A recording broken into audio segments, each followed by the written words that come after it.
like. You basically have to talk like this. Can you hear? Say something? Hello, testing, 1, 2, 3. So you see it.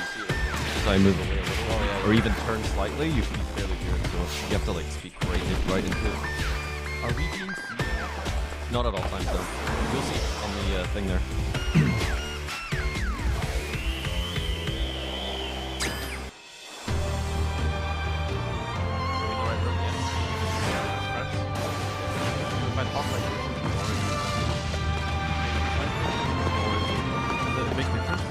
You can see when I speak like this, and then if I speak like this, you see there's a difference already? Yeah.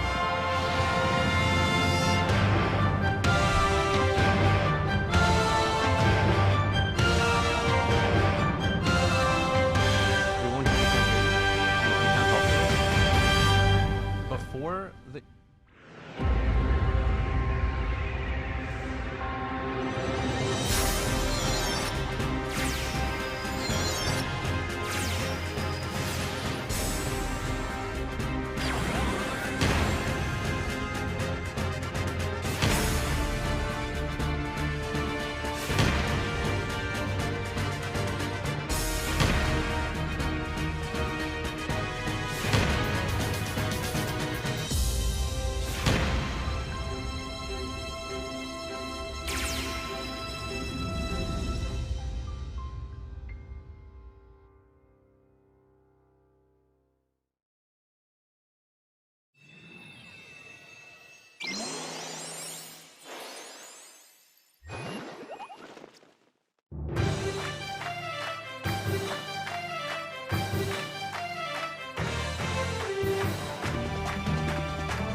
Welcome, duelists! You are joining us for your coverage of the Yu-Gi-Oh! Master Duel 2nd Anniversary Invitational. My name is Ed Templar and I'm very pleased to be hosting this Invitational for a second year in a row. We are right here at House of Giants in the heart of Malaga in Spain, ready to kick this off to celebrate 2 years of Yu-Gi-Oh! Master Duel. And what a 2 years it has been. Not only have we had millions of players coming and playing Yu-Gi-Oh! Master Duel, we've had amazing Challenger Cups hosted by some of the content creators that you'll see today to bring the community together for those tournaments. And to top it all off, we even have the first ever appearance of Yu-Gi-Oh! Master Duel in the Yu-Gi-Oh! World Championships last year in Tokyo. It's been an amazing 2 years, but who's going to take this 2nd Anniversary Invitational?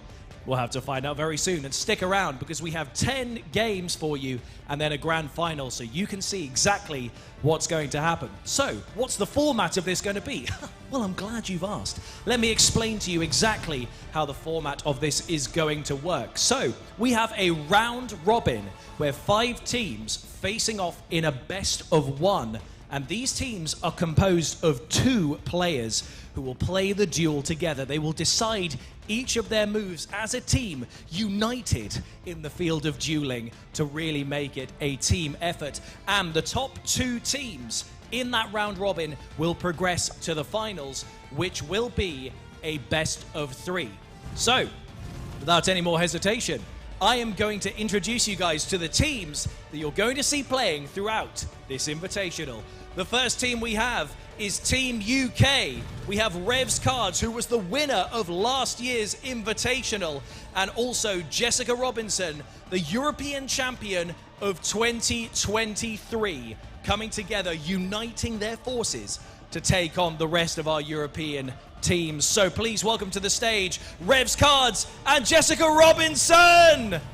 Okay, guys, welcome. You are no strangers to the field of dueling. You're a TCG European champion. Do you think you can do the same in Master Duel? Why not? That's the kind of confidence we want. And Revs, obviously the winner of last year, do you think you can retain the title? Absolutely. That's what we like to see. Guys, you have a match coming up very soon, so I'm going to usher you off and let you guys go and get ready. Best of luck to you in your duel. Team UK, everyone, that's not all. We still have plenty more teams to introduce to you. So next up, we have Team Germany. We have Emre, the Master Duel World Champion, part of the 3 who managed to take that down, including Joshua Schmidt and Quantil as well. And we also have one of my colleagues and brothers in arms for all of our YCS coverage. We also have Lampy, who's taking part. I finally get to all this. So guys, welcome Lampy and Emre. Now, Basti, I'm so used to seeing you on camera, but this time you're taking part. How does it feel to now be in a different position for the tournament? Yeah, today it's no talk, but just business. We're going to take this one down. Gotten a pretty good partner, so I'm confident in us. That is supreme confidence. That Emre, already a world champion. Do you think you can bury this competition? With Lumpy, I can. Oh, now that's what we like to see. Already big united team. Do you guys think you can play well as a duo making all the decisions? For sure. I think we complement each other quite well, so we're confident. Good. That's what we like to see. Guys, best of luck. I will usher you guys off as well. Get ready for your duel. Team Germany there. But we still have 3 more to introduce you guys to. Don't mind me. I just have to shuffle my cards so I can introduce you guys. Next up, we have a combo nation team. We have Team Spain and Netherlands. We have Quantil, another one of the Master Duel World Champions, coming together with El Guardian Celta, who was 3rd place with the Umi control deck in last year's Invitational. Another power couple, as it were, in the world of European Master Duel. So please welcome Quantil and El Guardian Celta. Now, Quantil, I feel very short next to you, but you're a powerhouse when it comes to Master Duel. Do you feel confident as well? I think so. So a man of very few words, but when you're a world champion, that's all you need. Now, 3rd place last year, can you do better than that this year? Of course. See, you don't have to say much, you just have to be confident, guys.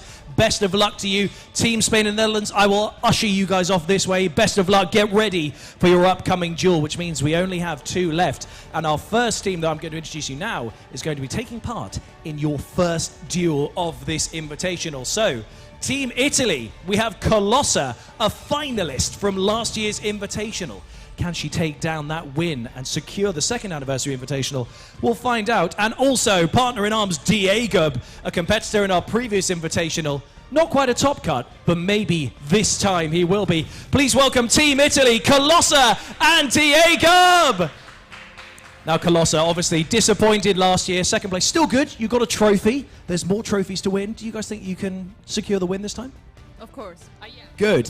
See, it's just a few words. Just, of course, yes, we can. That's all we need. Diego, you feeling confident? Yeah, we win.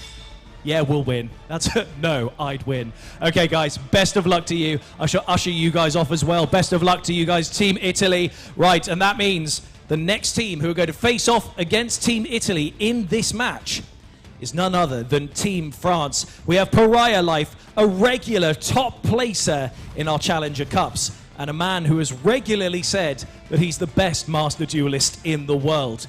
I suppose we'll have to see what happens in this Invitational, especially against literal world champions. But also we have Pikami, a quarter-finalist from last year's Invitational.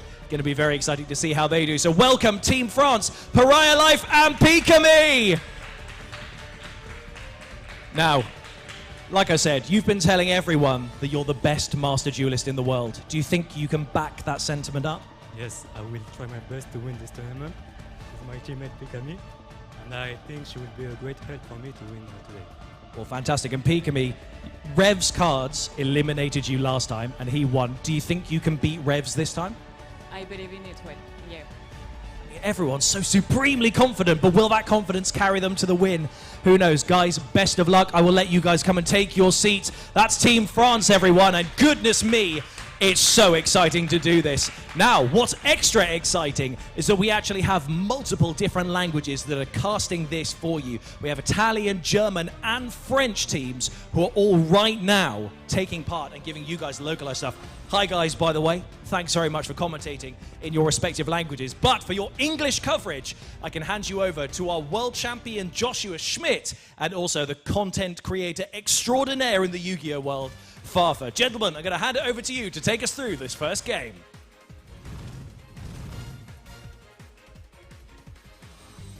The second anniversary of the Master Duel Invitational. My name's Farfa, and I am joined by the reigning world champion, team captain of Snipe Hunters, Joshua Schmidt. How you doing? I'm doing great. I'm glad to be behind the desk for this one.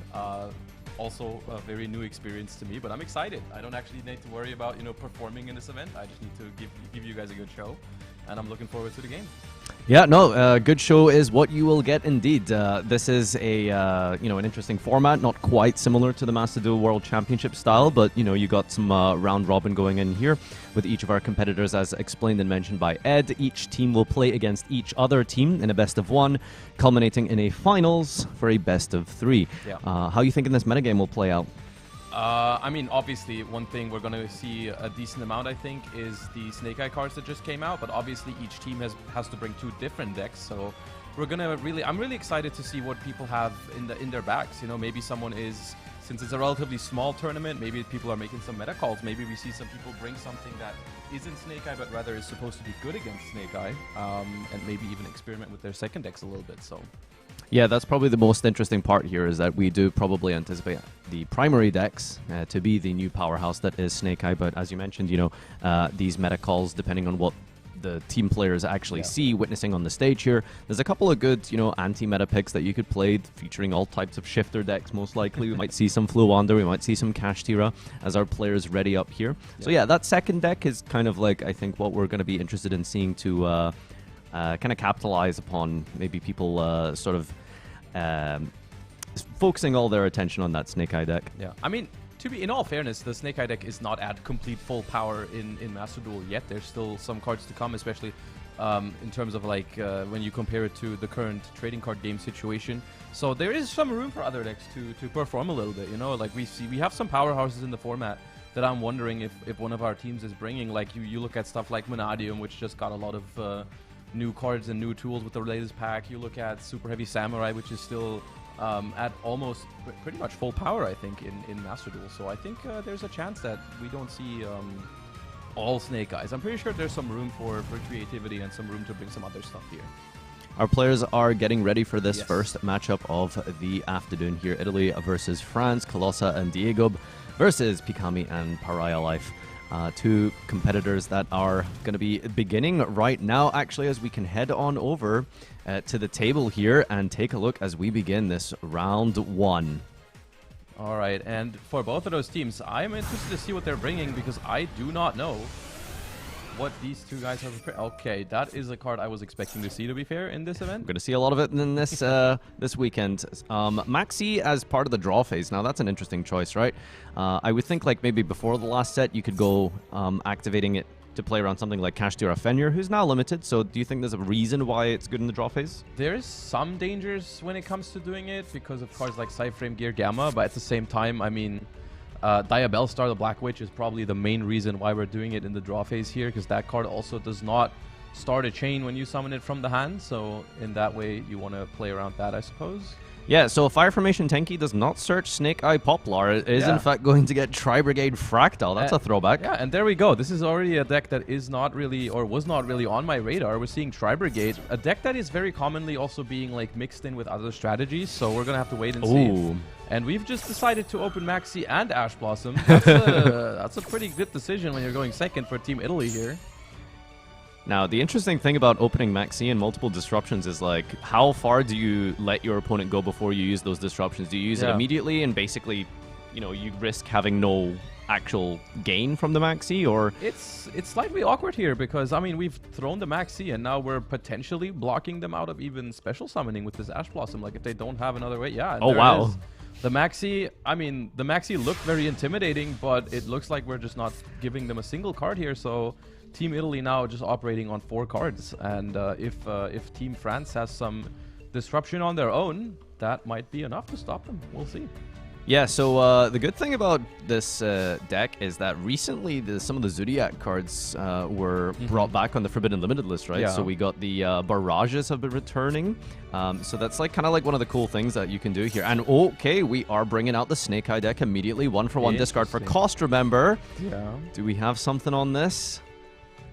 Doesn't look like it. Okay. It's an interesting way to start the game as well, because we saw that this card Poplar, which is technically already a normal summon that you have, able to chain block this Ash Blossom, the Snake Eye Ash. I keep mixing up Ash Blossom and Snake Eye Ash. Yeah, no, that's going to be something that is going to be something we'll have to deal with for a while. I think they've done that to us on purpose. No, they wanted us to be confused about that. Yeah.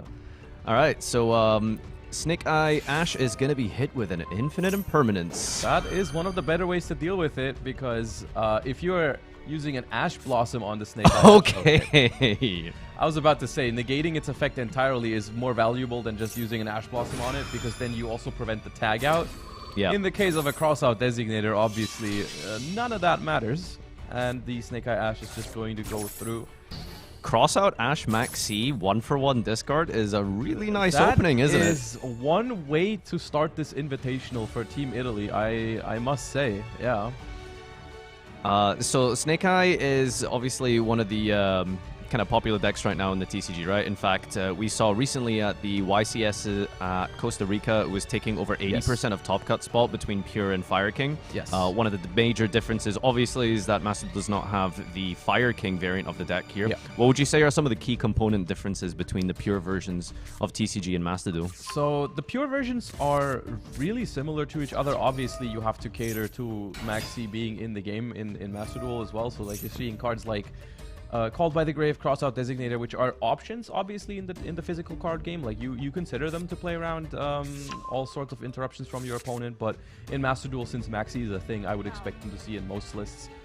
In general, the deck is just the pure version of the deck is pretty powerful. It's sacrificing some sort of diversity in its lines, you know, like you have some extra options if you play the Fire King cards in the trading card game, but then obviously if you're playing the pure version, you have some more room for some of these neat little tech cards that we're seeing, like Crossout Designator. And here we have the tag out. First of all, coming is the Snake Eyes Flamberge Dragon, which some of you might be able to take a look at this card and see some references. 30 attack, 25 defense. Snake Eyes Dragon, right? You know, it's a mirror of quite a iconic monster here. And it is quite iconic for the deck as well. Like, I would argue, even though Poplar just came out and is like the big deal on everyone's minds, I would say Snake Eyes Flamberge Dragon is playing a huge role in why this deck is so powerful because of its multitude of different and really good effects.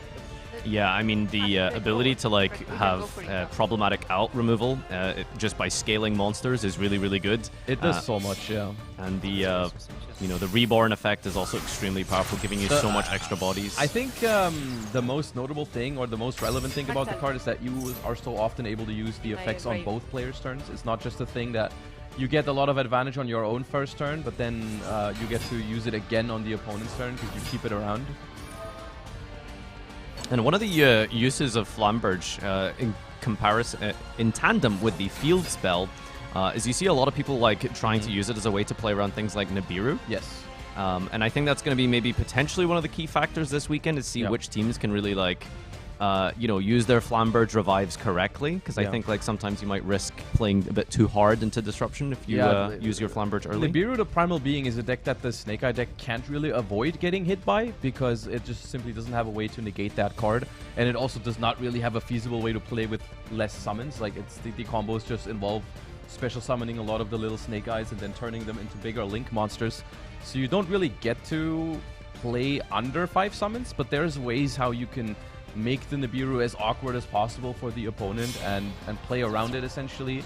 For example, by putting up the field spell, which lets you summon a monster from your spell and trap zone if your opponent special summons. Yeah, it'll be interesting to see which other Snake Eye cards, the spells and traps specifically, the Poplar targets outside of just the field spell and the original Sin. I am a big fan of the Sinful Swells of Silvera. Yep, the trap cards. The trap card, because it lets you, like, it provides a relatively easy to access disruption when you are under something like a Maxi. However, here we've used the Promethean Princess to bring back the Flamberge Dragon after making a Hida, which is just so many extra bodies we get, and this is in fact over 8,000 if there is no response from Team France. Yeah, as we hit the final blow incoming, just as it, yep, it connects indeed. Wow, and Team we're France doing it with the Flamberge Dragon, and the Tri-Brigade deck was not able to take down the Snake Eye deck, our favorite in this first match, even though they were able to go first. However, you got to give it to them. It was a pretty rough opener in terms of, like, I mean, facing Maxi, Ash Blossom, Crossout Designator, and the Amines to combo, right, is something that even any deck would struggle with that sort of opener, honestly. Yeah, and I think you know, it shouldn't be understated just how I suppose like the consistency of Snake Eye and Master Duel can be really can feel really quite rough right now, especially without Bonfire. Right. Is That's the thing, main important thing, I'd say, right? I think I saw you playing Where Arf. That was a pseudo that replacement. was in my initial first build of the deck. Yeah, I was using Where Arf to access the level 1 monsters at first, but maybe the winners of round 1 can tell us a little bit about why they picked Snake Eye and maybe some intricacies about their deck in the winners interview for round number 1. We are ready, so let's head on over to Ed. Oh, are we on as well? away. We're ready for our interview. So, I am here with the guys who have just won. Team Italy winning our first round. Guys, how are you feeling? Kicking off to a good start? Yeah, it was a pretty good start. I mean, for Antraps, cross out. So how do you feel with playing Snake Eyes? Because at the moment it's a very popular deck. Everyone seems to be playing it. It's very common. Huh? Very popular deck.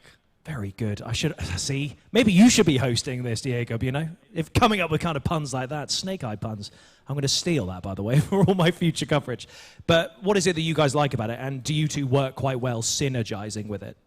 Yeah, I think that we were like really, really aligned. We were like thinking about the same lines. Everything was going smooth. What do you think about it? Yeah, it was a very linear game.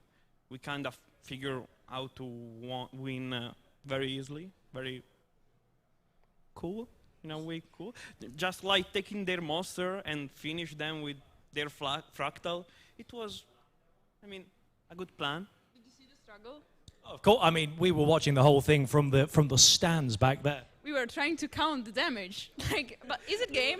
Is it game? I was like, yeah, it's game. You were counting on your fingers, trying to figure it out.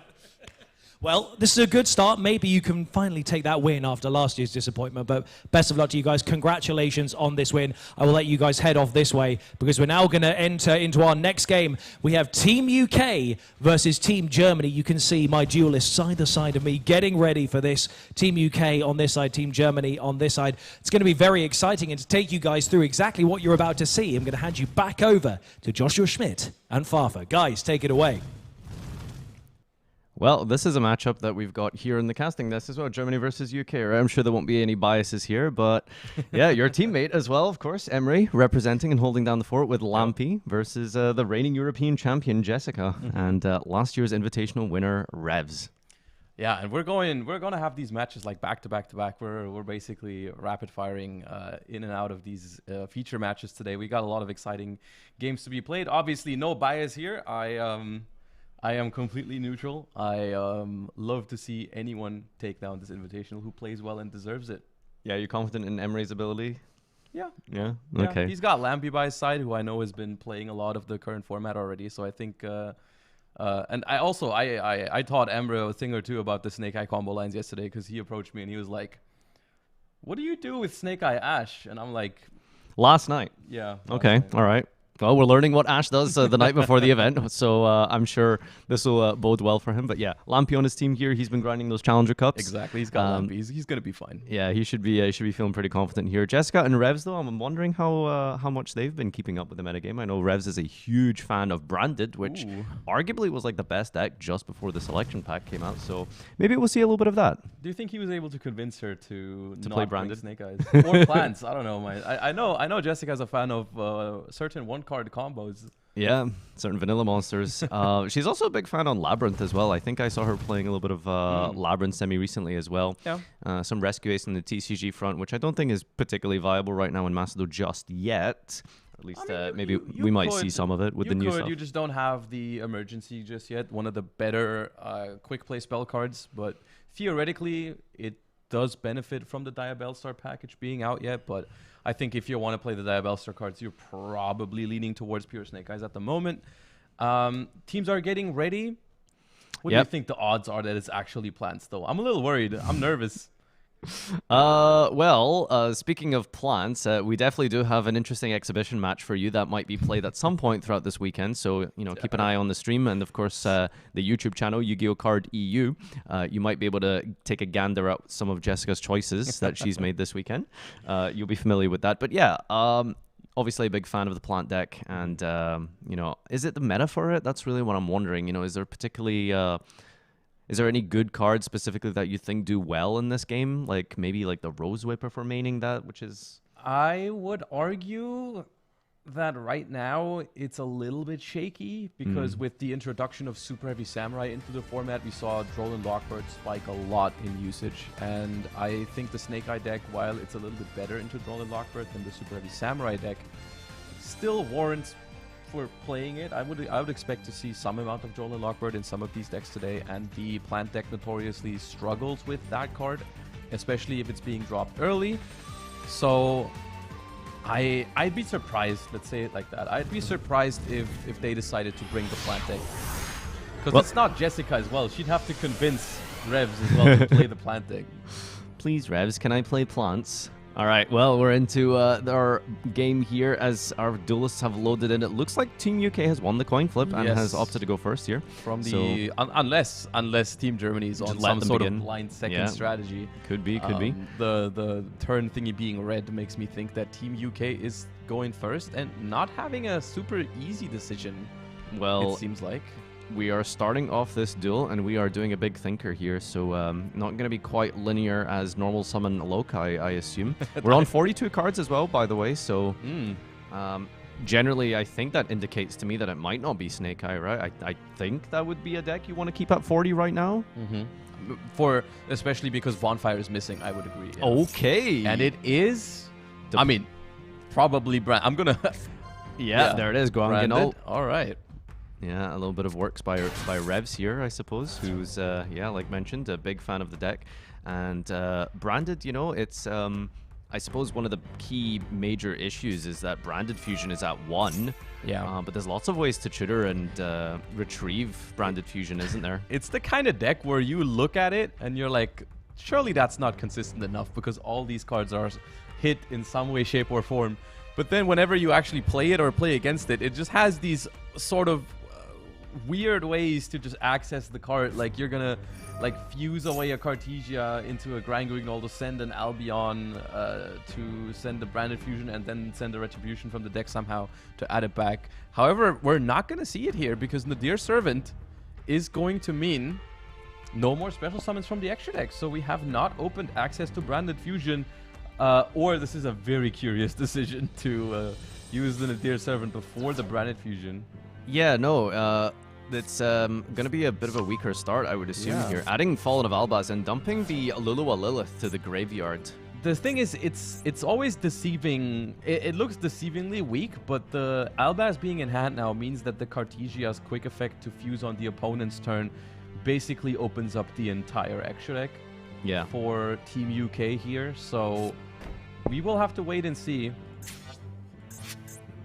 And what are the Dogmatica cards you typically play? Do we play like an Ecclesia in the main at all, or? I would think you just play the Nadir Servant. I believe Quem is treated as a Dogmatica card. Yes, there it is. Always treated as a Dogmatica and Despia. Special summoning Quem. So Lulua Lilith in the end phase gets to special summon, and on summon we get to send an Albaz or a card that mentions it. And this is where it comes in. This is where it's deceivingly powerful. Like it's not something you would normally. You just focus so much on Branded Fusion when you watch Branded play, but especially in the hands of good players who've been playing the deck for a decent amount of time, like I assume Rev's card. I assume Rest Cards is pretty familiar with the branded strategy, so it can be very dangerous.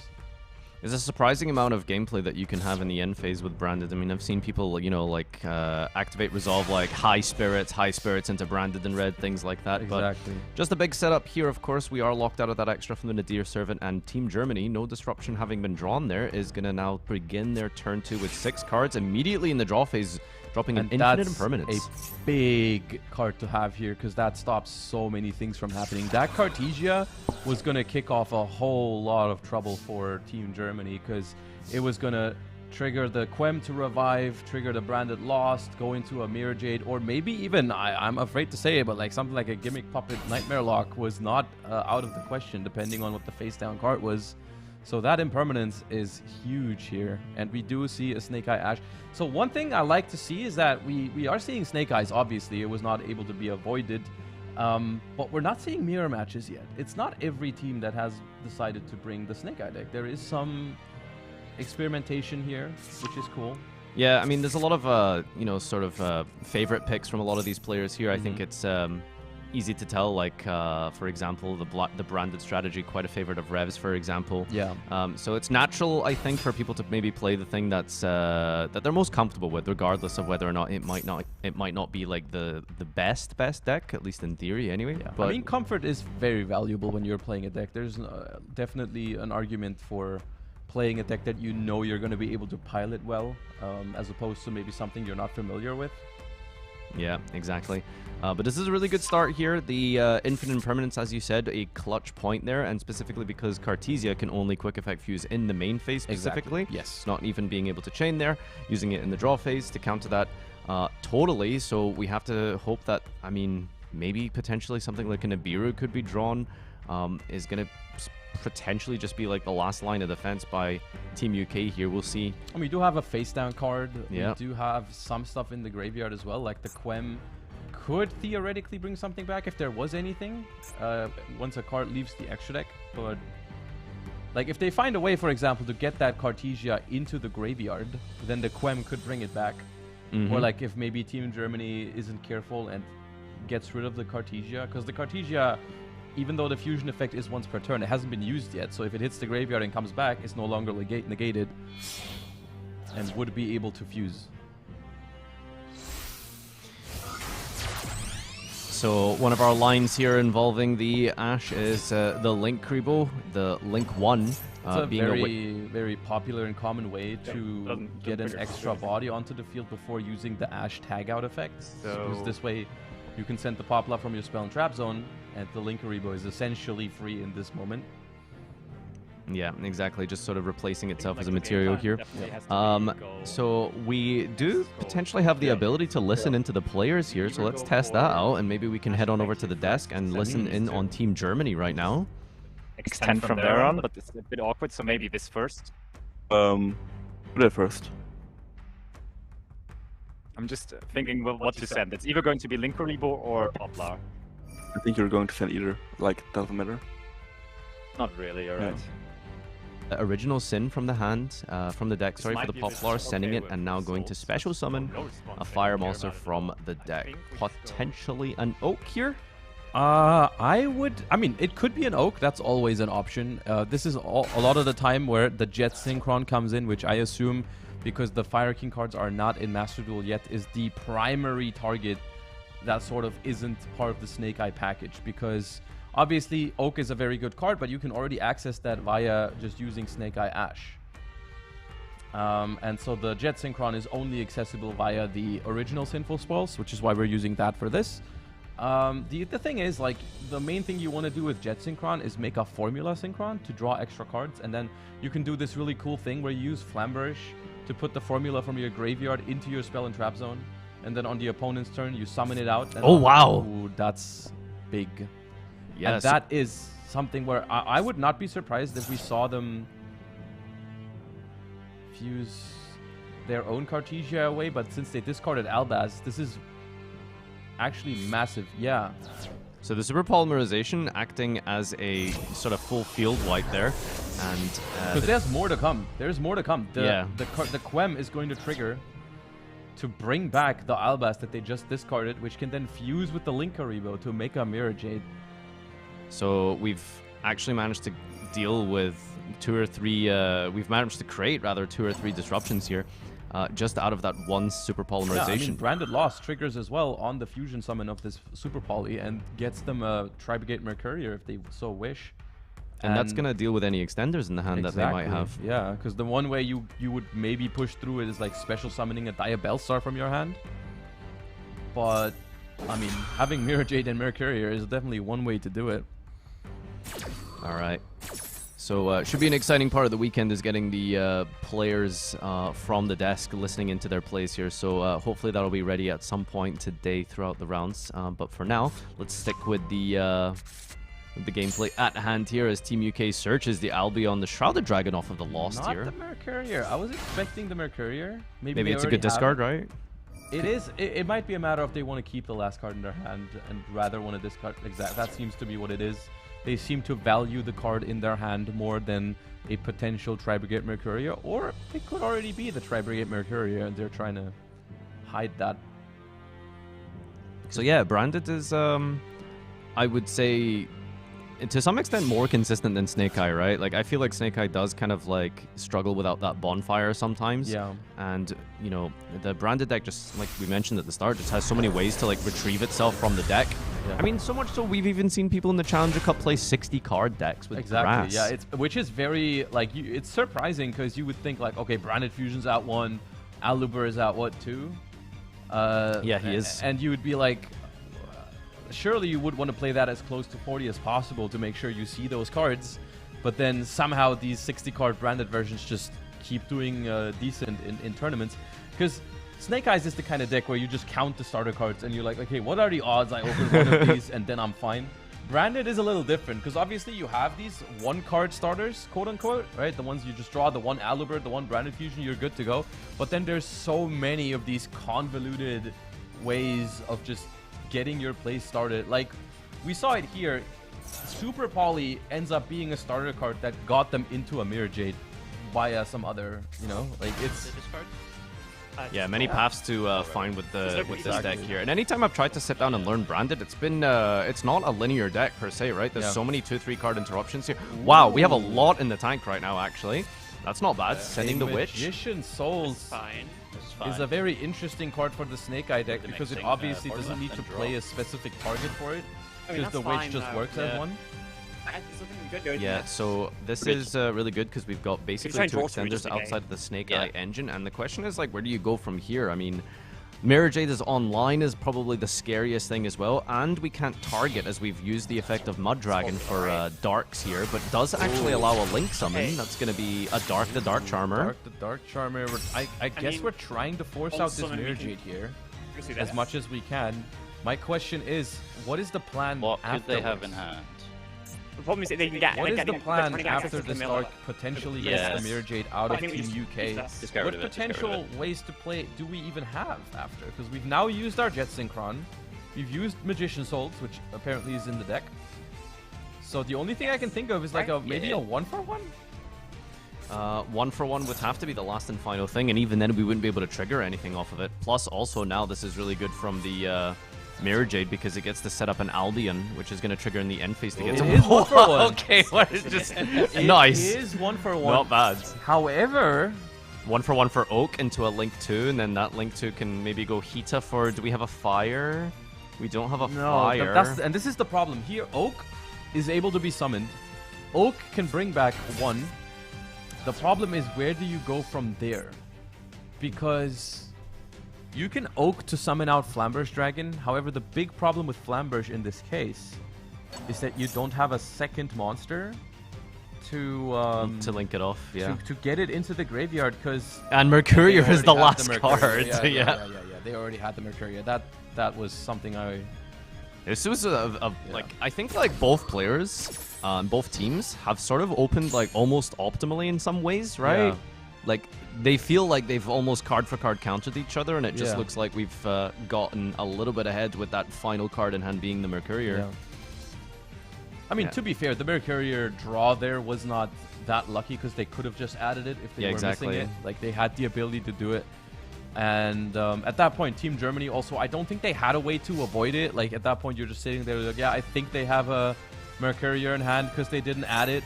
It only makes sense. But what are you going to do? Like, not activate your 1-for-1? Like, you have to try and get there somehow. So, yeah, it's looking like Team UK is very much now they ahead have the branded here. fusion. Yeah, that Albion Chicken in the end phase, getting the branded fusion. Germany sitting with a singular copy of Oak on the field here, and it should be quite a formulaic branded fusion from Team UK to try and take down the last remaining 8,000 life points. So, yeah, Snake Eye, I guess, just kind of losing out on raw power there as well as. We see the giant fall here in round number 2 of this Invitational. Not only in terms of the deck, but also in terms of the players. You know, the first world champion in the tournament is losing their first game. That's a big one, right? Yeah. Like that's I think you've got like the moral advantage if you're UK right now. You know, yeah. must be feel pretty good taking down a world champion. Exactly. And I am super curious about this post-game interview, because I want to hear how Revs has convinced Jessica to not play plants and just sign up with a branded deck to this tournament.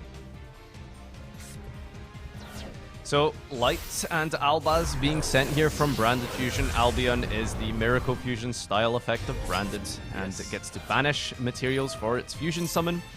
The Mirror Jade has used its effect, and it's not really going to be a big deal as that is only a 900 attack Snake Eye Oak. Yeah, I mean, this is just going to be going through the motions of putting up enough damage because it wasn't quite enough yet before they activated the Branded Fusion. Now they should be good to go. Yeah, what do you think of Super Poly? Is it like probably a staple you'd call it in Branded, I think, right? In Branded specifically, I really like the card because what we saw there was very, very impressive by it, because the Super Poly alone, while it was good, it wasn't as, like, it got rid of 2 bodies, which was good, but the fact that it also, like, triggered the Quem, bring back the Albaz, which made a Mirror Jade, which also made the Mercurier and Hand Life, is how it really snowballs, right? This is how, like, instead of just making it into a removal spell, you actually turned it into Engine if you're playing a Branded deck, which is really what puts it over the top. There's a Link Karibo, but that is not enough to hold off this entire onslaught of monsters. Yes. Especially since it's being used on the attack declaration. Oh, we call Divine with the Mud Dragon, a little bit of BM, you love to see it. Yeah, Divine, huh? Okay, alright, I see how it is. And always remembering to attack lowest to highest, you know, it's just instinct at this point. Yeah, this is a very interesting interaction. The Link Karibo, because it was brought back on attack declaration, doesn't get a replay. When they re-declare the attack, you don't get to use Link Karibo because it's not there. It doesn't see the attack being declared. So in case you ever... Is that the terminology? Doesn't see it being declared? It's how I best describe it. It needs to be on the field when the attack is declared.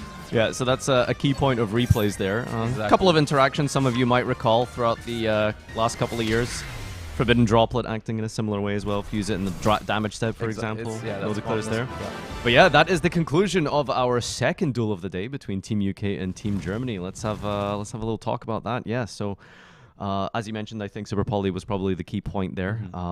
And yeah, it's a great piece of removal that we've seen throughout the years. That's usually typically kind of utilized as a big removal of like lots of Omni negates and things like that. You know, Baron and Apollosa usually pairing quite nicely together, but in this case, you know, used as an engine piece. So yeah.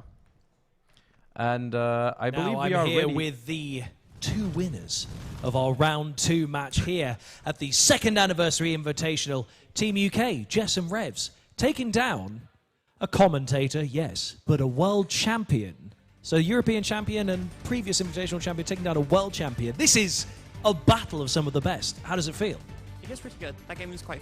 I was a bit scared at first, but it worked out. I mean, we're going to see a lot of Snake Eyes and Brandon things because they're very popular decks, but there are decks that you guys are clearly quite comfortable with. We just saw quite a devastating display. Can you talk to us about what it is you like about Branded?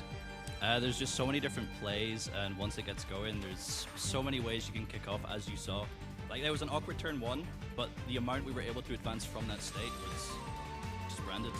Just Branded, and we're going to probably see quite a lot more of that, but congratulations. That was excellent. Obviously, quite a few more games still left in the round robin. Do you think you can carry on with this kind of fortune?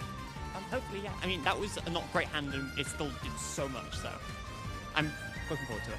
Good. And it was an exciting duel to watch, and I'm excited to see where you guys go next. European champion, Invitational champion. We can't do much better than this against a world champion, and that's quite exciting. So, guys, don't go anywhere. We've got a couple of quick videos to show you, and then we'll be back with our round 3 feature match.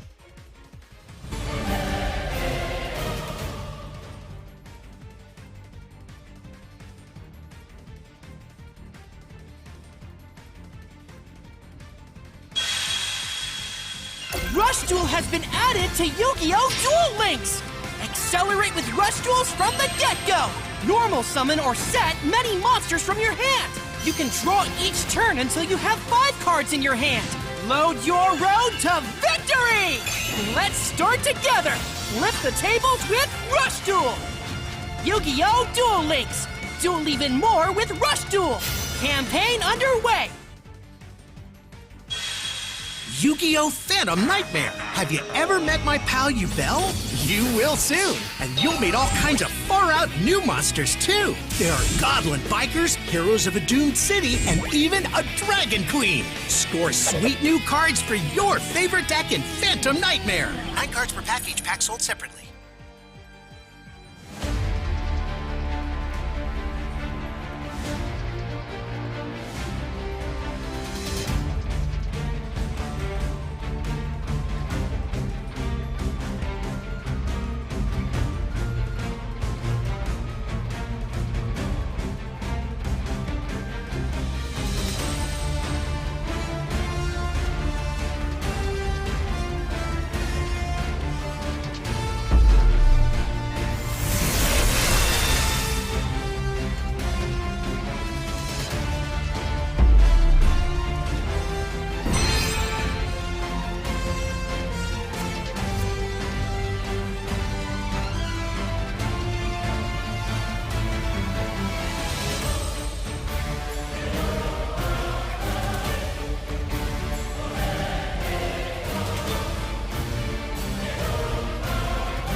Hello and welcome back everyone to the Duel Invitational. Hope you enjoyed that little break there. We've got a lot of action incoming still, and I think we have another world champion on display here. Exactly, it is Quanto pairing up with El Guardian Celta for the Team Spain-Netherlands combination. And they're going to be facing off against Team Italy, the first repeat, obviously, since we have 5 teams in this invitational. And this is match number 3. We're going to have the first team coming back in this round-robin stage, seeing if they can take another win from another world champion in the tournament. Yeah, so as mentioned, this is a round-robin style tournament. This is the scores up on the screen for you right now. Each team will play against every other team once in a best-of-1. And the finals shall be the 2 highest teams with the most amount of wins pairing off against each other, and we'll be playing that in a best-of-3 formation here. Yep. So we haven't seen any mirror matches as of yet, despite the fact we expected Snake Eye to be the best deck, and we'll see if we can bring something out. In this case, from Team Netherlands Spain. I mean, so far we haven't even seen Snake Eye get past the 50% win rate up until this point. They've won 1, they've lost 1, so we'll see how it goes. Yeah, see how it goes. And there we see our two teams getting ready for the game. Obviously, Quantal Think and El Guardian Celta on the left side as we get that nice little close-up from the players. And we've got Colossa and Diego on the other side, just working out the specifics of their headsets. Yeah.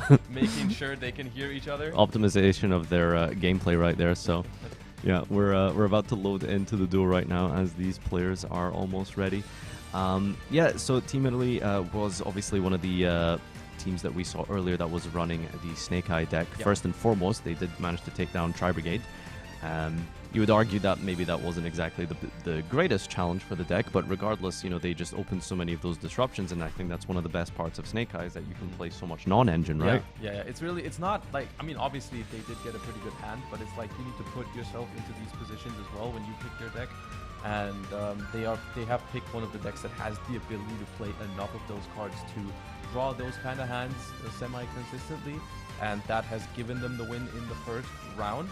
However, I mean, talking about the format of the event a little bit, now is the first time that they actually get to play some sort of mind game with their opponents, because all of them have submitted 2 decks, and they have the ability to swap between games. So this is already where we're looking at this sort of mind game of like, did maybe Team Spain, Netherlands bring a deck that is supposedly good against Snake Eye, and then on the next step, did maybe Team Italy now bring a different deck that is supposed to counter that?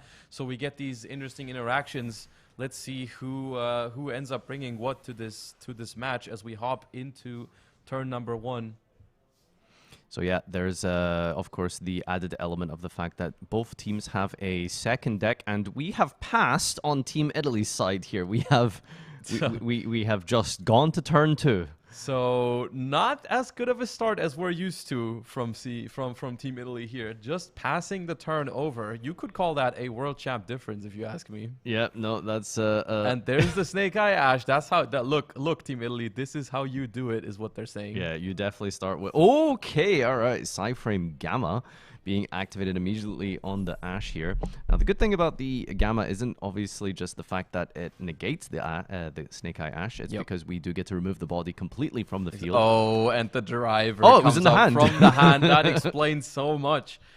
It does also mean, though, that there is the possibility that they might have had a play, but they just decided it maybe wasn't good enough, and they rather wanted the Gamma to be live. Mm-hmm.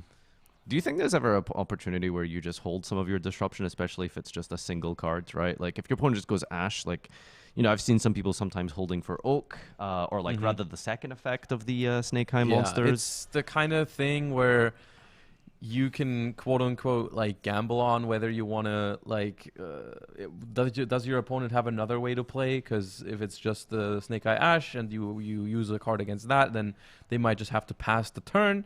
However, here we're seeing the Diabell Star as an sort of extender to their plays, being able to grab that original Sinful spell, and that is one of the dangerous things about using your interruptions early against the Snake Eye deck, because they might just have a way to keep playing, and essentially I'm not quite ignoring the fact that they got hit with that Gamma here, but still definitely alive and kicking here.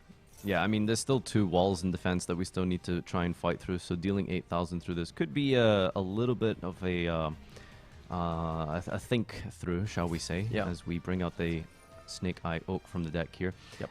And I was going to mention the I suppose like one of the more interesting points as well is I think, like, typically we've seen people, at least I've witnessed, like, using that Wanted in the draw phase, because the idea is that you get rid of, rather you play around the Droll and Lockbird. But I think that, you know, holding it is just better, and that's kind of what we've seen here from Team Spain Netherlands, because you could always just chain it, and you also don't give the information out. That is the key thing there, is that because Wanted is a quick play spell card, if you have a way to play the game already, you don't really have a reason to do it in the draw phase, because you can just start your turn like they did with the Snake Eye Ash, and if you get hit with a potential Droll and Lockbird, you can just chain the Wanted to it, and therefore you're not giving your opponent the information that you had that Wanted like ready to go in case your Snake Eye Ash gets interrupted. This is somewhat interesting, right? Because we're tagging out and we're summoning not the Flamberge, but we're summoning the Poplar here. Yeah. And then getting the Field Spell. And we've already used the Sinful Spells, so it'll be interesting to see how we extend past this. This was the same sort of awkward situation that we witnessed in an earlier game, because we could have summoned Flamberge Dragon, which is what you would think they really want to do. But if there's no other face-up cards for us, we don't have a way to send the Flamberge to the graveyard to get all the recursion going, right? The summoning back level 1s and putting bodies onto the field. And so we're just going to see the Flamberge being in the spell and trap zone here with the Temple, which will let them summon it out as soon as Team Italy commits anything to the board. The Flamberge is going to jump out. No. It's not going They to are jump not out. drawing good cards. They are not committing to the field. Yeah, I mean, the thing is, like, especially in this situation, even if you do have a play, like, you're going to lose out on so much advantage because that field spell triggers to bring out the Flamberge, and that's going to set them up really nicely for the following turn. So it's a downhill kind of fall here from Team Italy. This does make me think that they have brought the Snake Eye deck again, because it is one of the weaknesses of the Snake Eye deck in Master Duel, that it is sort of like focused around those one-card starters, right? Like you draw one of those, you know, your Poplar, Ash, whatever, and you're good to go. You're one Diabell Star or you're one Wanted, and you're in the game. However, if you don't, which, I mean, it happens sometimes. The deck's consistent, but sometimes you just don't have one of those cards, and we're seeing that from Italy here. However, Team Spain/Netherlands also needs another way to commit to the board here. Yeah, I mean, it's interesting because it feels like both teams are playing conservatively. We'll see at the end if Italy is either, you know, holding back or just straight up bricking here. They have a choice. Yeah, I'm going to be honest with you. I do not think that they are doing this because they want to do this. But also, we have seen Spain-Italy playing, Spain-Netherlands playing, you know, somewhat conservatively here, right? Like, I think like they're definitely just going with that full kind of set up, and then on the following turn you can push if there's anything that goes wrong. And most important of all, potentially, is Nibiru, the Primal Being. Yep. And we see the Sinful Spoils spell card, the original Sinful Spoils in the graveyard here, guaranteeing another way to a Snake Eye Ash for Team Spain-Netherlands, which is going to kick off a whole lot of plays for this turn. It's interesting. I want to point out that they decided to bring the Linkaribo back on the last turn. That is interesting to me because had that Linkaribo still been in the graveyard, it could have helped them dodge a potential infinite impermanence here, which could have potentially stopped them in their tracks if Team Italy had it. Yeah, I think maybe just setting up that Poplar in the scale to give them some more advantage if they choose to send it here and bring out a second Flamberge out of the deck, maybe. I mean, yeah, I guess there's not really... You can, but I mean, at that point, you can also just use the Ash and send the Flamberge directly from the Spell and Trap Zone, because it will also be able to trigger and bring back 2 level 1 fires if it's sent from the Spell and Trap Zones to the graveyard.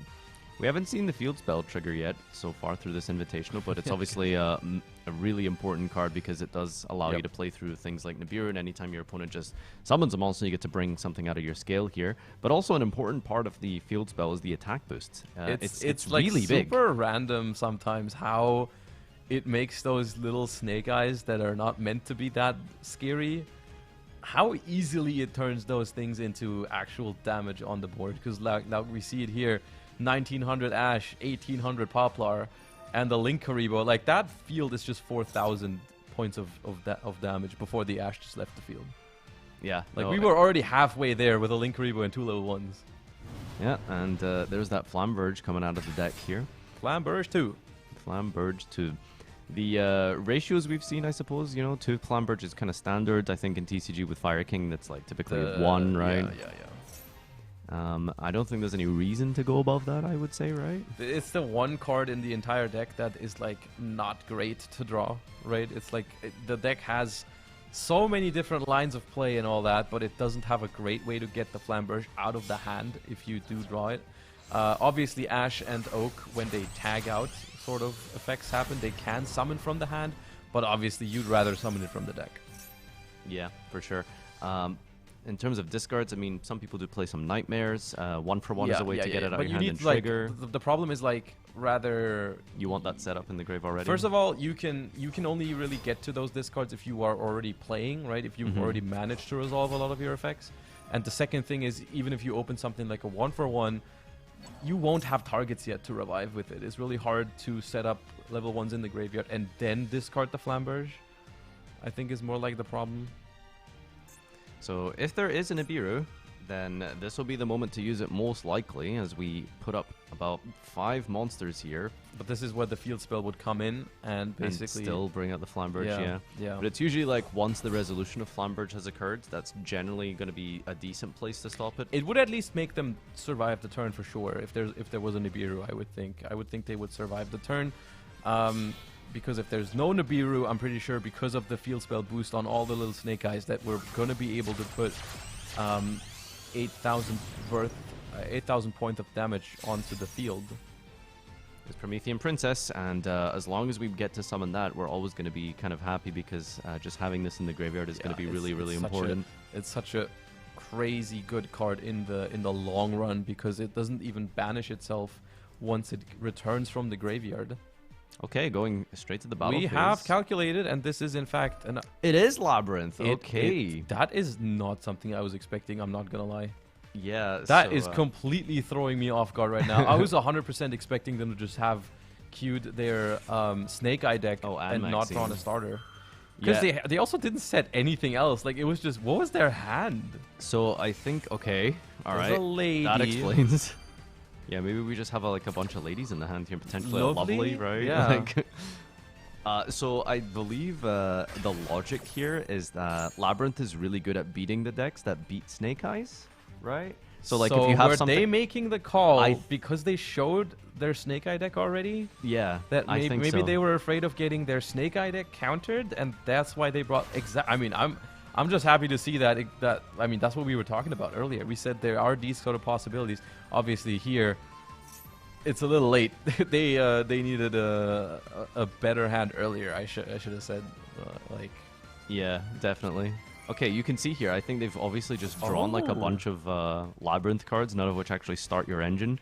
Cuckoo Clock. But Cuckoo Clock is decent because now we get to actually activate this big welcome that we're going to be setting over the deck here. Double Gamma. They wow. opened Double Gamma Driver.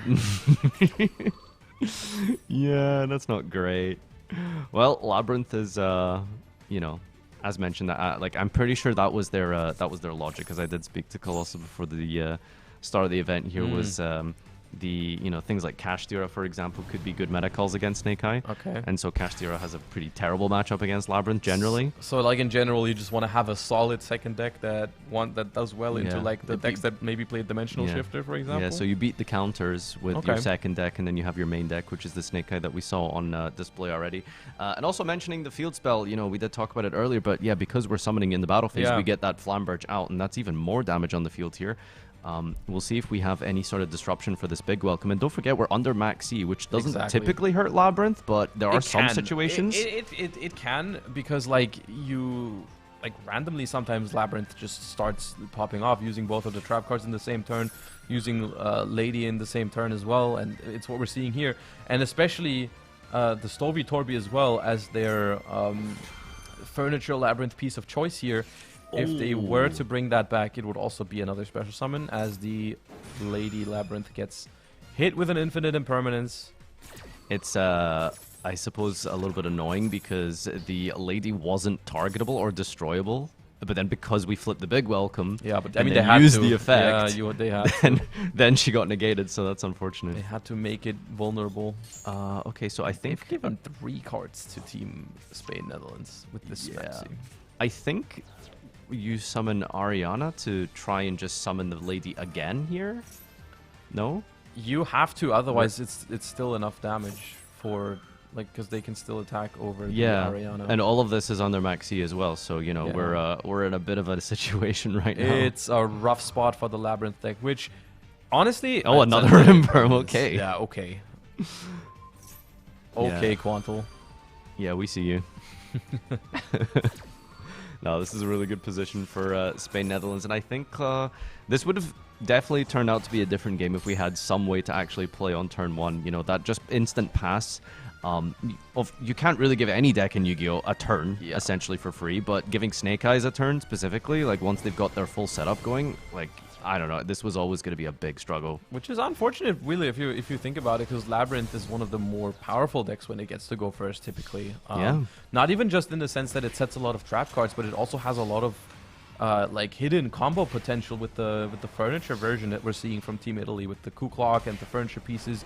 You can make a lot of stuff happen even on the first turn, and yeah, I'm gonna go as far as say, like, I think if they had that Welcome Labyrinth 1 turn earlier, like if that was part of their first turn setup, right? Like they set the Welcome Labyrinth, they pass, and then, you know, they hit them with the Gamma, and then have the Welcome Labyrinth ready to go.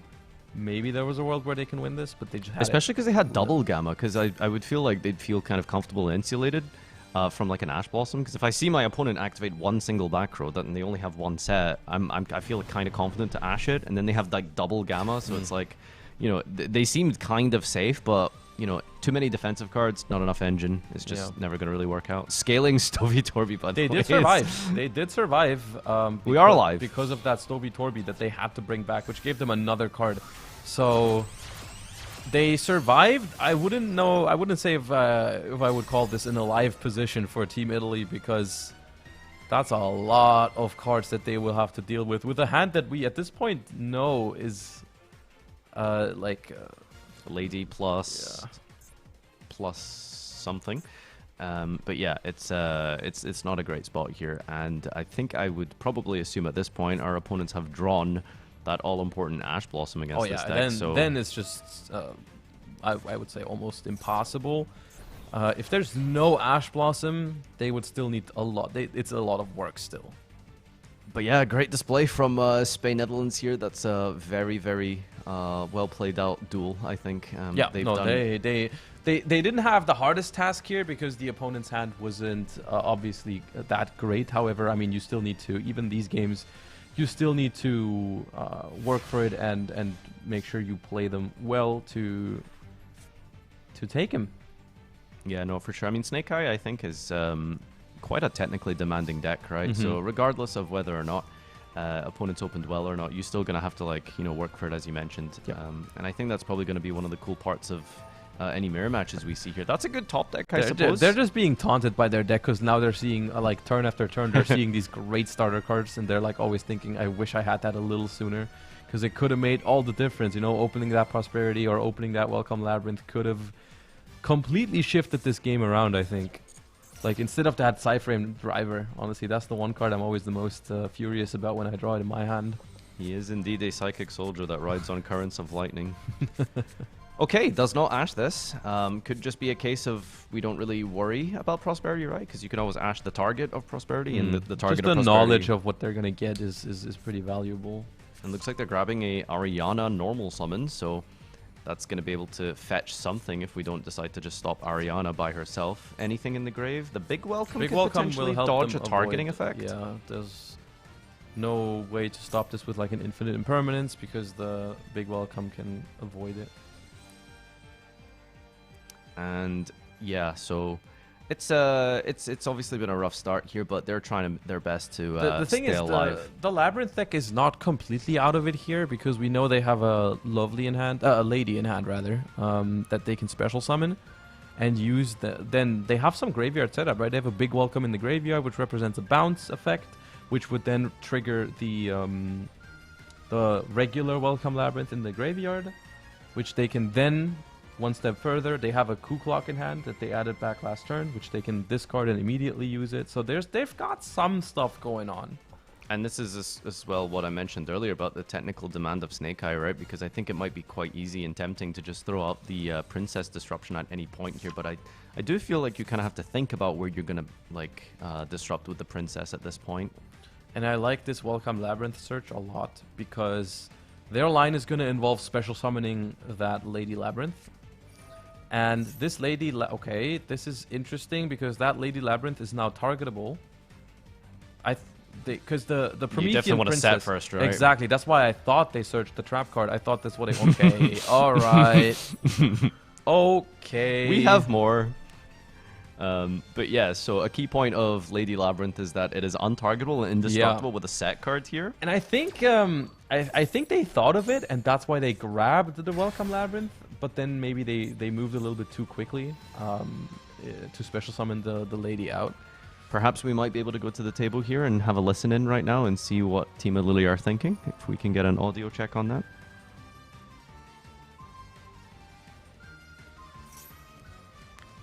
Hold. Nope. Okay. All right. We'll try tune in a little bit later.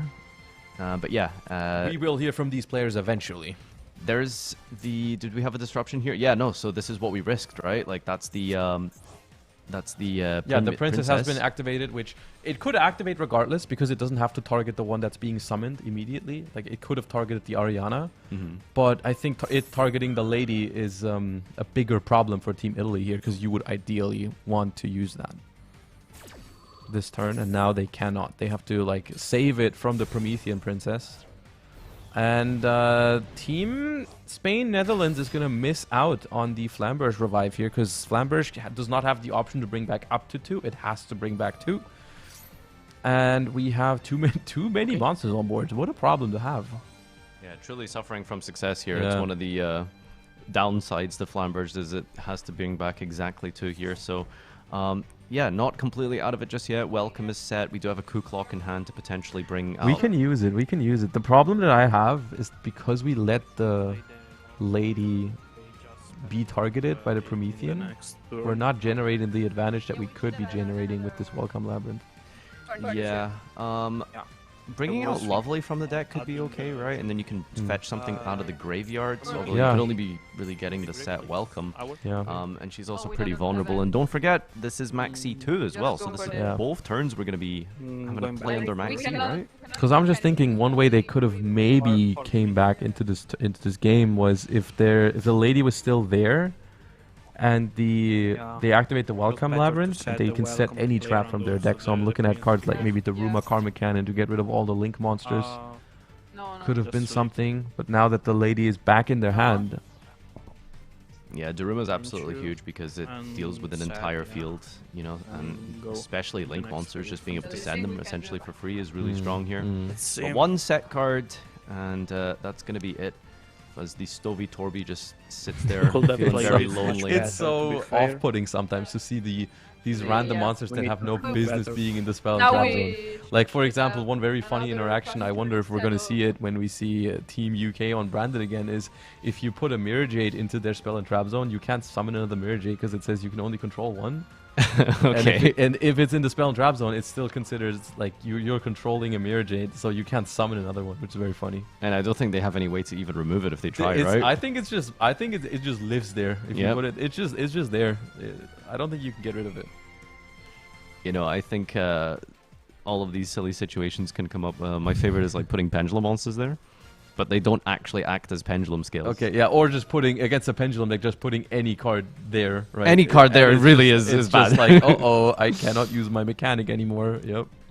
Yeah, it feels kind of bad that pendulum just seems to get the short end of the stick every time there's new decks, but it is what it is.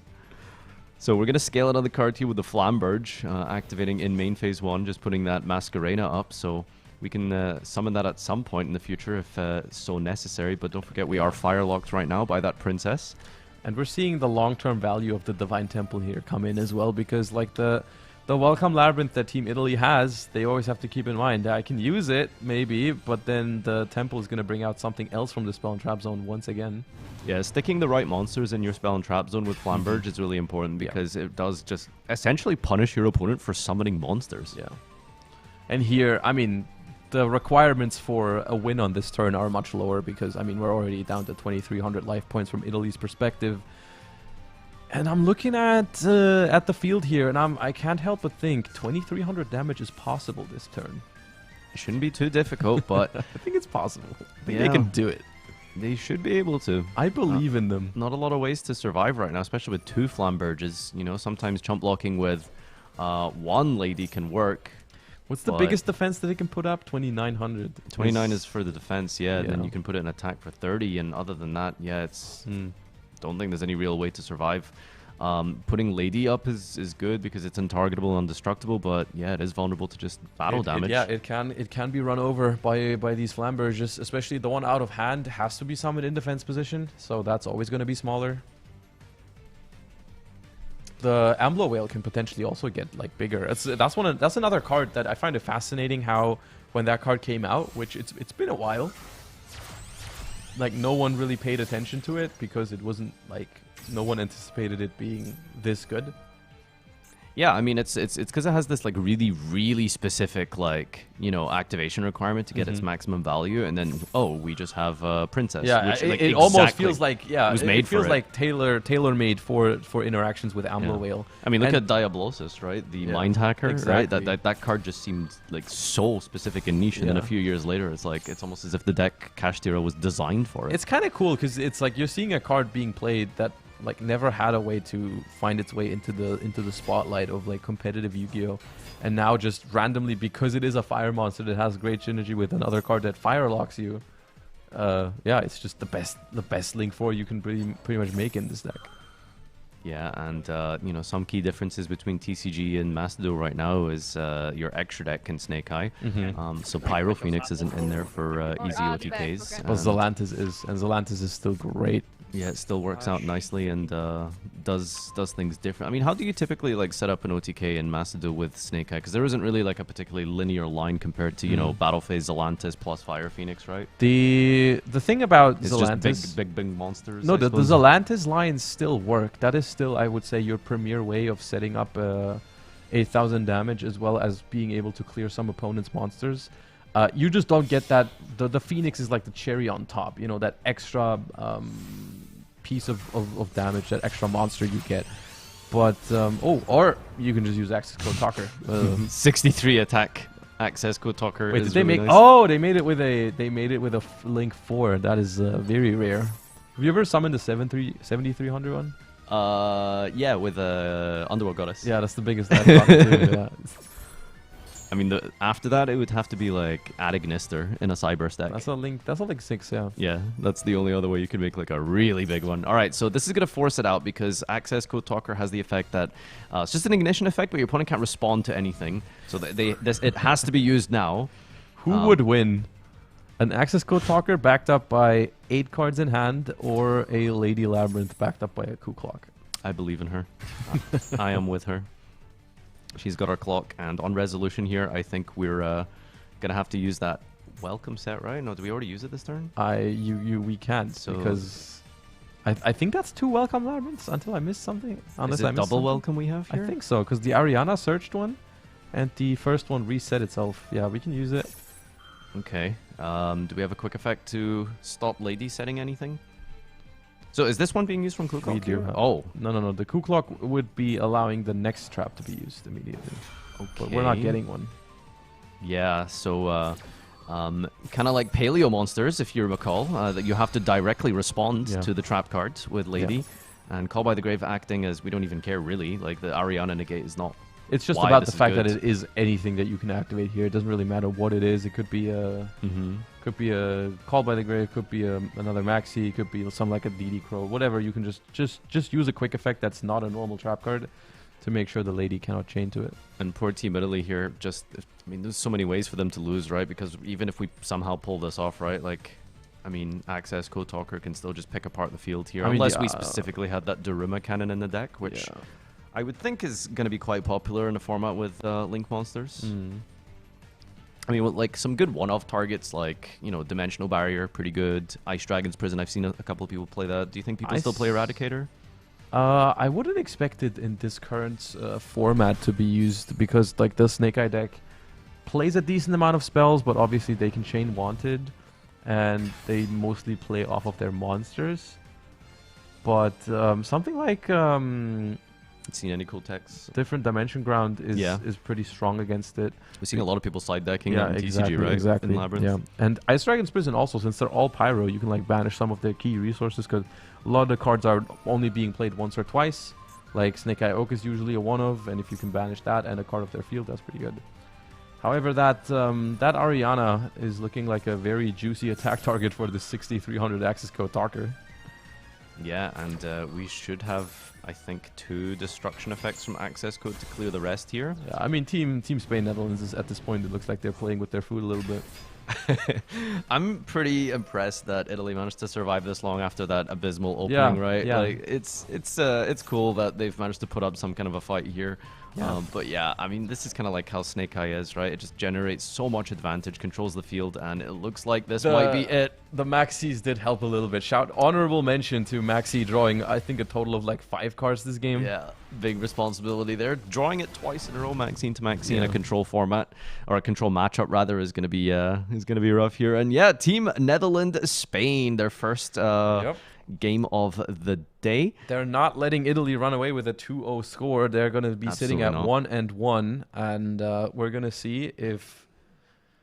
Let's get an interview ready for you guys in just a moment here. But yeah, that was a sort of textbook display of the control that Snake Eye can offer. We did like to see some Labyrinth. You know, I'm a big fan of the deck. I think it's probably, you know, we've talked a lot about it before, just how good of a control deck and how it is sort of the standard for trap decks in modern Yu-Gi-Oh, right? Yeah, could have been a lot more fun if they didn't open. Yeah, if they started playing sooner. But yeah, they got there anyways, in the end. We're gonna hear from Ed and the winners of this round right now. Take it away. I am here with our champions of that third round. We have Team Spain / Netherlands, guys. Congratulations. I mean, being a world champion, you're no stranger to these kind of wins, but Snake Eyes versus Labyrinth, were you worried or were you pretty confident the whole time? At the start, I was very confused when they activated Welcome Labyrinth. I assumed it was Snake Eye just bricked. But honestly, the matchup is like 90-10. Honestly, I don't think Labyrinth should beat Snake Eye ever. So. Well, again, confident, and that's the kind of thing we want to see. Now, how do you guys feel as a team? Because obviously you're with one of the world champions right now. How does that feel for you? It's really good because he's a monster. That is true. And do you now feel, can you basically safely say he's a world champion because he's paired with you? For sure. Yeah, okay, good. I'm glad you said that. I've been going through your guys' notes that we have. We have notes on each of our duelists so that we can have a little bit of fun during these talks. And one of my favorite bits was looking at the expectations of the tournament. El Guardian Celta said, "Why set limitations for ourselves? We're going to win." And Quantal said, "I'm going to win, Lamau." Same thing, same message, delivered slightly differently. So far, you feeling pretty confident with that statement? Yeah, it's my catchphrase. And well, it's probably going to pay off dividends at this. Congratulations, by the way, guys. A great duel. I'm going to let you guys head off this way so that you guys can get ready for whenever your next duel cometh. But the next one we have coming up, that was obviously Spain / Netherlands versus Italy, with them taking it. But next up for our Game 4, we have France versus Germany. And for that one, I'm going to hand you guys back over to Joshua Schmidt and Favo, who are going to take you through exactly what to expect during that duel. Wow, that was an interview. He's great. Gonna win, Lamau. He is. Yeah, great. We'll see about that, Quantal. But another world champion matchup here. It's Emery back in action again. Not exactly the greatest start from Team Germany. Unfortunate begin for the two, and they're gonna have to see. We're gonna have the two quote-unquote losers of the first 2 rounds here trying to not go into this 0-2 bracket, which is gonna make it really hard to move on to that best of 3 finals that we have coming up later. Both of these teams obviously really trying to hang in there, because I would assume you can lose once. You can probably afford to lose one. But the second loss, especially this early on in a round robin of 4, like in a round robin of 4 rounds total, you would really want to get that 3-1 record, I would assume. So for one of these teams, it could potentially already mean that they have very slim hopes of making it into the finals later if they lose the second round. Decisive matchup coming up here, and both of these teams here trying to, you know, essentially fight for their lives right now, and we'll see what decks they've brought to this, if they try and do anything interesting or unique here. But I think we already saw one team with the willingness to swap away from their first pick from the first round, and didn't do them any good here, but I mean they also didn't draw that well, so like that can happen with any deck. Of course, sometimes you just it's not meant to be. But yeah, Lampy and Emra are going to try to bounce back. So are Team France with Pikami and Paria Life. Yeah, And I can definitely see Team Germany probably most likely trying to play the Snake Eye deck again. And, you know, Tri-Brigades, is it going to be the moment? We'll find out, I think, as our players are just about getting ready here. Yes. Let's see if they are ready to duel. They are indeed. So let's jump into the match and see just exactly how this one plays out. And there we are, Team Germany on the bottom in blue, France in red. And let's see, it looks like France has won the coin flip, and they have decided to go with Snake. I mean, you know, I think when you're in a losing position... Okay, they're taking it serious now. They were like, oh, we're going to play around with this Tri-Brigade deck of ours, but now that we are down one game, we are going to whip out the Snake Eye Ash, grabbing the Poplar, not being med with a Maxi. At this point, there's no reason for Team Germany to hold that in their hand anymore. There's some arguments sometimes to not throw it on an open field because of that side frame gear gamma that we saw earlier, but when the Poplar is being triggered in hand, you would be using it. So they're not going to face that here. Also didn't face a single form of interruption on the Snake Eye Ash normal summon, so Team France is looking good here, and maybe we can see the uninterrupted sort of field that they are going to be trying to make with the Snake Eye deck. And we're also going to see if they practiced any sort of ways to maybe play through something like in the Nibiru, the Primal Being. We already see the first step here by grabbing the field spell with the Poplar instead of the Sinful Spoils original spell. You're kind of saying like, hey, I'm not going to go for the Jet Synchron lines, but I'm going to be safe from Nibiru the Primal Being, which is worth something. Unless they drew the spell, of course, then forget what I said.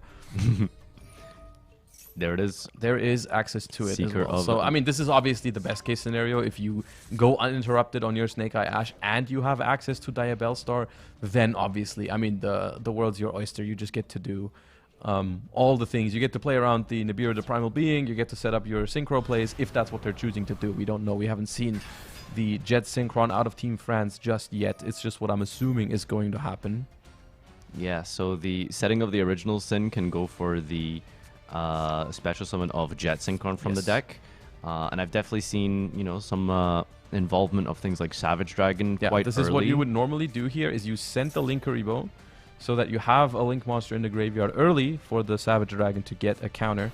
And that would basically be... That's basically like saying, like, hey, if you have a Nibiru the Primal Being... This is it. You have to use it here, or after the Savage hits the field, you can wait for it.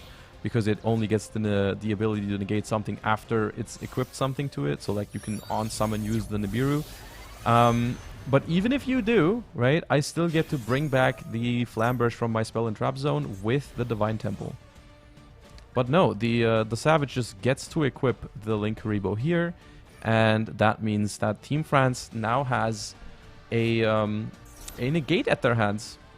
And this is very cool. This is a very cool thing about Bold Savage Dragon in this particular strategy. You can send the equipped Linkuriboh for your Snake Eye effects. Yeah, it's free and it just keeps the Borreload token for the Borreload counter. negate is not tied to the equip spell like that, because you can see on the Borreload it still has the counter.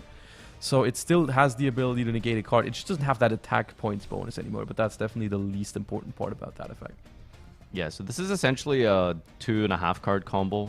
Specifically, Ash plus Wanted gives you this line here. Exactly, So and this is like it's really, really strong if you draw those two cards together, because you get to play through multiple hand traps. You even get to ignore something like Nibiru if it's the only one that they have, and you get to end on a pretty impressive field, which it looks like they've practiced their Snake Eye combos pretty well here from Team France. That is definitely the way you're supposed to start off this two-card combination. So I wonder how much time they put in to practice these sort of lines. And then my question number 2 is, if you've put in all this time to learn these lines, why was there a Tri-Brigade Fractal in round 1? Because he's just great, you know? Like, this is really that simple. I don't know what the real meta call that deck really offers you is. I mean, removal is quite good, right? Banishing cards with Shurig is nice, I suppose. I'm curious about this, because I was like, when I saw them doing this, I was like, okay, they're out here to represent like the more like rogue strategies, the more unconventional decks, and now they're just showing up to their next round with Snake Eye, which after how they started this tournament, I wasn't expecting them to do this, but here we are. Yeah, so Formula Synchron, as mentioned, this is where you set up your Divine Temple. Probably going to link that off for a Masquerena. and then go for the Mhm. princess, bring back the Flamberge, and then scale either the mask or the formula synchron. Can you end on both? Formula and mask? I don't think There you can, right? is you can, but then You're gonna need something like a birch, I think, for the next another body. you need more extension here. Yeah. Like just with this, you don't have the ability to go to put both into your spell and trap zone, right? You would have to have, you'd have to keep one of them around essentially, Mhm. right? Because you cannot place a formula and an IP Masquerena into your spell and trap zone because you only get to use the Flamberge effect once for that. So if you can either you can just keep an IP Masquerena on the board or the formula on the board, then you can afford to end on both. So the formula is being linked off into Promethean Princess, and we have not made an IP Masquerena in between. So this is just going to bring back the Flamberge. And this is interesting because in this setup, they are not getting rid of the Promethean Princess on their field right now, which makes it not possible to summon out the formula with the Flamberge. At the same... Oh, no, the Jet Synchron allows them to do it. I was going to say... you. Oh, they play Subversion. Ooh, that's interesting. Especially in a best-of-1 scenario, that's interesting. Yeah, Subversion acting as a nice little tech, I suppose. It's a one pretty of the, cool removal spell. Yeah, it just targets a monster and just puts it in the scale, like... Which is very Flamberge. unique. Like, you avoid all sort of, like, if this card is destroyed, if this card is banished, if this got sent to the graveyard. You avoid all of that. And we still get the draw here from the recycling ability of the Wanted. Yeah. And yeah, so just for clarification, what we have here is we have the destruction effect of the Princess tied in with the Ambler Whale, the special summon of the Formula Synchron on the opponent's turn, a Savage Negate, the Formula Synchron quick synchroing with the Flamberge into Baron, and then the Flamberge body bringing back 3 monsters from the graveyard, because typically Oak is your target there. So, and that also gets you follow-up. So this is huge. We'll see if Team Germany is playing any sort of field-breaking abilities here, as we opened no disruption for that entire combo. Exactly, which is very unusual in this sort of deck, because unless they swap decks around, that is their Snake Eye deck is probably on a decent amount of interruptions on the opponent's first turn, but this one did not. Either unlucky that they didn't see any, or maybe they swapped to a different deck that we're not expecting right now. I think this is one of the best things about Snake Eye, right? There isn't like one single card that completely shuts you down, right? Yep. I think even something like Dimension Shifter, we've seen people play through that, right? Yeah, And I think most there's iconically, we watched the UDS. Remember when Shunping played through Shifter evenly? He was playing some very wild stuff. That was there in order for to do sure. that. Yeah, he was definitely he was on, like, what was it, Parallel Exceed? Yeah. To get to like Link 1 into Link Karibo and then be able to summon some free level 4s.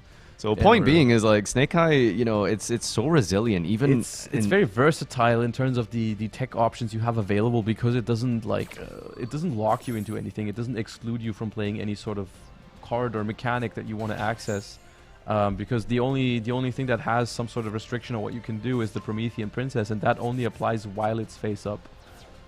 So curious about the special summon of the... Okay, wow, we are going to... So I was just wondering, do you think we've done this a little early here, maybe feeding into a Talents or Thrust quite soon, when we didn't maybe need to I mean, we do do this so have quickly? we do have 2 ways to stop a potential Talents here, with the Savage or the Baron the Fleur. That's going to hit the board any second now. I think the biggest reason to use the Flamberge quote-unquote early is the fact that while you still have the formula in your spell and trap zone, while you haven't synchroed into the Baron, you can't afford to use the Promethean Princess, because as soon as you brought the Promethean Princess back, you're locked into fire on your opponent's turn, so you can't summon out the formula, can't summon the Baron. So you want to get that synchro out of the way as fast as possible to make sure the Promethean Princess can be used whenever you want to. I'm going to make a call really early, a little prediction here. Can you Mhm. guess what it is? I want you to pay attention to the Baron zone. Ooh. Oh, yeah. We'll see if we... That is something that could definitely come back to bite Team France, because they have played into the relinquished Anima zone. We'll see if their setup is pretty strong, though. This is strong. I'd go out on a limb and say that they probably have the means to still deal with that, but it is a slightly dangerous thing that you should be at least mindful of when you're playing. Okay, alright. Alright. That's a lot.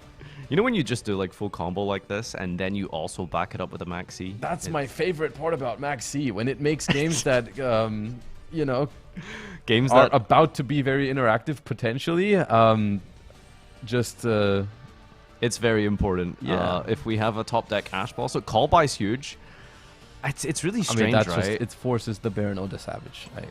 It's odd though, right? It's like such a strange paradox because in this situation, I would be kind of scared, right? Because it's like, well, Germany hasn't opened any disruption from the hand. And they do let it They resolve. do, right? They See do what I let mean, it- right? Yeah, no, I don't hate that actually. I don't hate that because I was about to say they're already in a good position, you know? yeah, I was about to say like if they use one of their negates on it, maybe there's a way that Team Germany can just like push through, try to put out enough damage on one turn, and ignore the amount of cards that they give Team France, depending on which cards Team France is playing, obviously. But Bell, discard Bell is not ideal, but it doesn't really it's matter what something. you pitch. Like the deck doesn't have a great quote-unquote send for Diabellstar that just generates you card advantage. So in that sense, you're just happy if you have any disposable card in your deck. All right, and we have the Vine Temple onto the Poplar. All right, so we should be able to listen into Team Germany momentarily as they are figuring out how to play through this. We've just had confirmation from production. I promise you, this will be the this will be the one here. Effect Valor, another hand trap coming down here. Scratch that idea of just pushing through this. Okay, that resolves. No further disruption there. Peut-être Koreka. C'est ce truc qui peut raser le board. So yeah, France has set up quite a field here, you know, and backed up with those disruptions from the hand. It's so strong. Getting a subversion, I mean, I guess they must already have everything they need from the Poplar for the follow-up turn here. Germany gonna need something powerful, like, okay, normal summon Jet Synchron. That is It's Sita. not exactly the most powerful normal summon. Let's say it like that. Yeah, not ideal. Hita maybe to try and pull something out here. Hita is pretty cool because even if it does get destroyed and negated by the Baron, it still gets to search. But And we did normal one way so I around think it would be to use the Savage on it because They Savage can't- just they- negates, it does not they- destroy. So that would be one way to do it. Yeah. Has They- Baron been used? Not yet, right? No, they haven't used any. Yeah, So it's like it's now at the moment it's 2 cards in hand for Team Germany against the Oh. Baron and a Savage. So it's pretty tough. This I mean, Hita this needs is to also carry some kinda weight. cool. But yeah, doesn't do anything. the Does biggest it? problem is that You can bring back. if you let this I go mean, it takes through, their, you're just at risk of having some like this is potential way- interrupt Interrupt in a that way, can force exactly. something out, They or cannot chain, right? you know, if you do negate it. No, this is only on it's summon. vibing on the field here, then but the problem is like we don't have any This good is normal also summon. like this The next also play would forces, have like, to just be an involving interruption when you Jet activate the Synchron. effect on the field, because we Yeah, have to which negate would because cost we another can card try in to hand, stretch which would them, make Then it goes like to the graveyard, the less and then cards you we- have against cards like Baron de Fleur and Savage Dragon, the harder it becomes to navigate because it's just easier for your opponent to think about what they need to stop, right? Because if you like don't destroy it. simplest scenario is interesting. you have one card in hand and That your opponent has a means Baron de Fleur, we they're just can gonna go use it on that one card and call it a day. Trash Hita. And they are doing what I Search said. for They are Poplar. using the Poplar Savage to affects, avoid the special Hita summon from being out. destroyed. They don't Poplar actually affects want search it original to symptom leave the spoils. field just yet because And then that would continue give to them somewhat another play main card. phase 2. I think that's the best And option. the only other like wait, potential we have play Jet here is Synchron as like, I don't know, well. do you crash and It's get a just search? And You can crash and fetch a Poplar. I'm pretty They sure will- Poplar can I trigger mean, in the they damage can step. use Prince of Engrave. still so much to like play I through. like the line right? that I just brought up, It's, right? Like just battle Unless phase, Poplar crash. says yes, except during the yes. damage step. Yeah, it doesn't matter. crashing is indeed the play we're going for. We can't There's crash. a Karibo. Oh, no, wait, we can crash Karibo. still. It's just more damage. Doesn't matter. yeah. Okay. Triggering the Poplar to scale itself and giving you some more room I don't for think they're going to future scale plays. itself. I think they're going to scale the Flamberge, which is one of the Yeah, it is. that is one of the best things about the Linkaribo in this deck. The fact that you get to protect your monsters on the opponent's turn and get this Poplar into the graveyard to get the Flamberge back into the spell and trap zone. No, but like, okay, they multiple want to crash usages anyway. from What's going on Poplar here, especially mid game there. So yeah, Flambird skilled for Thing some is, further we got- advantage in the future, and we they are can going to negate try and something crash into here, this Amblo whale here. So They allow it. What I do like about this game from If they Germany negate is something that here- even though they are facing a You have very to- strong opener from Yeah, Team exactly. France, The didn't question have is, any what do we do tools with to it then? stop them on the first You turn, have to they draw. are playing to Or you their can. best abilities, right? They are doing what they need to be doing still, right? Because not every game of Yu-Gi-Oh is winnable from the get-go, but you still need to try and do what you need to do, and they are doing that, right? They have now with this single Hida, they have forced the Savage and the Baron, which is impressive. So. Yeah, the only thing I would have liked to have seen there maybe would just be like end of battle phase, like evenly is. Oh yeah, that would have been nice. Probably the only way they can come back here. 2 more cards left in hand. Normal summon used. We still have a live Jet Synchron, I suppose, but that's another discard. The Jet is live, but we have normal summoned, and we have also used Diabell Star, so it's running thin on options. Of when it comes to like putting stuff onto this field, and it's like the task is just so large here. Like you need to remove this entire field without a battle phase and stop the follow and up deal with what they have in hand. Yeah.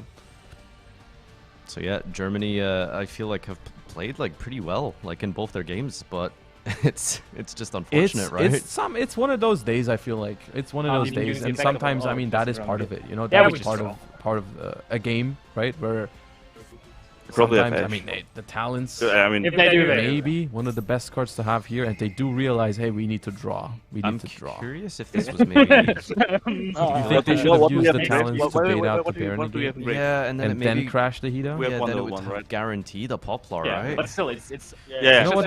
Yeah. This is where the Maxi in hand feels like extra. They have the 1-for-1 as well. They have the means. Okay, this is something. Oh, wait, do we have is there targets? 2 I don't fires? think so. Oh, we have a It's jet. just a jet, yeah. Somehow, somewhat. Oh, if they had another level 1 fire in hand, they could have pitched that for the jet first. No, but then the jet wouldn't have been in the grave anymore. Oh, never mind. Still with Princes and all the follow-up, it is not going to be easy. We've got But players. this was one of the draws that at least does something. All right, we finally have that table audio here.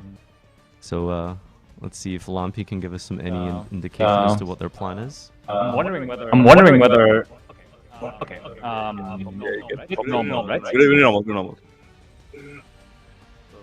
So Poplar, special. We also get a draw. We also get a draw because we have wanted engraved. If we get to that point, yeah. And let's think. Field spell? Is it ever field spell? Because field spell makes a trigger when they go princess. The problem with that is. What are you gonna do to Poplar? Huh? Like, what's our play with just these two? We go. Yeah, we could go Flambert into Reborn Jet Synchron to have 2 bodies on the field, and then when they react with Princess, we get to summon another monster from this gun trap. So maybe it's this, but then we don't have the draw of the original simple spoils and bond it together, you know? I'm thinking. if we go I'm thinking there, but yeah, hopefully that'll be a feature for the rest of this invitation. We can listen into the players there. So, what do you think of their discussion, Josh? It's an interesting point being brought up. They're talking about whether they could maybe get the field spell here. However, I wonder if they noticed it because they didn't bring it up. But they were just talking about they can get a wanted draw if they have a Sinful Spoils spell in the graveyard, because they have wanted in the grave, but no, they didn't get to the original Sinful Spoils card, right? So if they notice, if you go for the temple here, you won't get that wanted draw, and I think they need it. I think they might need that extra card. So I think it's probably the original Sinful Spoils just to be able to use that wanted to draw an extra card. And they are going for the temple. Interesting. I mean, this also opens up lines here. That's the cool thing here, because the Team France decided to let the Maxi go through, to let the called by on the Maxi go through earlier. We are not under Maxi at the moment, and we've already played through. I mean, it's astonishing. They've played through everything, Baron, literally everything. Savage, Effect Veiler, Maxi. Right? It's quite impressive, and they get to resolve pretty much everything. They haven't resolved anything yet. They can use the Poplar to scale that Flambert that they discarded earlier. So that's still going to be able to revive. The only downside to this position is that we are in main phase 2. And I think here we need to talk about something that Team France did a little bit earlier ago. They used Baron de Fleur on the Hida to add.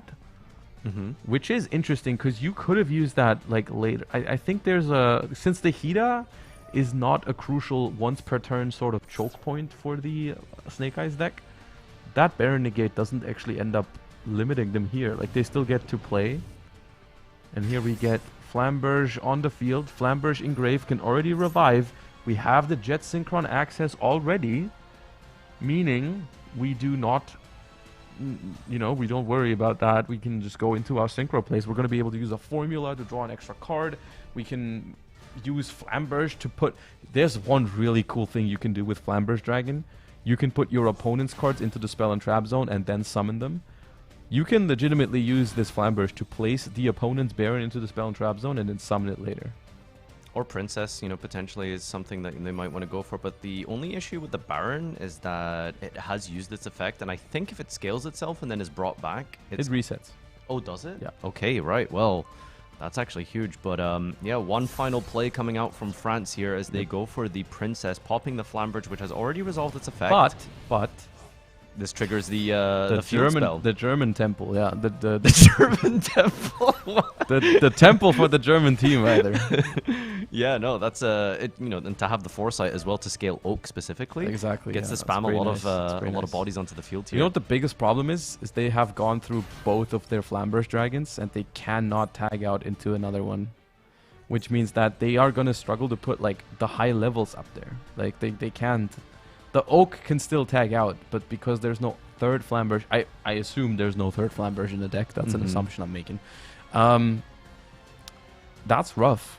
Yeah, so we only have like link plays to really try and get out of the situation. Like that would be usually. I guess we can still we can go for a Promethean Princess to bring back the Flamberge from the graveyard again. This is not over.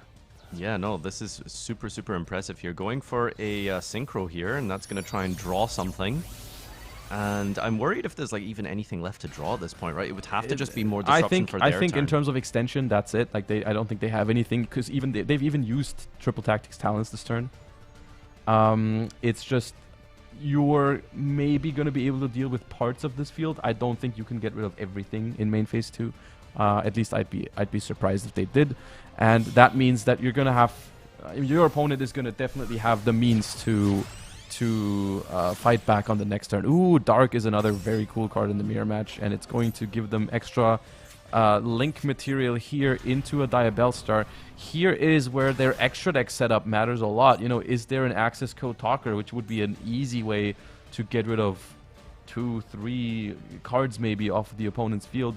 Or is this just a means to go into your Promethean Princess? I think access is probably standard, but I'm just wondering if maybe something can be done with like a Celine potentially. If they play that would be yeah, live too, because they have their own spellcasters. Yeah, so the thing I'm wondering about is like the attributes, right? Because if you have access codes, you don't actually have a lot of destruction, right? It's just dark and a fire right now. It's dark, it's fire. This is intense. Yeah. All right, here we are. Oh, We're that's back to the Celine. table That's here. Celine arrows.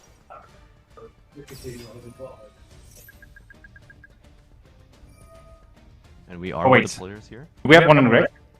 Yeah, we do. We have P3.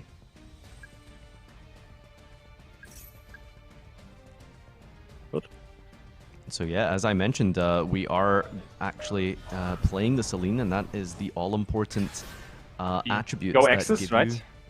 Yeah, the access that they're talking about here. Unless they've got a funny rank 7 play. Tomahawk. Oh, imagine. Keep to the level 7. Keep the one lady. 90 seconds, this is unreal. 90 seconds in the dream. And mentioning as well that they are low on that timer, 90 What do we seconds. pop I think we pop the Baron definitely, because I can pop a card in our turn. But I can red. The Baron is pretty safely, yeah. Okay. So my question is the second and third pops, you know, what are you going for? Do you think the field spell is important enough? I don't think there's maybe even the this is possibility follow-up, to but get Promethean Princess back to Flamberge. This says it's Because it's funny because I was thinking the one card you definitely don't pop is the Baron, and they popped it first. They were like, definitely the Baron. Because I think the Baron is the one you want to use your Flamberge on. Block them. We leave it, and we if a link of 3 or low monster field. This card is destroyed to contact one finger lower monster in Eva graveyard though. Yo, Lampy out here reading You his can just cards. Let's summon go. our dock or something. So it's, Yeah, then we cannot pop. That's advanced technology. Yeah. Not many Yu-Gi-Oh players familiar with this, but here we are. Getting we rid are of the popping temple Prin- is actually massive. That's the interaction between two Snake Eye temples is actually like that. Madness ensues when both players start the turn with a Snake Eye temple. All right, and the most important one is the third card here. What are we going for? So how are we getting to that? Flamberge. That's an important resource. Yeah. Yeah. So the Flamberge of Team France's has used its effect this turn, but getting it out of the scale. Yeah, is it's like important. that's the actually out of all these cards on the field, that's one of the scariest. Oh wow, we still have a my God. Magician. Wow, we did have more extenders left to draw, and I guess this is where you try and go for like the princess stuff. Jet is there too. We can still do a lot of stuff. Okay. We can't do another formula.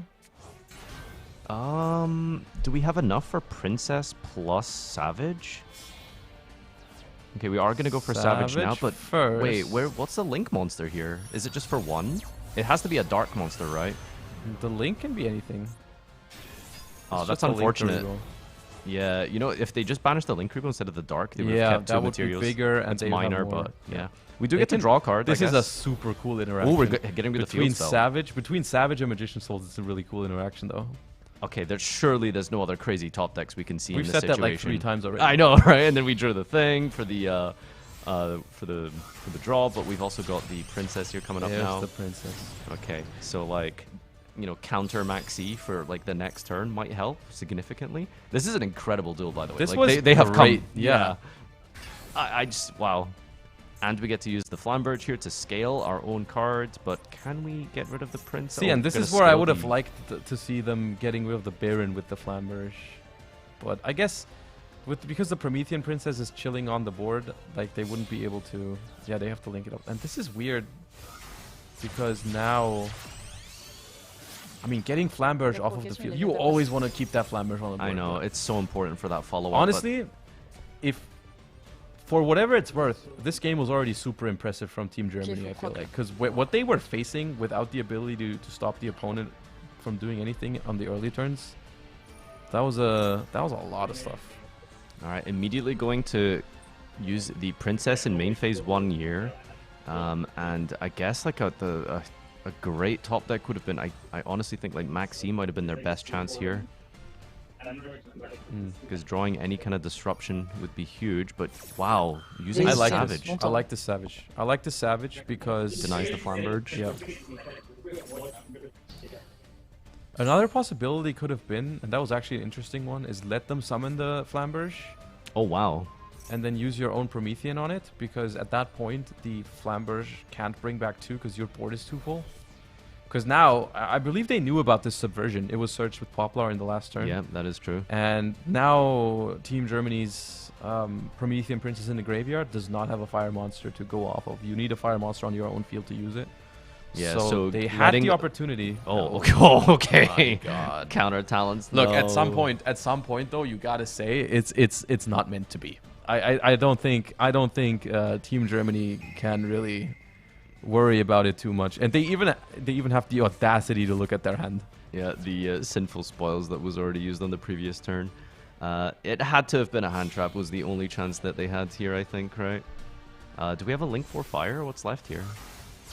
This is Nightmare Phoenix. Oh, okay, we're just gonna Link 2 actually. Yeah, Link 3s can be used as 1. Great. And Spare hitting that wanted. last Don't need it. Final back row here. Is it anything? Okay. Cross out for. I mean, is there anything? Like, It's okay. typically really, really strong in the mirror match if you can afford to call Flamberge Dragon, because Flamberge does so much for this deck that the ability to, you know, stop your opponent from using it. The problem is they don't have one in the deck. They don't have it anymore. Hmm. Is that a Kurikara? Oh, okay. Yeah, we did They search also that. added that. Yeah. That is enough. That is enough damage. That is And, 87. Wow. All right. Team France attacking for game after that huge back and forth, and it's only turn 3, by the way, but so much interaction. A lot of stuff happening on that one turn, and that was cool to watch. That was our best match today, 100%. That was really, really cool. And it was the Snake Eye Mirror out of all things. Yeah, I mean, that's the cool thing about the Snake Eye Mirror, right? There's so much back and forth, and there's a lot of technically demanding plays there. And even, you know, playing at the highest level there, you know, you were still picking up on a couple of things they might have potentially done a little bit differently. There's a lot of intricacies, yeah. You know, so you mentioned a lot of cool plays there with, for example, bringing back the opponent's Baron, utilizing your field spell on top of that. So, so much to learn from this Snake Eye matchup. And, you know, it's exciting to see where this is going to go for the next couple of months as people start to develop and learn these in-depth plays, these turn ones, as well as the interactions between each other. Well, we're going to hear from the players now, from Team France, who are now sitting at a 1-1 record. Yep, let's head on over to Ed and hear from the players themselves. With Team France, who have just won that round 4 match. That was long. There was a lot going on there. You guys had pretty much dominance the whole time, but their turn took about 3 hours. So talk us through what you were thinking throughout that whole match. I think we had a pretty good hand, pretty good start. They did a long turn, but we were not in danger because we have a lot of recursion, a lot of cards in hands for the next turn. So they played it very well, but we did so much in the first turn that we couldn't lose anymore. You had so many negates and interruptions on the field that you were just they were never going to be able to do anything. You were up against a world champion. Was that scary? Sorry? Was it intimidating being up against a world champion in that game? No, it wasn't. No, it wasn't. I mean, that's confidence, because you keep saying that you're the best, but now you've just beaten a world champion. That must be, you're on your way to being the best. Yes, soon I will be. Soon you will be. Well, that's exciting. Best of luck in your next games, guys. Don't go anywhere, by the way, because we're going to be back in just a second. We're going to show you a couple of games, then we'll be back with our round 5 match, which I can now tell you will be Spain/Netherlands versus Team UK. Don't go anywhere. Rush Duel has been added to Yu-Gi-Oh! Duel Links! Accelerate with Rush Duels from the get-go!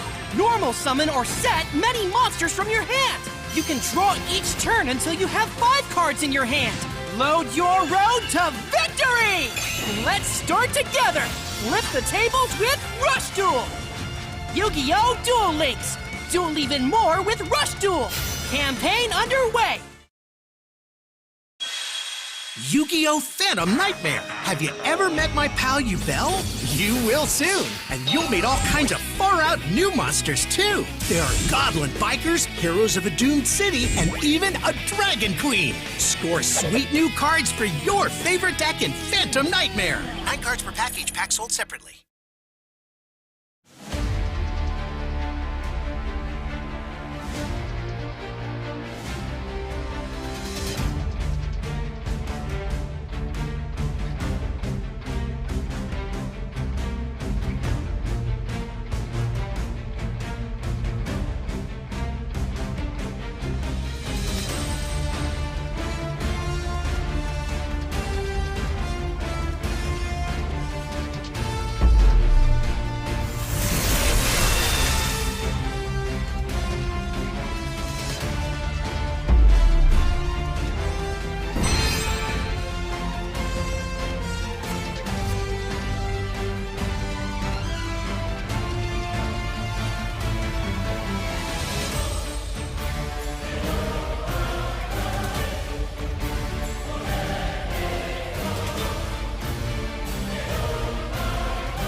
slide with the intro now.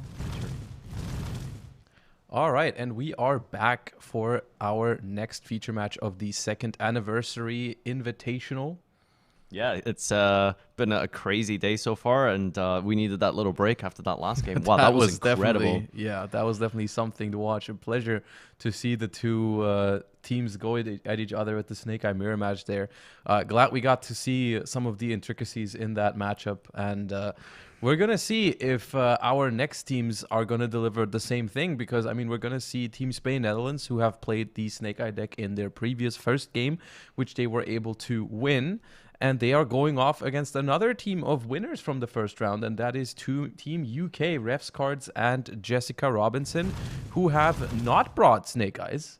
They have actually been on Branded, which is something, I mean, I can't say I wasn't expecting to see it, but I also wasn't really expecting to see it. I don't, you know what I mean? It's like the kind of deck, I'm not surprised per se, but I also wasn't sure if we were going to see it. So that is definitely interesting. And we see both of these sitting at a 1-0 record, trying to get that 2-0 position, which, I mean, in just 4 rounds, I think I would imagine if you get that 2-0 score to get like just off the ground, you know, like I think you're in a pretty comfortable position. Yeah, I think they would probably just have to win one more after this round if they can clutch this out here. So, yeah, Spain Netherlands featuring Quantal, of course, world champion, alongside a Guardian Celta and Jessica and Revs, as you've mentioned, the previous Macedo Invitational winner and the European champion. They're ready to go. Let's jump on over to the duel and have a look at how this one unfolds.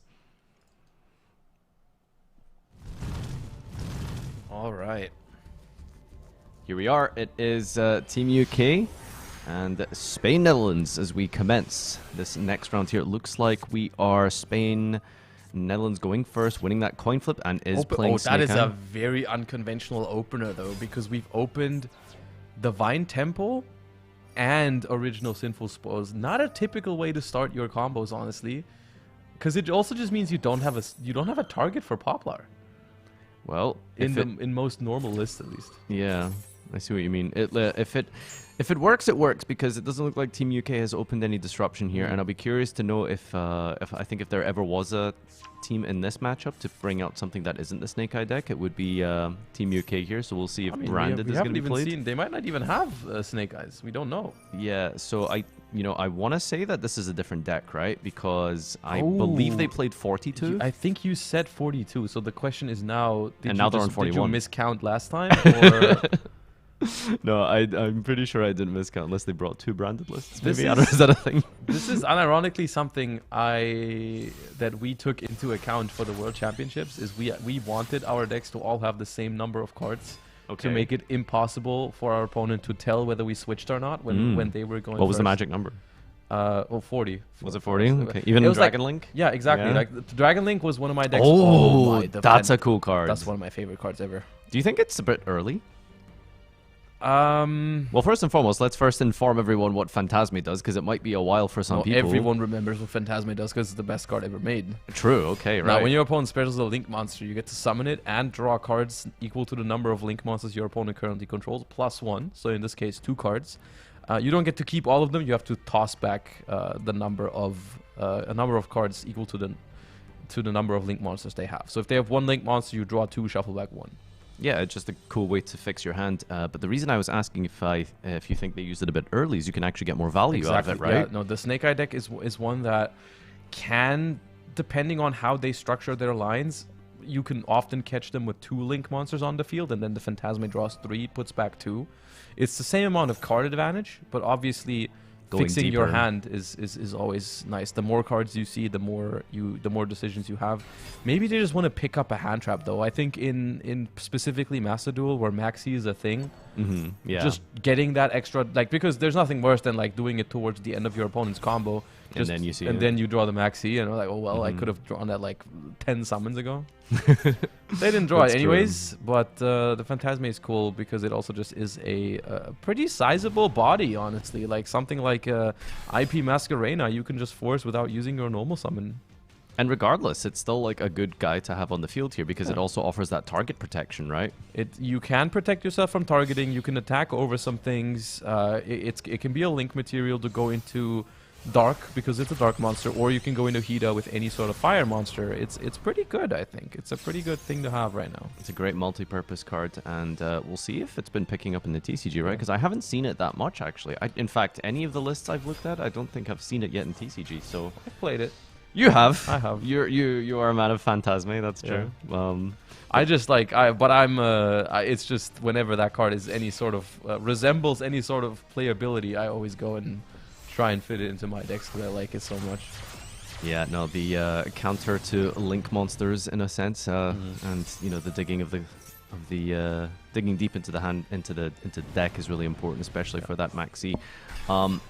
But yeah, Maxi is like a card which I would argue is like not even bad to top deck sometimes, right? Especially against like Snake Eyes, which still special summon a lot on your turn, Maxi right? on your turn, you can still get like 4. Yeah, I mean the dream is Maxi draw Maxi, so you have 1 for their turn, 1 for Yeah, your turn. okay. Must be nice. What kind of dream is that though? The Good- Master good Duel dream. All right, scaling the Masquerena here and keeping the Flamberge on the field. Okay, we need to clarify. Is scaling the word we're going to use for this mechanic? See, I don't know. I've just gone with that because it's nice and simple, right? I guess there isn't really an official way to describe this, is there? Placing is what I use. Placing, you think? Placing the Masquerena. Right. Okay. Well, I mean, I can place your cards in the graveyards, right? Like, yeah, and then take the win. Like, if we want to go with that. One set card from Spain, Netherlands here. Let's see if the UK. And this is despite not interrupting them per se, because the Phantasme obviously doesn't stop them from doing anything. This seems like a more manageable situation than what we saw previously, and I'll say that much. If we can see a cool game after seeing Baron and Savage being opened, I can only imagine what we can see here when those cards are not there, right? I think there's a lot of potential gameplay happening. But I don't think this can be branded, though. Would you really be... I mean, yeah, I don't think you would bring a branded deck with Phantasme to this event. Question, does Ash Blossom target branded fusion? Then we could... discard Phantasme to protect it, but that's about the only usage here. It is Snake Eye. It is Snake Eye. All right. This might actually be live. Here we are with the table of Team UK. 1, 2, 3, 4. It isn't Princess back, yeah.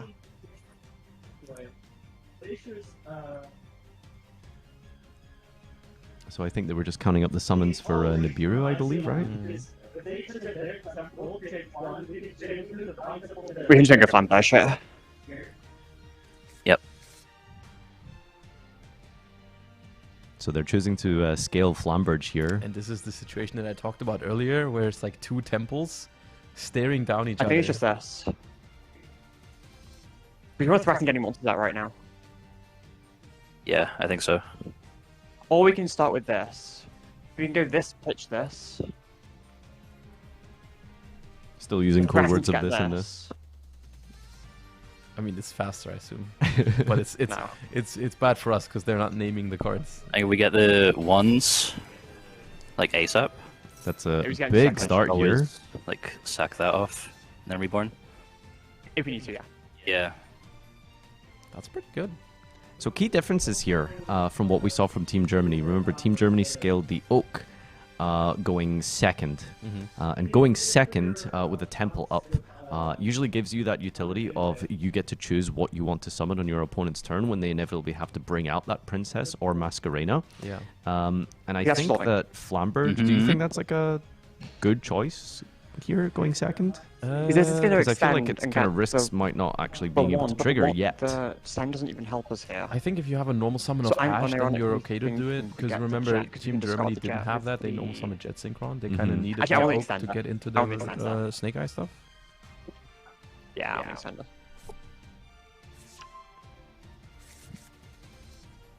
Now, is there a Maxi from Spain, Netherlands? Wow. Huge.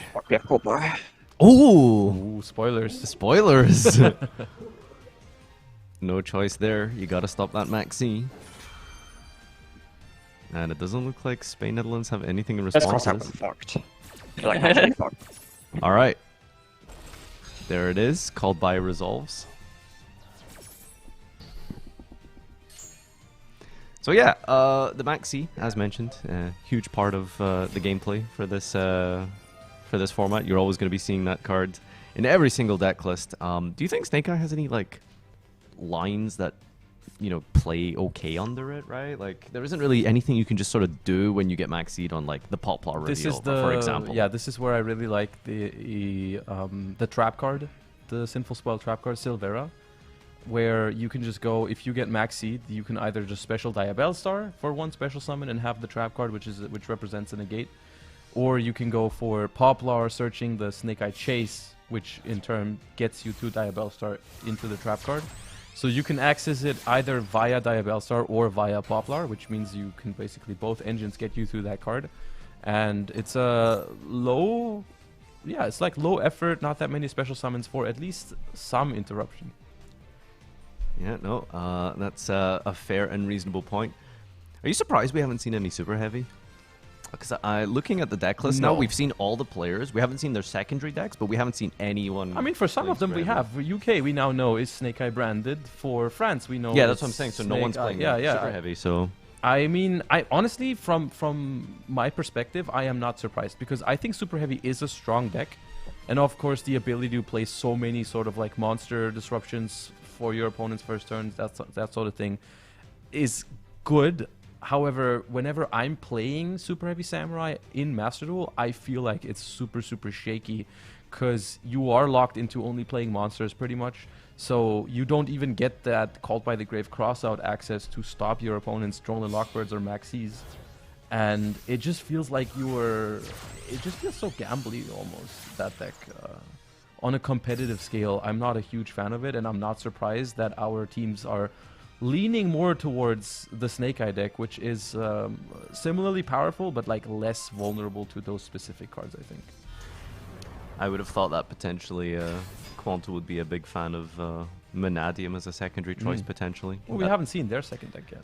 That's true, yeah. They have actually just rolled out Snake Eye primarily. Actually, I think I know what Quanta's playing. Oh, really? I think it's the same deck from Worlds, right? I think it might be Striker. Really? I think so. I could be wrong. We'll see if it actually comes up. I mean, Quanta just played Striker at Worlds twice too. Like, we went into that with saying like we're probably never going to use that second deck, and then suddenly he just sits there and he's like, I want to play Striker next game. Did it go well? He won 1 and lost 1. So okay, technically, for Striker standards, yeah, exceptionally well. Good 50-50 ratio there. So we've triggered our field spell here. We've brought out Masquerena on the summon of Hita, and now on the resolution, we want to use the Masquerena to link away first before we get into our princess plays. Yeah, that's the one thing. You always need to do this first, because after the princess is used, you are locked out of these sort of interactions. Now, key point to remember here as well is the Phantasme protection is still online, so anything that Masquerena gets into, I feel like can just be denied and traded with a Phantasme, right? Although you can't. Whoa! Okay. I was not expecting that. I was about to say if they use the Flamberge as another link material, they can make it so that it's like Chainlink 1 Nightmare Unicorn, Chainlink 2 Flamberge. Yeah. Royal Goddess. Okay, that's the reason why they're playing Goddess. I'm calling makes it. Sense. Makes sense. But they have played into Team UK's Divine Temple, bringing out the Flamberge. That's going to be a big chain formed here as both players have many triggers and a lot to revive and bring back here. This is going to get really technical really quickly here. Negate the effects of all face-up monsters, non-targeting, and now we Phantasme is off the board then. I mean, it's still there, but it cannot negate any sort of targeting from now. It's a really cool choice there to go for the Underworld Goddess, and I think this is where maybe Master Duel gets to show the showcase, right? Because I don't think you have the space. You just for this don't. Yeah, in you don't have TCG. the room. Like you do not have the room to play Goddess. You could if you really wanted to, but realistically, you're not gonna see it. Yeah. So. Working out really nicely here. Hita kind of annoying to deal with because generally you might have a big risk of triggering that search. You mentioned the Unicorn chain block would be really strong because it gets to protect from Phantasme using the Flamberges too. But hey, I guess just getting rid of it completely works out well too, right? And all of these bodies get to float here. I mean, like look the at thing this. is, like Team UK still has 4 cards in hand. Team Spain Netherlands is generating a lot of cards here, a lot of follow-up for the next turn. But they do need to get through this turn. Yeah, and their board is like, I mean, they have a we Goddess steal their Poplar. Ooh, so that their original can't Let's set listen in Poplar. on Spain, Netherlands. Okay. I mean, there's no other point because there's nothing else that they. Because the thing is, actually, we can hold. We can We can instead. hold and we force with the Promethean.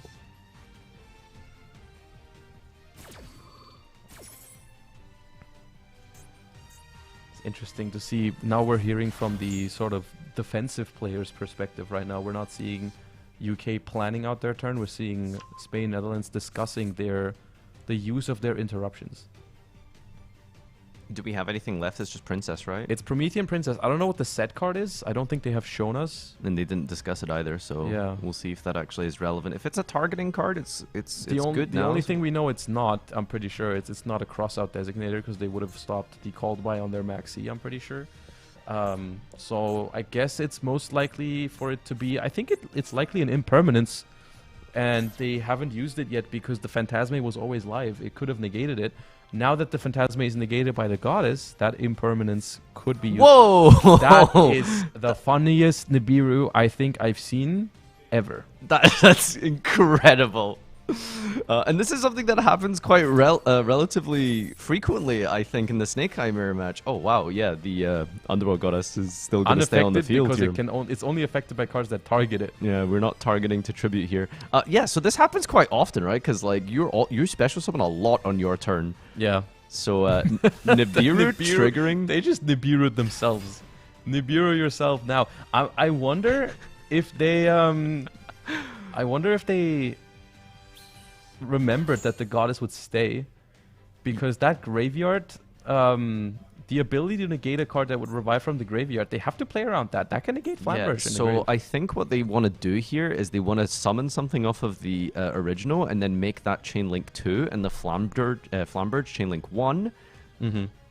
And that hopefully, like, but they should have something to trigger. Then off again, of this. if it's Snake Eye Oak, that also summons from the grave. Like, that can also be negated by a princess, by Goddess. Yeah. I guess, like, triggering Flamberge is better. Well, I mean, I guess it's just the same number of bodies. Yeah. But I guess, like, regardless, they will have something, so that's important. And there's the Oak. And here, if they want to go chaining one Flamberge, chaining two Oak, but the Goddess can stop the Oak, I believe, unless you would target a banished one, but they don't have one to avoid that. Nothing banished. Yeah. Jet Synchron would have been ideal here, but... But the thing is, they still had to... Oh, wow. Okay. So they actually are opting to scale with their own Poplar instead of negating with the princess, with the Underworld Goddess. And you know why? Because the Nibiru made it so that they don't have a fire monster anymore. So it turns off their princess in the graveyard. And them placing something into the Spell and Trap Zone now makes it so that their own temple can summon that out. They have not used that effect yet. So here... Poplar is going to be scaled or placed. You got me with the scale. Now I'm using it. I don't like it. So they're going to place a fire monster into the Spell and Trap Zone. The Team UK is going to summon. Temple is then going to bring out whatever they put into the Spell and Trap Zone now. And then they have a fire monster for Promethean Princess. So a lot of back and forth. And here... Which confuses me as to why we're using the Link Karibo here, because this was always just going to be negated by the Underworld Goddess, no? Yeah, that's... curious. Oh, they're scaling Flam. I guess it doesn't really matter, right? I guess it's fine. Yeah, as long as it's any fire monster that will be able to trigger your princess on it. But this is still pretty big, right? Because we're gonna have 4 bodies total, including the Nibiru, and we haven't gone through princess yet.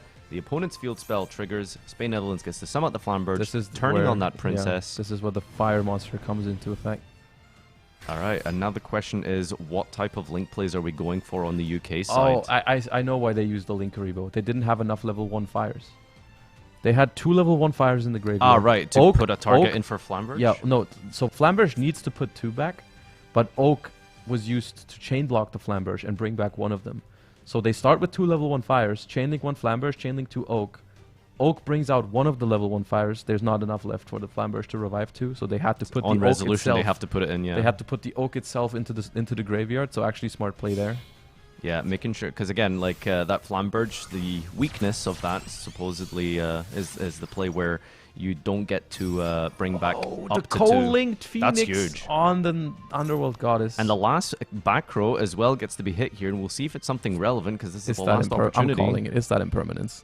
Yeah, I mean, it didn't feel like there was anywhere really good to use Imperm so far, so this would have to be it. And it's impermanence, and they are now thinking about whether they want to use their Promethean Princess on this Phoenix.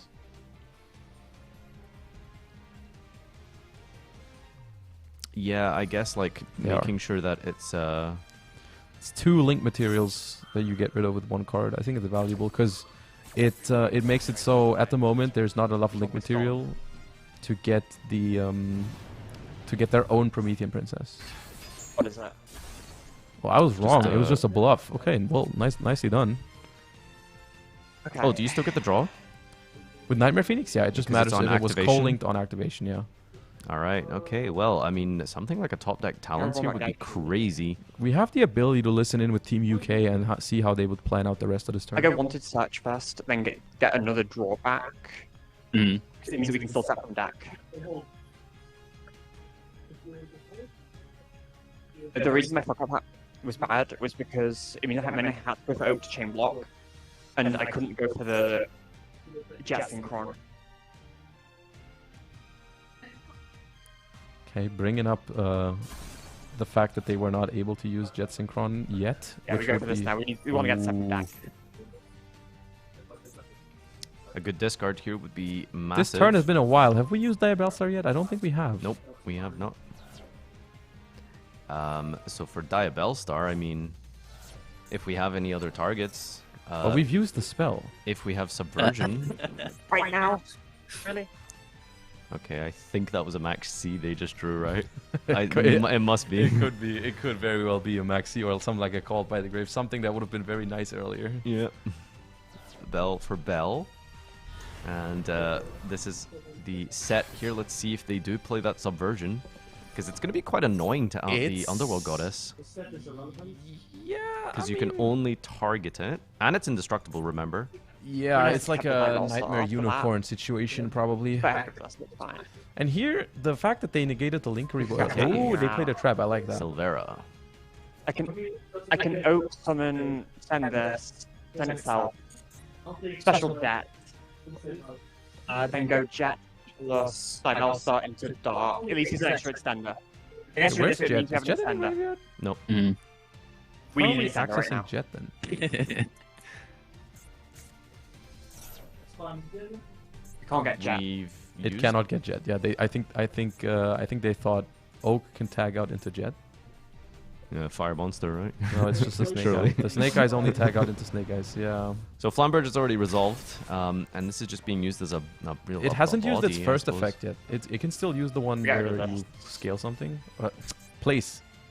I will convert you to the scalers. Oh no, I don't want to be a scaler. Yeah. What do we place here? We can access code the rest I'm of the board. assuming you need to worry about getting rid of your opponent's monsters with it. Like you can place something like a Promethean princess back there, or the goddess. Yeah, it goes for the goddess. The cool thing is you can summon that goddess to your field and then use the goddess to check the princess on the board.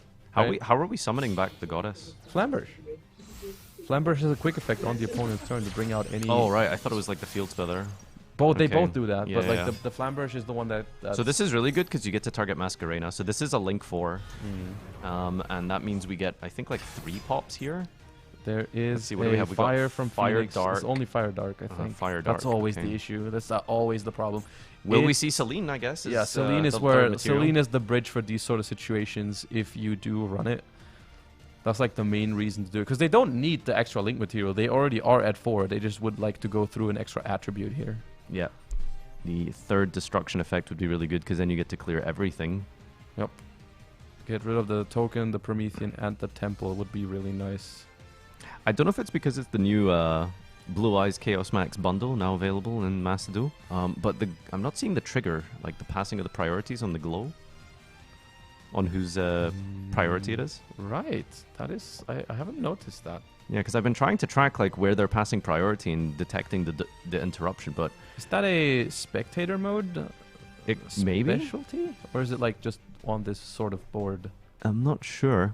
But anyway, they are deciding what to do with this this link material now. Are we going to go straight into access? I don't think we've used Princess yet, I suppose. Yep, so they might be considering a princess line too. It is Celine. Okay, great. Okay. But that was the point. Like they had to decide between princess or access code, because the 2 link 2s can go into princess, but a link 3 and another monster cannot. Like Celine plus Diabellstar cannot go into Promethean princess. So they had to make that decision before summoning the Selene, and by going with the Selene, they're basically saying, hey, we're going to go for an Access Code Talker. If they had access to one more body here, it would be really huge for them because they could keep the Diabellstar around, because the trap card sadly only works if you have Diabellstar on the field. Yeah, so ending on full destruction and the negate would be massive. That'd be massive, but as of now, it's just going to be... I'm saying just, but like the fact that they full cleared this board is impressive regardless. And I mean, we heard Jess complain about say well, we draw this card now earlier, right? What if it's a backup Maxi? I mean, that would be really strong, I think, right? Because you do get to full clear, and then you pressure your opponent into basically OTKing and getting rid of your field here.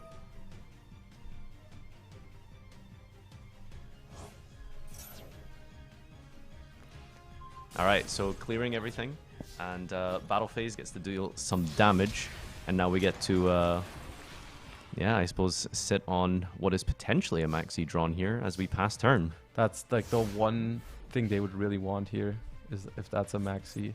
However, I mean, we also still need to see from Spain, Netherlands how they want to approach this situation, because I mean, I assume they have enough follow-up to play on this turn. However, they've got good follow-up. The question is, they definitely have the Sinful Spoil original in the graveyard to be able to search another level 1 monster. So it's not a question of whether they can play this turn. It's just a question of what has Team UK drawn to maybe have a say in what they can do.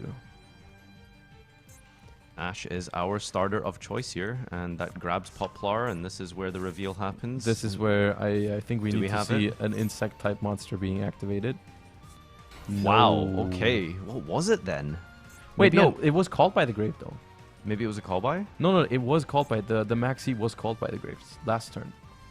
Aha. Right. You're right. So yeah, even if that would actually make it worth complaining about. Yes. Yeah. The one time you don't want to draw it. Yep. Ooh, this is rough. So the only thing you need to worry about now is, yeah, can we just have to clear, right? I mean, if the card in hand is nothing, for Team UK and nothing of relevance for this turn, then it shouldn't be the hardest task for Team Spain, Netherlands, because like the Access Code Talker doesn't pose any sort of disruption. We know what the back row is. We know it is the Sinful Spoils of Silvera, or Sinful Spoils of something. I don't know, Sinful Spoils Silvera. of something Silvera, and that only works if you have Diabellstar on the field, which means that essentially no disruptions coming from Team UK for this turn. Using the Underworld Goddess in the Spell and Trap Zone as fodder for the Snake Eye Ash is also... That's very funny. Yeah. We got Flamberge. That gets the revive as well. Do we have Oak in the Grave? Yeah, we do. So much mid-link material is going to come out here. Yeah. I suppose the play at this point is basically toggle off until you hit 5 summons, and then you put them in a thinking position, I suppose. Yeah. But again, yeah, I don't know if you can see toggles, because I'm not seeing them on this field. Could be a spectator thing, but you know, it is part of the. Did you use that much at the World Championship? Paying attention to toggling? You try. Sometimes it's a little too much, like trying to pay attention to everything. Mm-hmm. But it's like when you open something like Maxi and you know you want to use it at a very specific point, you just hold the right. I was using the option. Switch and hold. Yeah, exactly. I'm a big fan of switch and hold. All right. Do we still have Hita in our arsenal here? They do. Yep. Team UK used it because they went second, but we're using the Flamberge to just casually push the Access Code Talker back into the Spell and Trap Zone. Pushing. Okay, that's a new term. Yep. I use pushing when I find it. It's more disrespectful. I find it fitting when you use it on your opponent's monsters on the field. Yeah. Because you are like it also makes sense because it would be physically like a pushing motion, right? You moving it. So, 8,000 damage with just 4 materials. Can we find it? This last card in hand, I mean, yeah. I mean, we can definitely find 8,000. The question is, can we do it in... I don't think we can do it in less than 5 summons. Yeah, I know. That's the problem, right? Like, do you even care? Are you worried? Like, you just have to go for it, I mean, right? you go for it, because, like, I mean, looking at the state here. Ooh, Phantasme. Okay. All right. So... Okay, question. If they draw Maxi here, Do they remember? I think so or much. do they keep it? So much has happened, I think they forget. I forgot about it because of how long the turn was. Yeah. It was like the very first thing. It's almost like there's this one spell card, I think it's called Question, that just says like you What have is to the bottom guess. card Yeah, of your what's the grave? bottom? Because that's how long it's been. That's almost like the first thing that happened on the last turn. Yeah, I mean, that's technically why you shouldn't be playing around with your graveyard too much. Yeah, You- so you- essentially what they're saying is like, do you remember what the first card was that your opponent played last turn? And it's in defense mode. We have targeting protection. I guess that's kind of relevant. So even if it's a dud in the hand, like, we still have that. I was gonna mention the access code talker. Maybe they'd forget that it's immune to destruction, but you know, Flamberge is just such good disruption. It's such a diverse way of the deck has so many ways to clear. Yeah. Monsters. I don't think there's anything it really struggles with, right? Like maybe unaffected monsters, right? Like a Borrel end. Fully unaffected would be a problem. You still have a way to run over it, and we saw from them that they are also using the Underworld Goddess, so that's another option you have. Yeah, it's pretty simple, I suppose, for this deck to. Underworld deal Goddess with in a lot. general, just the existence of that card, if you have the room in the extra deck, just makes it so that any deck that has access to enough link. Oh, wow! Okay, that's huge. All right, we may have potentially clawed our way back into this game here. That Nibiru is really, really good here because I don't think we have a way to trigger Flamberge's second. In fact, did we use Flamberge? We already have. Yeah, so there's basically nothing left here. The only thing that makes me worried about Team UK at the moment is that do they have the Sinful Spoil in the graveyard? The original Sinful Spoil? I think they do. Yeah. They do have follow-up. So more back and forths here. That's a tiny Nibiru token. Okay, set pass. Nothing else from Team Spain Netherlands. 400 defense. No Pathetic. magician souls or anything to push through this. A measly 400 defense standing in the way here. This Nibiru is yeah. Look at their life points too. 2,700. Yeah, direct attack on Nibiru wins this. Do we just have anything? I mean, we do. We can. I mean, just- I'm judging from where they set that card. I'm thinking Has it's to an be impermanence. But if you go like normal summon Snake Eye Ash and it gets impermed, that Snake Eye Ash attacks over the Nibiru token. Yeah, you're fine with that. Yeah, it attacks over the Nibiru token. The Nibiru goes in directly. And I how did this happen?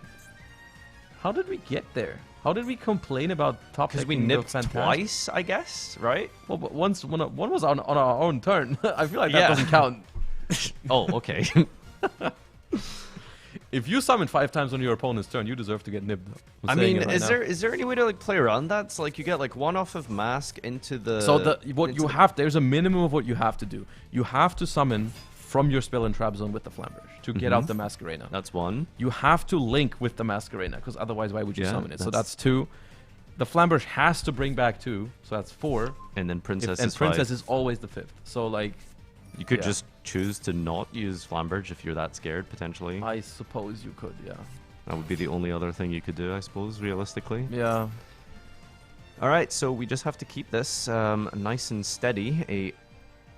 A counter Nibiru would be very unfortunate, so we do have game on the field right now. I would be surprised if they played into Nibiru here. You don't need to risk that here. I don't Are we just going to go battle phase? Is the UK going to come out on top and go 2-0 here? This would be crazy, by the way. The last 2 Snake Eye Mirror matches we've seen, yeah, and we go, okay.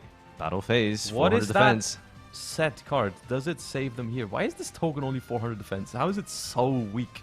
We only used Link monsters and something else, so attack directly, win Nibiru. Does it clutch it out? There's a delay here. Something's happening. No! 3,000 directly. Spain, Netherlands faltering, and Team UK coming out on top. What a game. That was very, very cool. Right. That was very cool. I enjoyed that a lot. The Snake Eye Mirror matches have been something else, and this is why I personally do enjoy this deck, even though it is very strong, undoubtedly, and it is definitely a lift in power level on what we already have in the game at the moment. It's definitely very powerful, so that is, you can't really deny that, but at the same time, I think the interactions, especially between specifically 2 Snake Eye decks, are really, really fun to watch and play yourself as well. Yeah, I mean, like we saw in the last game, it was such an incredible good back and forth. In this game, more back and forth interactions, double Nibiru coming down on Double both Phantasme. turns, double Phantasme. You know, there's so many cool cards that are like interactive in this matchup here, and you know, I guess that's one of the exciting things of the deck. So, yeah. And I think we saw part of UK's strategy going into this tournament, because I think the Phantasme Nibiru sort of combination in their Snake Eye deck is clearly saying, like, we want to play this against other Snake Eyes. So in the round 1, they queued Branded into when they didn't know what to expect. But now they brought the Snake Eye deck for the mirror match, and it worked out. And let's hear from the winners of this round as to what their thought process was going through this match. Take it away, Ed. I mean, 2 Nibirus and 2 Phantasmes. So forget the Nibirus. Talk to us about Phantasme, because that's quite an unusual choice. Why? Why? So Phantasmes for the Snake Eye mirror match. Because Phantasmes, we saw turn 1, they couldn't really remove that Phantasme. And the idea is we just want to draw into our either power cards, like more engine, or the Nibiru. The Nibiru, I mean, when the first one came down, I thought, okay, yeah, fair enough. But then 2. I don't think I've ever seen 2 Nibirus in one duel. But then again, I'm not a European champion or a Invitational champion. So at this point, you've had, that was your second win or third win? That was the second win. Second, okay. So you still feeling confident at this point? At this point, yeah. I think we've got the scary matchups. You know, we're doing all right. We're doing all right. Okay, so hang on. How many more have we got? We're about to go into game 6, so there's then 4 after that, and then we'll see who's at the top after that. But I think you guys are currently doing some of the best. Hopefully. Okay, that's all we need is you guys carry on. But well done. Great job. Maybe we'll see more Nibirus and Phantasmes in the next one, but who knows? Best of luck in the next duel. Guys, don't go anywhere, because we are about to come straight back in with Italy versus Germany. And so I'm going to hand you guys back to our wonderful casters who are going to tell you all about this matchup. Well, Germany versus Italy. Team Germany is on 0-2. Is Italy 1-1, I think? Yes. Yeah? Okay. No, actually, this is Italy's second game, first of all. They are all right. 1-0. Okay, yeah. So Italy is in a prime position here, and Germany are basically, you know, just being difficult at this stage, right? It's difficult. Yeah, yes. it's complicated. We don't like to talk about it. Yeah, no, there's the scores up on the screen there. No, actually, Italy is 1-1. Right. Italy is 1-1. They did lose to Spain and Netherlands. I forgot about that almost. That was the Snake Eye from Netherlands, and Italy was bringing. That was the Labyrinth game. That wasn't really a Labyrinth game. It involved more Psyframe cards than Labyrinth cards in the first couple times. That was a good display of Psyframe. No Omegas, unfortunately. But yeah, Team Germany 0-2. I don't know what the chances are going forward for Team Germany are here, but they're going to want to try and win regardless. One thing we can definitely say is if they don't win out from here on out, then I don't see a way for them to make it into the top 2. I don't know the exact situation with 5 teams round robin. Whether you have to go 3-1 or 2-2 could be enough for. You need a lot of favors, I think, if you go 2-2. I assume from your matchups. Yeah, they definitely need to try and win out here. Otherwise, they will not have a chance to appear in the best of 3 finals later. And Italy sitting at 1-1, obviously want to try and secure the last 2 to make their way into the finals. And do you think they've lost their faith in the Labyrinth deck? Think we're just going to see the Snake Eyes now? Nah, I think they're still pretty confident in Labyrinth. It's just a case of, like, do they have a read on Germany potentially bringing, like, a non-Snake Eye deck? Because I think that's where that Labyrinth deck would be good.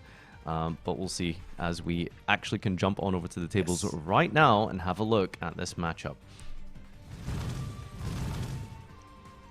All right, our duelists are poised and ready to go here. Let's check out this coin flip and see who gets to pick that all-important first or second tier. Italy on the top, Germany on the bottom. Germany is going first. I believe that's the first.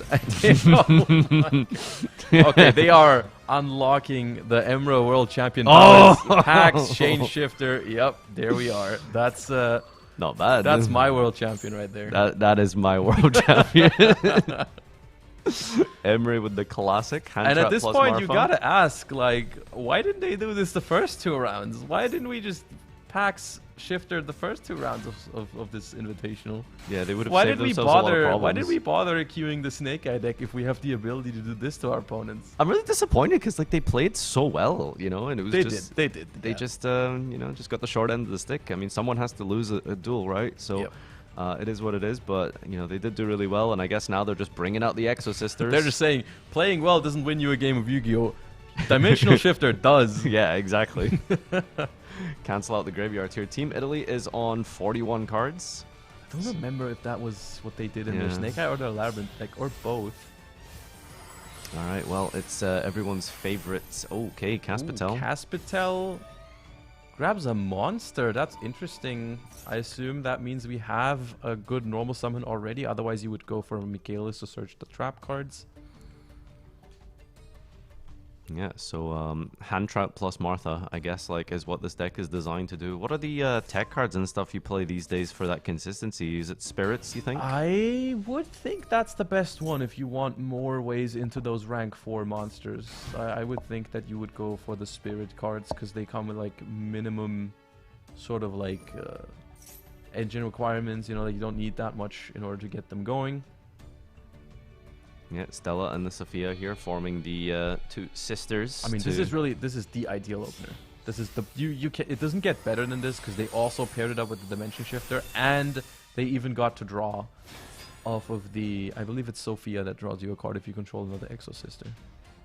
Yeah, one of the few hand traps in the game that can be used while under Shifter is Ash Blossom, so that would be a great little cherry on the top as well if we have that. But they did play into Nibiru with this line now, which is the sort of quote-unquote like downside of the Exo Sister hands that do go, I mean, you'd refer to it as full combo in Exo Sister terms, I suppose. In Exo Sister terms. Yeah, it's when you go Caspitel plus Michaelis into the Magnifica, and that is more than 5 summons, which is particularly bad for Exo Sister because it also removes every single Exo Sister card from the field, which also turns off some of your trap cards. However, I don't think there's a Nibiru because that would have been used on the summon of Michaelis because there's no reason to let them search the trap card. Like, that is not an on-summon effect. That is an ignition effect that you just activate during your main phase. So you would normally use the Nibiru before that is being used. Yep, so definitely wouldn't want to let them get to that point straight away. So here we are. That's Magnifica ending with 2 sets, probably. What was the other choice for Emery at the championship? Was it between this and like Flu Wonder? You mean like the 2 decks he brought? Yeah. Or he brought Exo Sister and Labyrinth. Yes, what was the second choice, like between Exo Sister? Oh, like, he was trying to convince me to play Fluanderies. And then he came to my house and I told him, like, if you can beat me with Fluanderies, you can play Fluanderies. So he was. And what was the score? Well, he did not play Fluanderies. That's all we need to say about that. I told him, if you can beat me with Fluanderies, you can play Fluanderies. And then we played for like 5 hours and he did not get to play Fluanderies. He did not get to play Fluanderies.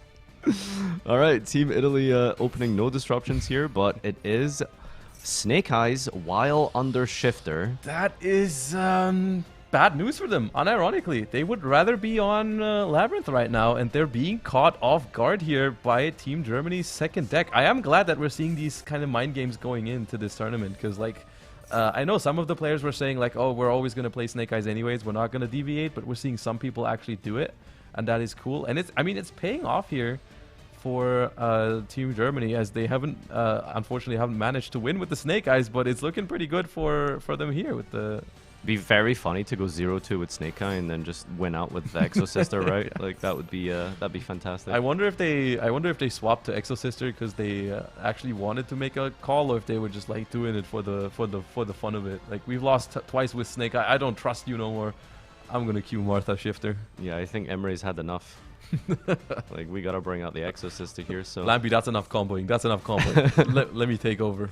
Subversion searched out here. That's gonna be pretty strong. Okay, that's a good card against. I mean, it's not good per se against Magnifica because you can tag out into its Xyz material and then. So with what Kyle said, Kyle gets to use the effect anyway at some point. So I don't know. Here it's important for every Master Duel player. Here you have 2 pop-ups for the Exo Sister Magnifica because it has 2 effects. Yeah. One effect that can only be chained to your opponent's card, and another effect that is just a quick effect. You want to use the one first that responds to your opponent's cards, otherwise you won't be able to tag out. And they are doing it the right way here, unlike Emre did at the World Championship. In one of I was the going to matches. say, you sound like you're talking from a very specific place. I don't want to talk about it. Hey, you brought it up. Like, you got to go on with the story now. All right, so what did he do? Well, I mean, he did this the wrong way around. Responded with the wrong card effect. No, he used, so it was like his opponent used the card and he was like... chain Magnifica and then clicked the one that banishes the opponent's card, and then he couldn't use the other one anymore because that can only respond to your opponent's cards, and then the Magnifica was just... we went from like 100% like win to... less than 100%. Yeah, to a very much unlosable game being lost. Yes. All right, we're ranking up here. We're thinking a while on what the target is now. You don't have a choice. It has to be the Michaelis. Okay. I think they're just thinking on maybe position or like zone placement. So do we have like any plays with Snake Eye while under shifter, right? It's just kind of rough, isn't it? If it's the complete standard quote-unquote pure Snake Eye deck, not really. I'm surprised we don't see any like rank 1 Fuchos or Lyrilusk, Nightingales. That's normally what you have. Yeah, that's like that. You have those sort of tools. I mean, maybe they're playing it. They don't have a second level 1 at the moment because it was banished by Magnifica. But in theory, that's one way to maybe live through it. Like you make like a Fucho, and then that's just, what is that? Like detached to, unaffected, and can't be destroyed by battle. So you just hope to live one turn. Other option would be Lyrilusk into a big Zeus potentially. It's just a lot of extra deck slots. Yeah, that's the problem. For like, I mean, Shifter exists, but it's not that common in Master Duel at the moment, I would say. So semi-limited is what really I think turns down that consistency. It makes it makes it not even worth committing those extra deck slots. It feels like, because it's like even if you're playing against a deck that could have it, not every Shifter player is built like Emre. So. Yeah, so not only do you have to draw the shifter, which is like, what, like a 24-ish% chance in your opening hand, plus you actually need to queue against the shifter deck, which aren't all that popular right now. I mean, they are kind of anti-meta choices. And then, I mean, you already have outs to it. Like, you already have answers in the form of, like, Called by the Grave, for example. So it's not even like you don't have any chance if you don't play those extra deck cards. But yeah, it seems standard to play Call by these days, irrespective of, like, you know, some decks would just forego playing Call by altogether, but just because of like the princess, like there's just good value out of it, and of course Maxi. Even besides Maxi being a deciding factor, obviously it's also just like a great card against Snake Eye in general. Like hitting Flamberge is massive. Hitting Snake Eye Ash or Oak when they try to tag out into a Flamberge is also really good. It's just a phenomenal card in almost any regard. So I wonder if we just like perhaps like scale another Ash or Poplar, because we're under shifter here. There isn't really much value I'm seeing. Okay, well, we are going to go for the Flamberge. Tricky position here, but still trying to make the best of the situation here from Team Italy. I mean, I'm struggling to find ways they can even do it, because I believe the original Sinful Spoils needs to send to the graveyard for cost. Yeah, it does. So you can't use that. I think Diabellstar does too. Like special summon this card by sending one card from your hand or field to the graveyard. We'll bring that up here in just a moment. There she is. Special summon by sending a card from hand to the grave for the summoning condition. All right, well, Italy is now pondering their options. Pondering, huh? Is that what it's called? It's just sit there and nothing to do under that. This graveyard of ours looking. I mean, they must empty. have. The thing is, though, like they must have an option. Maybe we can listen in. I'm not sure if we have that ability right now. Let's see if we can try get a listen in on Team Italy here and figure out what is being planned on their side here, because there's a lot to try and deal with. You know, because you can't summon the bell under shifter. Or it does not trip it, it sends. Okay. Okay, so we have to basically remove a card from the end. I think it's the best option. Ooh, I think they're referring to a talents. Yeah. Okay. Yeah, so we cannot lose to that. By the way, yeah, they can still use Michaelis. Lightning. We'll definitely removing the extender, I think. We don't care about Storm. No. So, either is Bell affecting us, Rao? No. Can play around the bell. Pass. Play around bells by passing. Can't do anything. Okay. We'll try to activate. Now in the end phase, however, we do get to use the Michaelis. So I do like their thought process there in some way, shape, or form. Like the fact that they identify like, okay, this talents, we can't really use it offensively here, right? Because we're under shifter, we can't make much happen. Let's look at their hand and maybe take away their follow-up. The one problem with this plan is that the Michaelis is going to survive the turn and it's just able to search Exorcist or Pax. So unless we have picked up like an Ash Blossom to stop that from happening, talents to look at their hand to stop follow-up doesn't really work. So in that sense, they could have taken the Michaelis, but then if Team Germany is smart and they just chain the Michaelis to banish the Ashe, then they just have to give the Michaelis back, because they can't link it off if it's the only card, unless they play Zeus. That could have been a nice game, a nice like mind game to play. Yeah, the talents taken to Zeus is like something we've seen a decent amount over the course of the last couple of months. But extra deck slots for that are sometimes a little bit tight. Yeah, I mean, also we know about the Ooh, they have drawn Ashe actually. Okay, that is one card to keep them in the game, a little bit at least. The thing is, though, you still have Michaelis, right? So Michaelis searches packs unless I'm missing something. It's got an Xyz material. Yeah, but the packs just gets you into your plays, no? Yeah, it can. Yeah, so packs gets you a Martha. Do we need like further disruption here? And that is going to be packs for the 800 costs to add, unless Droll. Droll could be a card because there it is. Wow. Good call. Yeah, because it was not able to be used last turn because Germany played around it by going packs chain shifter. Yeah, it is a quick play though. Yeah, so, it's a quick play. It's a quick play. It just didn't feel like that was ever going to be a good situation, I suppose. I mean, the thing is, you can still potentially prevent other searches later. Like, for example, if this Martha wants to go into a Caspitel that cannot grab a monster, I wonder if there's a way to put up enough damage with just Martha Michaelis without the ability to search further monsters. Banishing that field spell is really strong because we just don't even have that line of defense here, so we could be in a bit of a risk of exactly. I think that was like somewhat one of the things that maybe Team Italy was missing out while they were thinking about how they planned out their last turn. I think they were maybe hoping to have that field spell plus Flamberge to have a chance at surviving this turn, but the field spell obviously gets banished by the Michaelis for free. Like the full Exosister combo actually has a lot of removal. Like you get to banish one with Magnifica, tag out into Michaelis to banish one more. Then if you have Returnia as well, that's another 1 or 2 banishes. It's a lot of banishing that's going on.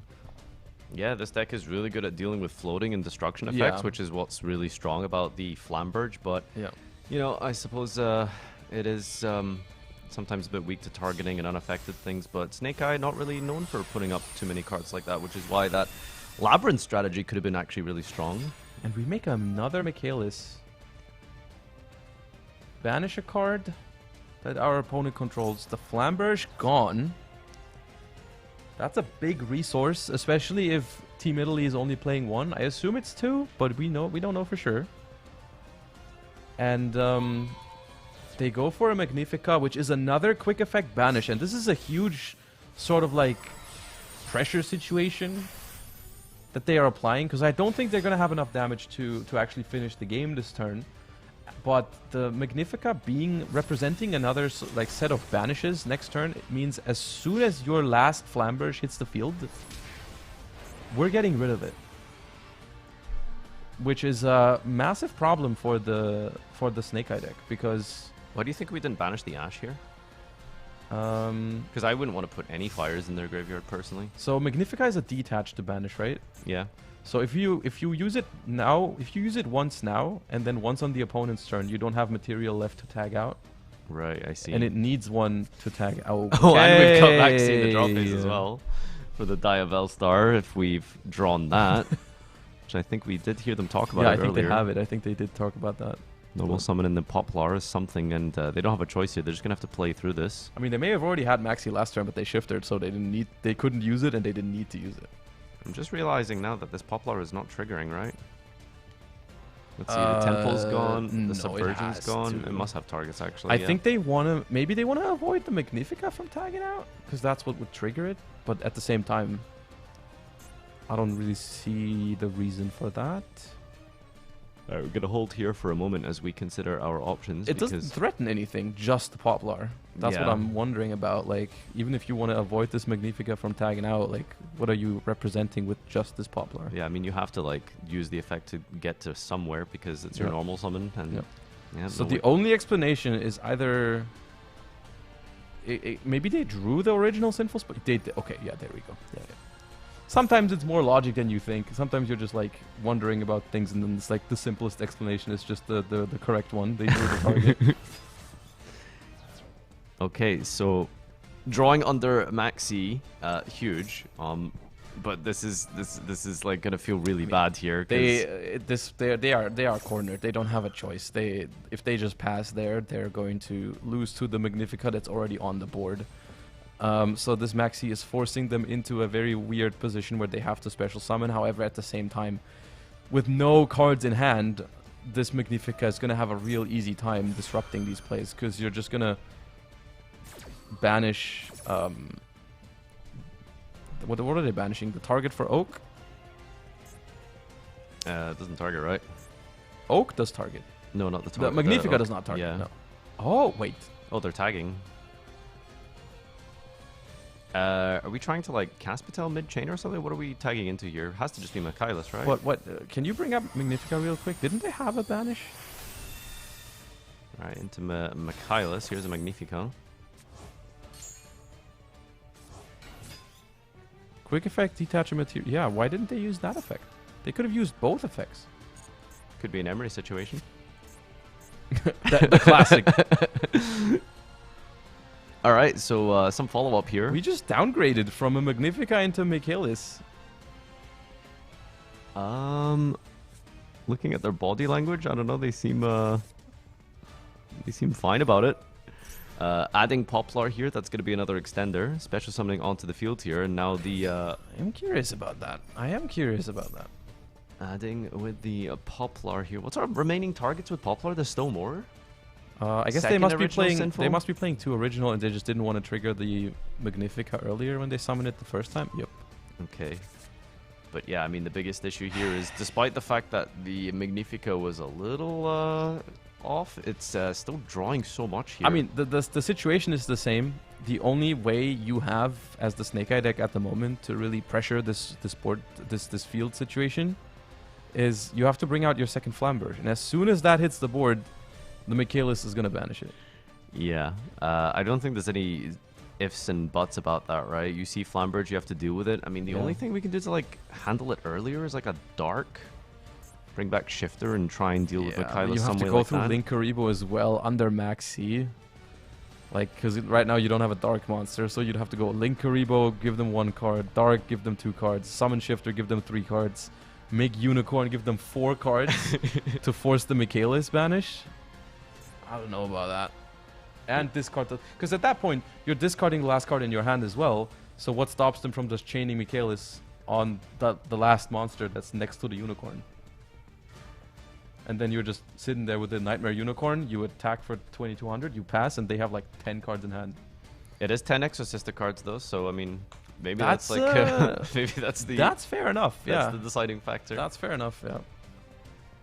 Alright, well, Team Italy does have to deliberate and think about what we're doing here, because, I mean, Maxi just really complicates this, Let's right? try and get another listen in on this turn, because, I mean, last turn their options were really limited, but this time around... Yeah, I'd be curious to see what they are saying here, if we can try get production on that for us as we take a listen.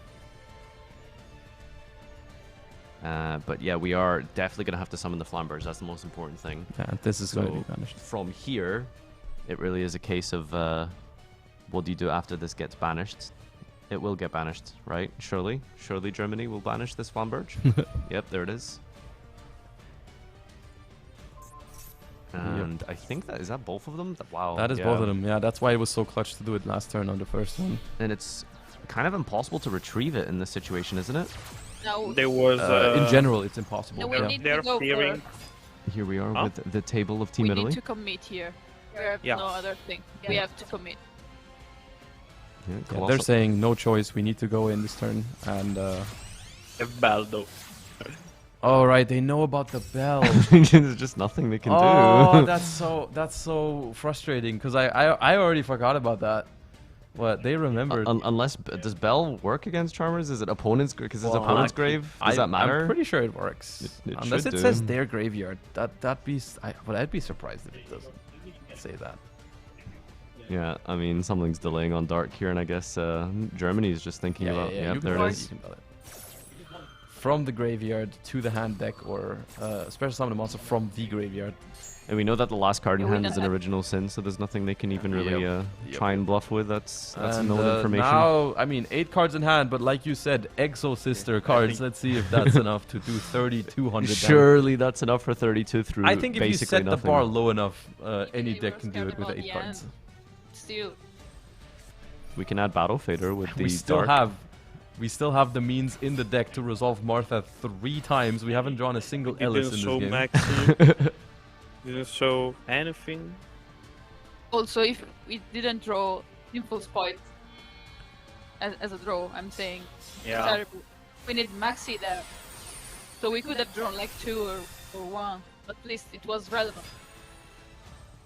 Yeah, so you can hear them This will be these. sort of upset at the fact that they drew the sinful spoils. The excuses are coming in hot. Well, you know, if it was Maxi, right, this game would have been very different. If my opponent didn't have the good card. Well, there it is. Team Italy are taken down by Team Germany, who All right. have not won a game with Snake Eye, but 100% winner with Exo Sister. Isn't Yeah. that something? Exo Sister is what is dominating this. Oh, you see, they're German laughing about scene. it. They're laughing about it. That's good to see. It's funny because, like, you know, we talked about the setup of the tournament and the sort of stages of which they would need to, like, in order to get to the finals. Yeah. Like, Germany being 0-2 would, you know, it might not even be enough in the first place, and so it was only really beneficial for Italy to win this one out. But they're not going to give them any favors here. They're going to play to their best They're ability. going to shift their Martha in the when Oh, the yes. situation is most dire. Let's hear it from the winners of round number 6, the German team. Yeah, let's take it away with Ed. Thank you, guys. I am here with the winners of that round 6 match, and despite the double Michaelis at the end, just before we got on camera, you just went, we had an oopsie there. Talk us through what was going on. I think Lampy can explain it better than I can do. So we basically had it locked up, and then I decided to not chain the second effect of our beautiful Magnifica to their effect, and so we gave them a chance. We still, of course, managed to pull it out in the end, but we at least gave them a chance. But Exorcister was, of course, we changed it up now. We changed from Snake Eyes to Exorcister. He won words of Exorcister, so we had to do it. Yeah, in the notes I have, it says that you two are the most prolific Exosister players in the world. Were you expecting to go up against Labyrinth with it and not Snake Eyes? That was we thought that we were going to play against Labyrinth because we saw them playing it earlier. But we were lucky that we opened to Shifter, so it was fine that we played against Snake Eyes. Because it was a bit of a gamble, wasn't it? But would you say generally it's a pretty weak matchup against Snake Eyes, or...? If we don't open the shifter, it is definitely kind of awkward because you really saw how they were struggling under the dimension shifter. That was really a problem for them, and without that, I think they could have pushed way further. And we were fortunate enough to open the dimension shifter.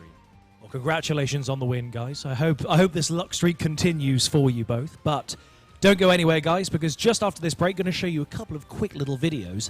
Then we're going to be back with round 7, which is going to be Spain/Netherlands versus Team France. Don't go anywhere.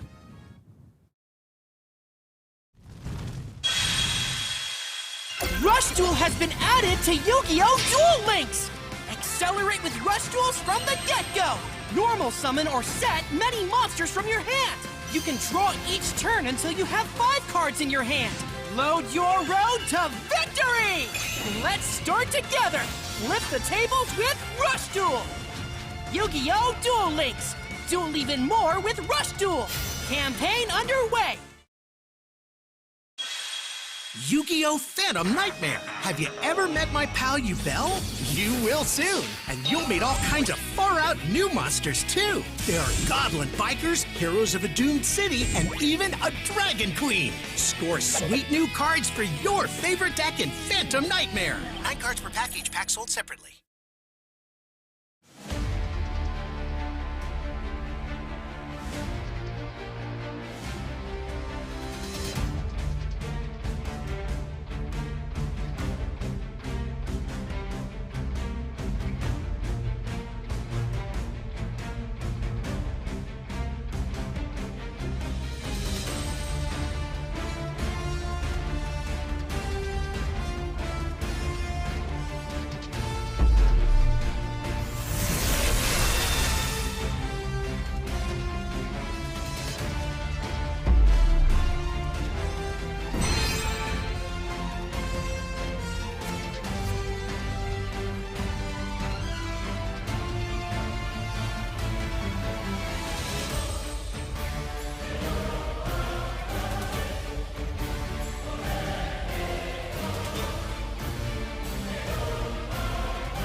Welcome back, everyone, to the Duel Invitational. It is me, Farfa, and Joshua Schmidt here. Hope you enjoyed that little break there.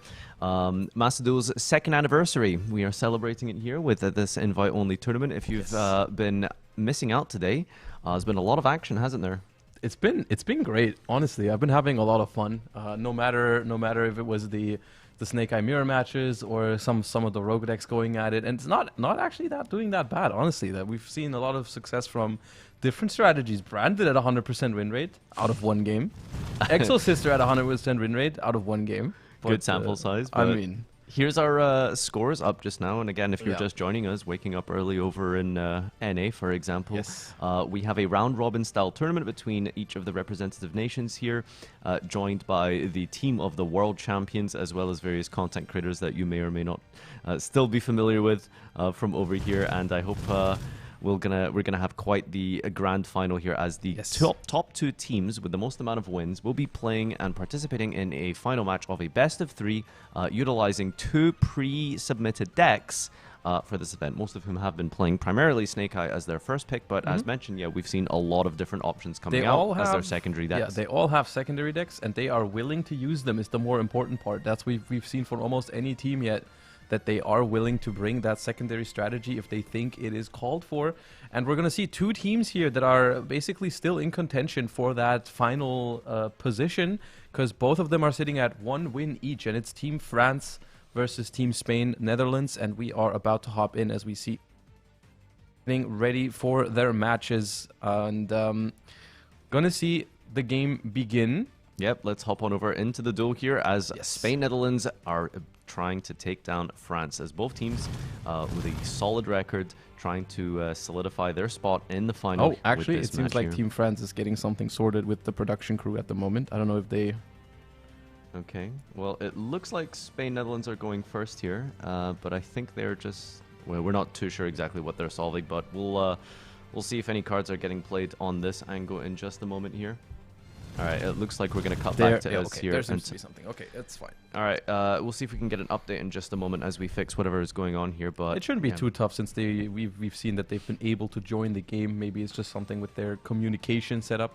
But yeah, both of these teams are sitting at 1 win each. So winning this round going to put them at a very good position. We saw so far only the UK is sitting at a 2-0 record. Every other team has already taken a loss, so not too bad if you win this round sitting at a 2-1 record. You're going to be in a firm second place at the current standings after round 3, because you know, we're going to have Team UK, who's going to be 2-0 going into their third match, either going to be 3-0 or 2-1. But if you win this round, you're definitely in a prime position to make it into the finals if you win your last round as well. And I think the best of 3 final is where we're going to see a lot of that mind game and the teching in of that secondary deck being played or not as well. Because I believe the coin flip will be decided, or not rather decided. You do get to choose if you go first or second potentially in game 2 and 3. So we'll see if that's going to affect anything. We are back to the table here, and we're still in the same duel. So I'm curious if we are just continuing off from where we started on this, or if we are... going to be coming out into a new room or something, but it looks like to be that they are discussing what's they going are on. talking about as if they are playing, so maybe we need to hop into a new game. Let's just try and rejoin, see if there's anything going on may over have here. I think they may have just go spectate and see if that works. But yeah, France have played Snake Eye to quite a decent level. We saw some really good plays out of their cool. Snake Eye. Yeah. Okay, Oh, yeah, wow. There It we are. seems like the live game was not working out here. So yeah, we've just managed to fix that up here. Spain, Netherlands going first, playing the signature deck of theirs, I suppose. I think it might be one of the only teams left who we haven't seen the secondary deck played by. I want to say it's the only one. Yeah. I want to say it's the only team where I don't even know what the second deck is. We've seen it out of Germany, we've seen it out of France, we've seen it out of Italy, and we've seen it out of the UK. The only team out of the 5 that have completely stuck to their primary deck is Spain, Netherlands. So far, it's led them to a 1-1 record, and they are going first in this third game of theirs, which is overall round 7 of the 10 round-robin rounds that we have coming up. Yeah, the branded deck, not as shocking, still pretty strong. The Exorcister, you know, powerful in its own right. 100% win rate, I'm telling you. But one of the big shockers, if you missed it earlier, the very first game we watched this week, this Saturday, is the Tri-Brigade deck. Team France came to this Invitational, brought Snake Eyes as one of their decks, and then just brought the Tri-Brigade deck to their first game of the day to start us off with. And let me tell you, Ash Blossom on Fractal, it hits different. It did not go too well for them in the first round. To be fair, they were hit with a pretty strong hand from Team Italy, though, with Ash Maxi. It was Ash Maxi into Snake Eyes Ash paired with the Crossout Designator, so wouldn't really blame it on the Tri-Brigade deck right there. Yeah. Anyways, I think what you're leading to is, did they bring it again? Do they really? Do they believe in the Tri-Brigade deck, or have they maybe lost faith in it after that round 1 loss? So 42 cards being played by them. So that is. We'll see if that indicates anything on the next turn, as we have no disruptions. Nothing being triggered here. I think this is where Flamberge is being summoned back here. The Princess is going to bring back the Flamberge. The Flamberge is going to bring back the IP Masquerena. We've seen these. They're just going through the motions. I assume the Promethean Princess and the Snake Eyes Ash are going to turn into a Amlo Whale or a Sunlight Wolf as well. Yeah, we haven't seen Sunlight Wolf being played. There's 2 lines you can go from this position. They are going for the Amlo Whale here. But what you can do to switch things up or to go for a different line is you can Promethean Princess plus Flamberge can go into a Sunlight Wolf. Then you can bring the Linkaribo back from the graveyard by attributing the leftover level 1. That triggers Sunlight Wolf to add back a fire monster, and then Sunlight Wolf and Linkaribo are both Cyburst monsters, which is my favorite type. And then you go into a Decode Talker Heat Soul to draw a card on your turn and a card on your opponent's. Oh, wow, they actually have brought Tri-Brigade. Okay. You know, I think when they were told that this is a fire format, they might have got the wrong fire deck here, as Fractal is negated by Ash Blossom. Their deck building filters to fire and just went with it. Yeah, the Tri-Brigade, the best starter in Fractal, the best starter in Tri-Brigade. That's a big duster, by the way. The problem is that the Flamberge can avoid it by bringing the IP Masquerena out anyways, but you're still getting value from this. I mean, you're getting rid of the set card, you're getting rid of the Temple. Yeah, the Temple is like cutting off some follow-up here potentially. If we can deal with that Flamberge, you know, Tri-Brigade does summon Shurig, so there is decent removal here. That was an impermanence that we got rid of. The Poplar is still going to place something in the Spell and Trap Zone. Now we are down to, we have 4 cards. We're still in need, we still need to deal with IP Masquerena. We still need to deal with Promethean Princess. And of course the Flamberge is going to make it so that we have follow-up. And it is Lyrilusk Tri-Brigade. And that's a good one if we can maybe get Warbler out into the, what's the brown one called? Cobalt, right? There's Cobalt Sparrow, I think is the one that you're referring to. I think that would be the ideal special summon here. It is going to trigger on they summon. Have one, that's important. Yeah. You never know. Usually getting into the graveyard is the best play with Warbler because it does summon from hand or grave, but it didn't look like we opened the what was it? Call, I think is Bird Call. Yeah. Yeah, Bird Call. This is an interesting spot where against a relatively combo heavy deck like Tri-Brigade Lyrilusk, you could just choose to use the IP Masquerena to go into a Appaloosa in this position. The problem with Appaloosa in these sort of game states is that Triple Tactics Talents is really dangerous, because if they just take your Appaloosa, they not only get rid of it for you, but they also take it and have the ability to stop your own monster effects later on. Although we have used Masquerena, this is rather Princess before Masquerena. And this is a very, I'm saying interesting. It's a kind way to put it. It's, yes. We can't use this Masquerena unless we want to link into specifically a Nightmare Phoenix. Nightmare Phoenix stops Tenki, not wrong. It doesn't stop Tenki, no. It destroys Tenki after you've added with it. Well, I was referring to the attack boost, but sure. Oh, yeah, okay, yeah, you're right, yeah. You're so smart.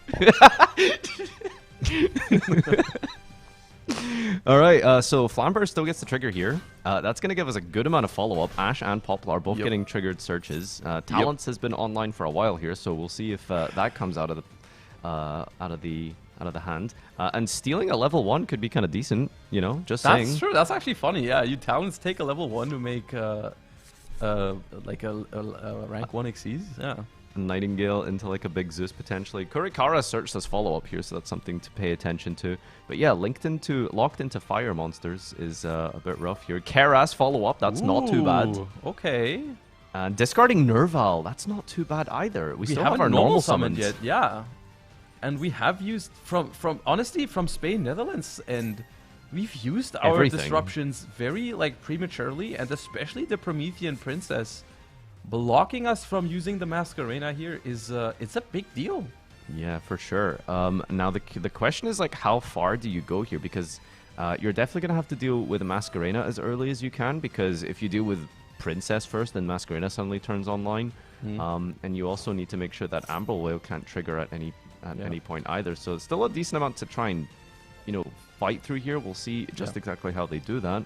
Keras. One thing that's definitely worth noting, which is also a small nuance of the Snake Eye decks, is as long as Promethean Princess is here, you don't need to worry about Nibiru. Yeah, exactly. Even from hand or graveyard, Princess locks you into fires and completely, totally. And still no normal summon used, by the way, because the Ferrijit can special from hand. They don't believe in normal summons. They are not necessary for this strategy, but a mismatch of levels on the field here, 1, 2, and 4. We do get to make big link plays here, potentially. That but makes a Constellar Xyz and Duel Links. That is... Wow, I'm surprised you remember that skill. That's crazy. Yeah, I mean, I'm trying to think, like, so this deck is, like, really powerful going first, right? Like, you end on, like, Simorg with a negate, what's the trap card called again? It's been a while. Revolt. Yeah. There's so much, like, so much disruption, especially with Apollosa and potentially DDL, right? Like, it's really good going first. Yeah. But I'm trying to, like, think, like, offering what going second? It's the ability to go into Shurig and remove things, and also potentially Zeus. And we're not going for Zeus lines, it looks like. Yeah. I mean, we are not the ones that need to figure it out. It's Kikami and we'll see what they've got for us. And yeah, they have. We can listen in maybe. I think we heard them talking for a little bit there. Yeah, if we can get the audio up from Team France, maybe they can tell us a little bit about what the plan is with Tri-Brigade in this situation. Shurig forming a chain here with the Ferrijit. We get to replace a card in our hand here. Digging and replacing, really strong. Could see a talents. And let's see what they're telling us here. You can change. Rock Masquerena. Yeah, talking about Masquerena first again because it's of a that fire delicate lock. position because like you want to get that princess out of here for the rest of the game, but you definitely don't want to unlock this Masquerena. So Is that to target princess? Ooh, the He princess. already used the effect, but it doesn't target. And they go for the Masquerena. Okay. And now this opens up the princess to be removed. Using the Ferrijit to fix their hand. If they see a talents here, that could be really strong. Talents would be because great. you could. I mean, you could. Haven't used Fractal yet either. Yeah, there's still a link to we can do here. We have 3 materials or 2. We can link off the Shurig to search a normal summon. Yeah. Right? You could go for like, what? Maybe like a really big access code here. What about like using double Dragon Lords to send the bounce Shurig? the oh, Canary's massive actually. Oh wait, no, this locks you into Xyz though. Yeah. Wait, this is too early, isn't it? I mean, you definitely want to link off that Shurig, right? I would think so, but they disagree. Okay. But this is, I mean, regardless of when you use it, this is a great last card in hand to have. This is a lot of pressure from the Lyrlast deck because you get to make a rank 1 here, Recital Starling, add another level 1. Yeah, you can add Nerval, right, and just normal summon it. But yeah, you can't use but then the you Nerval. can't That's use the it. problem. Yeah, I don't know. This Canary feels really awkward. Because I would have liked to. Do they have another way? Do they have another way to get to another rank 1? Another way to get another rank 1? Yeah, like if they go Recital Starling, add a level 1 Winged Beast. Is there another level 1 Winged Beast in the deck that gives you basically an instant rank 1 Xyz? Canary's the only one, right? There's Swallow, but that you need another card in your hand for Isn't it. there one that specials one from the graveyard as well? That's Warbler, right? Oh, we used Warbler already though. Yeah. You also need to control no monsters for it. Right. Yeah. Well, if it's special summoned, you can use it, but we don't have Bird Call to summon it, and we've already used that. Yeah. I mean, that's why I feel like if you go access code with Shurig, it's really big, and you get the search. Isn't there one that lets you summon itself and another one from hand? Yeah, the Swallow. Okay, so what we can do is we can go Recital Starling at the Swallow. How are we getting the second summon? Double Dragon Lords send the Shurig. Search. Okay. And then I mean, we're not doing that. Yeah, we're not doing that. We're just going for Nightingale. This is interesting because Zeus here, I mean, we're still getting a lot of stuff out of the way, to be fair. This clears a decent amount. They also have a funny option, I want to say, but I would expect it to be in their deck in this Funny format. option, okay. Well, I mean, Please Shurig share. searching a DD Crow is like actually, is quite pretty good in good, this yeah. matchup. Yeah, I wonder what the lineup is for the... I'd be surprised if there was no DD Crow in this format. It's really strong. It's even good against like Super Heavy Samurai and other stuff.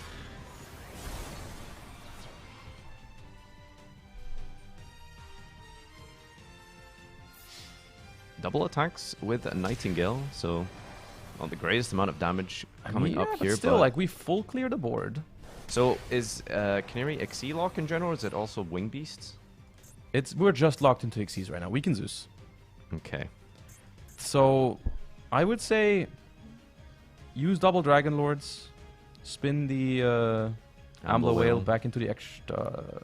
Wow, we're not Zeusing, we're not anything, we're just, okay, well, I guess we can't... Am I missing a card that locks them into Winged Beast? No, there's definitely nothing that locks you into Wing Beasts. It's just Link summoning and materials for the Link summoning. Surely off of the tri-types. We play Zeus, though. Surely.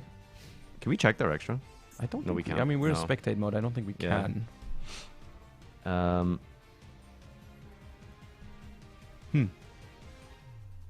Okay. It could be a timer thing. Maybe they ran out of time, potentially. Maybe. I mean, it's the only thing I can think of right now. Well, we've got the follow-up Sinful Spoils on the Poplar in the scale, which is pretty strong. We get to special summon out any kind of follow-up here. Might just go for another Ash or Oak. Yeah, that works too. We have our double Dragon Lord send to add and bounce, so that's some kind of follow-up on Shurig. Is there any way we can trigger Shurig on our opponent's turn? Yeah, we send it for double Dragon Lord still. No, but like trigger the banish effect? I don't think so, right? Well, not in this position. Yeah. Sometimes there's ways to do that, but not right now. Like you could, if you were able to search a Revolt last turn, you could like Revolt into a different Link and then trigger the Shurig with that. I don't think with the setup that they currently have. Because I was thinking like it would be kind of cool if there was a way to set up to like trigger Shurig on our opponent's turn. Definitely. That'd be nice. Yeah. Do you think this deck plays Princess? Promethean Princess? Because you can bring back Bearbrum, you can bring back Fractal, and there's like some fire plays weirdly enough. I mean, yeah, you can under Promethean Princess, you could still use Fractal to summon another like a Bearbrum out, maybe. Yeah, I'm curious if they've developed it like that, or if they just straight up just took like a Tri-Lure Lustrelisk from like 8 months ago. Like this should work, right? We heard that banishing cards are good. So Oak brings out the Ash from the graveyard here, triggering the Poplar search from the hand. And yeah, I mean the thing is like there's not a lot of disruption. It's just that Dragon Lord. So yeah, you still need to navigate around it somewhat carefully. And Nightingale makes it so it cannot be destroyed by battle. Is that what it does? Yeah, so... And you also take no damage from it. I think that's important. Yeah, so I think the most important thing here is that they are not going to lose this turn. Exactly. Least, yeah, you take no battle damage, period. Like, you cannot lose the game on this turn. However, they are on 0 cards in hand, so the task for Team Spain Netherlands is not to figure out, how do I put up enough damage this turn? It's more like, how do I get rid of all these monsters on the field without providing them any sort of advantage in the hand. Like the Shurig is going to be able to search a card for next turn, but that's going to be it, right? And so like Team Spain Netherlands just has to figure out how do I get rid of these monsters on the field and make sure I deal with that one card they're going to have in hand. Still in a decent spot regardless though. Team Spain Netherlands have so much Link material and they get to trigger Flamberge now. So this is a full field of monsters. I wonder if this is your bounce for double Dragon Lords. I guess since it's already reborning right now with the... I'm trying to remember which team it was that used the Underworld Goddess. The Underworld Goddess happened from Team Spain. Yeah, because okay. that was when they played against Team UK and got Nibiru'd on. Because like, if they don't use Dragon Lord here, that okay. Well, I mean, they're forcing it, so. Okay. I was gonna they suggest could have like just linked it off. Yeah, you're right. They could have just linked it off and gotten rid of that threat. So I wonder what they send here. Probably just itself. Yeah. So I suppose it's fine. You don't get the Shurig search, but I guess leaving Shurig on the field basically says, hey, you need to out this. I mean, they can, though, is the thing that I'm worried about. Like, how do they out it without triggering it? Like Nightmare Unicorn? Yeah. Should have ways to get to that. Ouais. I'm listening into the players just now here and see if they've got any insights for us. I think that was Team France, though. I think it'd be more interesting to hear what Team Spain Netherlands is talking about at the moment. Well, I just heard him say "c'est compliqué," which is this is complicated. I think it's Team France. Not wrong. Yeah. There we go. Okay. So talking about Fractal there. It's just Quantal labbing out the lines and Guardian Kelta just giving him the thumbs up. Sounds good. Ooh, Sunlight Wolf. There's the okay. Sunlight Wolf. And that is one of the coolest things about the Sunlight Wolf in this deck is you have Ash Blossom and Joy Springs once. Do it again, you have it again. We can make Apple after. Yeah. I like it. So Apollosa really strong against this deck specifically. Oh wow! Ooh, a Nightmare Cerberus. I did not know we had space for that.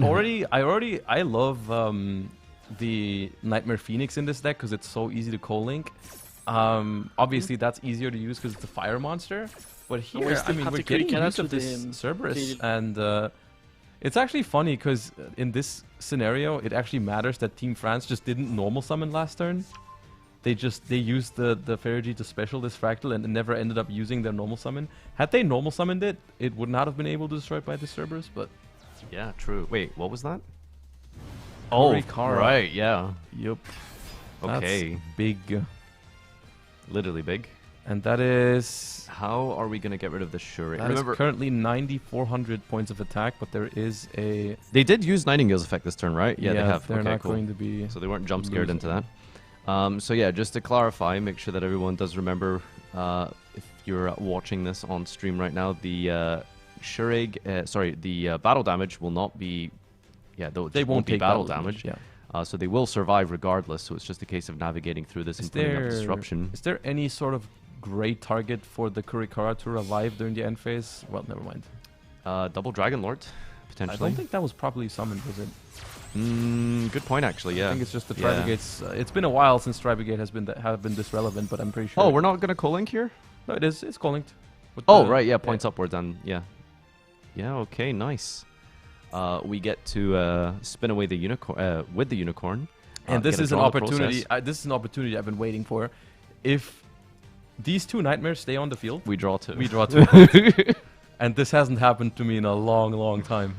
I did it once during when Mystic Mine was popular. You set up a bunch of nightmares and then you just draw it two every turn until you draw the Mystic Mine out. So you deck out faster, I see. Well, you draw your out ideally, which is Cosmic Cyclone. But and there we go. That's a big Appaloosa Bow of the Goddess versus, well, it's not that big, but against one card it's going to be sufficient. Oh, we attack anyways. Okay, for dominance. I dig it. Just I like it. Asserting that. Yeah. Okay. Team France on one single top deck here, staring down an Appaloosa.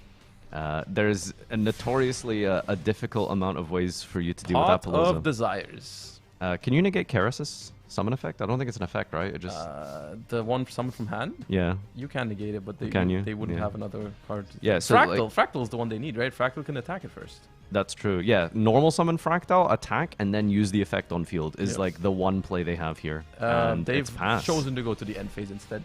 That's not a Fractal. All right. Well, with Team Spain, they just have to summon anything, link it away, trigger the Flambird. As long as the Flambird hits the graveyard here, yeah. You'll be as long as this, yep. And we have follow-up guaranteed from Original Sinful Spoiled Snake Eye.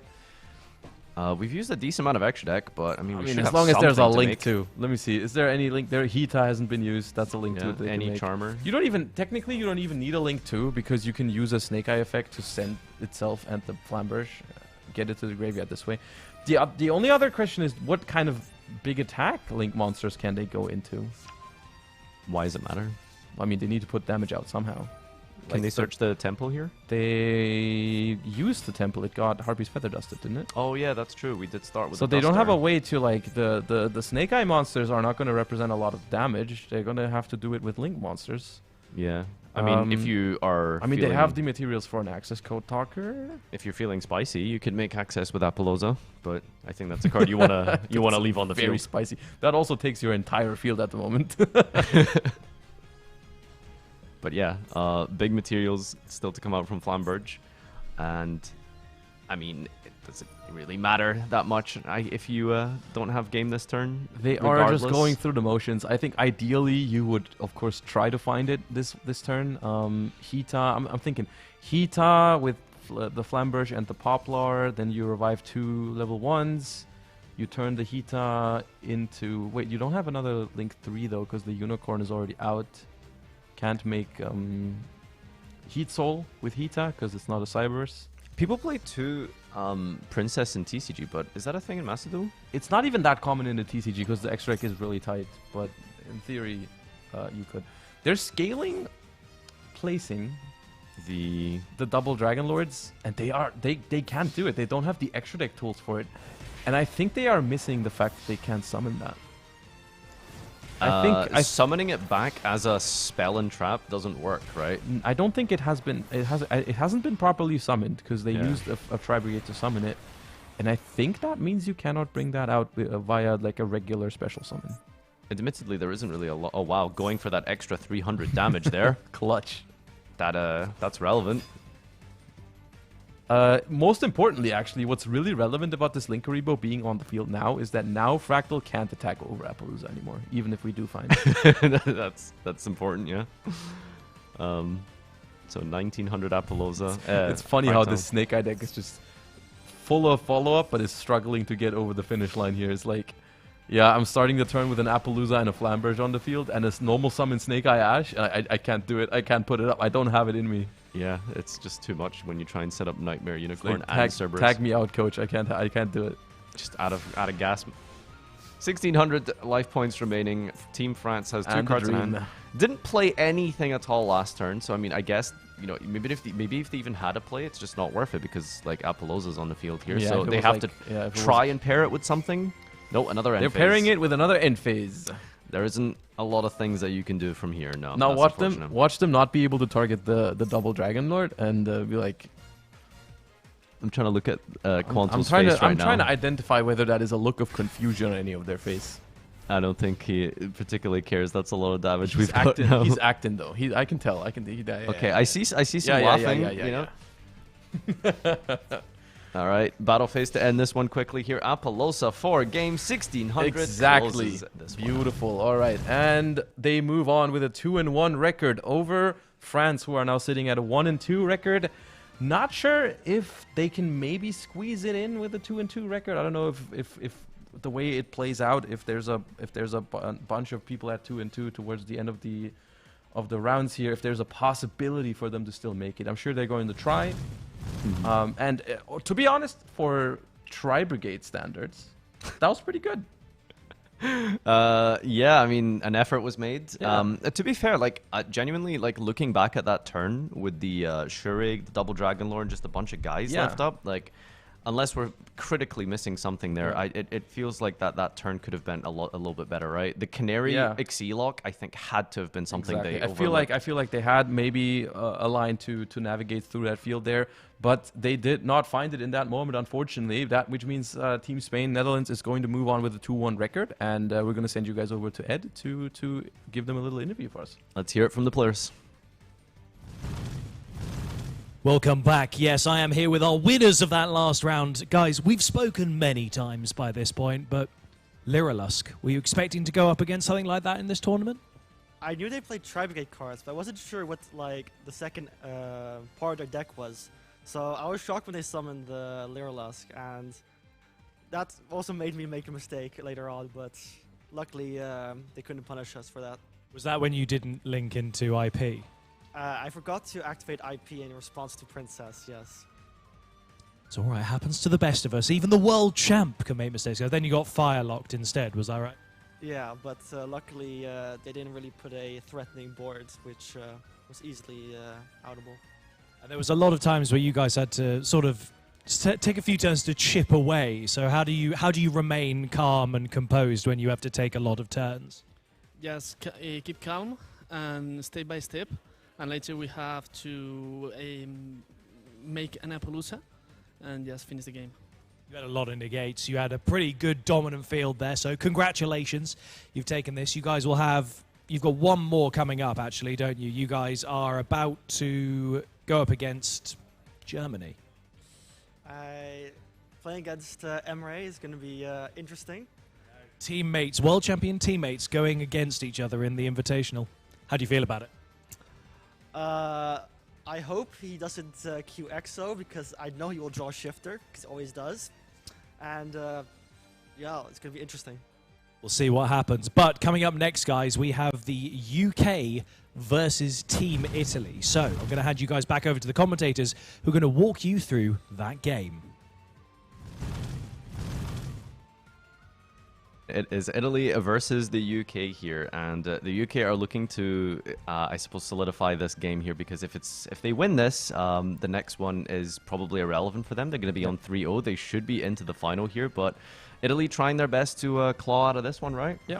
UK, our last undefeated team in the Invitational. Team Italy sitting at a, 1-2 record, so they need to win this to even have a chance at making it to the finals. They're obviously going to try their best. We saw some good gameplay from them so far. It just hasn't quite panned out, as we can see the standings on the screen right now. Team UK, the only team that has only played twice so far. Every other team has played 3 times. And as you can see, a lot of them are sitting at this 1-2 record. So honestly, if Team Italy is going to win here, that puts UK down to 2-1. So there isn't even a 3-0 team. So maybe we can have a bunch of 2-2s after the round robin stage is finished. So technically, no one is guaranteed to be eliminated at this point yet, because UK might lose the 2 rounds in a row, so they might end on a 2-2. Basically, every other team needs the UK to lose here. So we're in a situation where everyone wants the UK to lose. That is sounds just like real life, honestly. So that's that's where we're at right now. But yeah, these players have shown us their capabilities, right? With the branded deck, with Snake Eye winning a mirror match, a really cool back and forth mirror match, which you can check out at some point on the YouTube channel, Yu-Gi-Oh! Card EU, if you'd like to go back and check out some of the highlights here. Genuinely would recommend. Some of those mirror matches very good, were really, really good and played to a pretty decent level here. World Champ approved. Even their branded game was pretty cool, honestly, because it wasn't the simple, like, activate branded fusion, see if they have an Ash Blossom or not. They actually didn't get to do that on the first turn at all, and still managed to give us a very cool, like, back and forth gameplay against Snake Eye, too, taking down one of the favorites, or the favorite, honestly, in terms of decks on what to expect for this tournament. Obviously, Team Italy, we've only seen them on the Labyrinth deck 1 time out of their 3 games so far. 2 games with Snake Eye. Their only loss, they've lost with the Labyrinth once, and they've lost with the Snake Eye once, and 1-1 with the Snake Eye. The branded deck is like a comfort pick for sure, because I don't really see what it counters, I feel like, unless you specifically go first. And I think I would be predicting that Italy are going to play Snake Eye because they need to win. Like, they really do feel like, they aren't in a situation where they can take risks. Yeah. So if you're the UK, I think you just have to queue Snake Eye into Snake Eye. You think so? I mean, what does branded really offer you going second? Okay, so if you win the coin flip, I think it's strong. But I think the appeal to branded, if I had to put it into my own words, when it comes to Master Duel right now, I don't think the deck overall is that good. It's a good deck, but I don't think it's Snake Eye level good. But what it does have, as opposed to a lot of other decks, is there are not many decks in the game that can go head to head with Snake Eye in terms of their grind game. But if branded resolves a branded fusion, which is a big if, not always happening, but if you do that, I think it's got better value than the Snake Eye deck even. Like, that deck, it doesn't have infinite value, but it's got a lot of it going on. Like, you have a lot of tools at your disposal. Like, the end phase is basically like main phase 3 for that deck. Like, you just do so many things. You have so many end phase triggers, so many things return to your hand, trigger in your graveyard. You can do it all again next turn and the turn after, and so on and so forth. And that is what makes it fun, I think. Like, that's what the appeal is And if it's Rev's comfort pick for this tournament, then I think this would be a good time to bring it, because I mean they're on a 2-0 record. They don't have that much to lose right now. Even if they lose this game, they still have another shot after. And I'm thinking, like, if you have the guts to play it like basically blind, not knowing what your opponent is playing in the first round, you might as well play it now. Yeah, I mean, like you mentioned, that was a good summary. You know, it offers a lot of grind, especially into this matchup here. Just to let you know, we have a bit of a technical issue going on right now, so you're going to be with us for just a little bit longer here as we discuss a little bit about this matchup, the metagame, and this event in general. Remember, do check out the various forms of social media. Yu-Gi-Oh! Card EU on YouTube is where you can find a lot of the gameplay and matchups from today. And as mentioned, you know, we talked a little bit about some of the games so far, but for those of you who are just joining us and wondering what's going on, this is the Master Duel anniversary. This is the second of which, and we have another invitational in place for you. And this is going to be for those of you who are just joining this, the structure of this is we've got nation representatives from all across Europe in terms of the world champions, as well as backed up with various content creators. How is the structure of this event? What's the gameplay loop here? So we've got 5 teams that are going at each other in a round-robin best-of-1 style tournament. So that makes, with 5 teams, that makes a total of 10 best-of-1 games. We've just seen that was, I believe it was game 7, I want to say. So we've got 3 more to go. We got 8, 9, and 10 coming up. After those round robin stages or after the round robin stage is finished, we're gonna have the best 2 performing teams face off in a best of 3 final match. Every team has brought 2 decks to this event, and they are playing together. It is teams of 2, but they are playing on the same account. They are sharing their thoughts with each other. It's not everyone playing their own game. They are playing together, discussing their plays, seeing which team can perform better. And yeah, they have the ability to swap back and forth between the 2 decks that they brought. Speaking of which, we've talked about the branded strategy from Team UK, but they also had an anti-Snake Eye deck with the Phantasme. Yeah, that's true. Yeah. The Snake Eye variant that we saw from them was running the Phantasme as part of, well, I guess a cool hand trap for the mirror match. Yeah. And I think we're going to witness some of it just now as our players are finally into the game here. Italy has won the coin flip, and as I expected, I would think that in a losing situation, all or nothing match, they have to bring out the Snake Eye. They are not trusting the Labyrinth anymore after that double Gamma and Driver in hand situation. They said, nope, I'm going to move it aside. We're going to play the Snake Eyes from here on out. And here they are going first with a normal summon of Poplar, which is not as good as normal summoning Snake Eyes Ash, but it's really good still. Like the stuff you can do with just 1 Poplar is still pretty impressive, because you can go and search the original Sinful Spoiled Snake Eye, make the Linkaribo, put the Poplar in the Spell and Trap Zone, and now send it for the original Sinful Spoils, which I think is what's going to happen in a second. Always the cool thing about a deck that just has multiple 1 or 2 card combos backed up by the amazing amount of defensive cards this deck is able to play. And one of the reasons why it's doing so well right now in both formats of TCG and Master Duel, just the ability to grind, the ability to hold itself up defensively, and just to offer you so much in the way of your combos and your skill expression as well, because there's so many, you know, spreadsheet style combos of this is the line, you do it like this, but a lot of thinking about hand traps and where you want to disrupt. And there is one of which is coming down here. Ash Blossom. Okay, cross out. That is one way to not have to worry about that. Yeah, drawing the one-off cross out, a massively important card across both formats as well, because there's a lot of mirror matches, and that's good in that case, but also there's so many hand traps, and you typically play the same hand traps as your opponent here, so card just offers you so much value in many different versatile situations. And it's especially important here because if you start with Poplar, you can do some nice combos, but it is the most vulnerable way to start the game. Like, you don't have the ability to push through something like in the Biru, for example, is not something you have the luxury of playing through. So backing up that Poplar start with a crossout is pretty cool, and it makes you wonder what the rest of their hand is, because obviously it's not going to be, if they go for the Poplar line, it's probably not a Diabell Star, it's definitely not a Snake Eye Ash. So is it just more sort of like, you know, these sort of interruptions like Impermanence, Ash Blossom, Effect Veilers, maybe in the Beerus, that sort of style. Okay, double hand trap. Imperm here. I think that's pretty strong, cancelling out the second effect of Ash as well. Strong.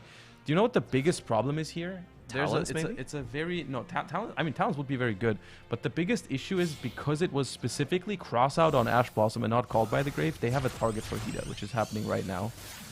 Target for Hida is the one big downside with Ash Blossom this format. It's like it's a good hand trap against this deck, but it being a fire actually comes back to bite Team UK here, specifically because it was cross out designator. Had it been called by the grave, yeah, it was not going to stay in the graveyard.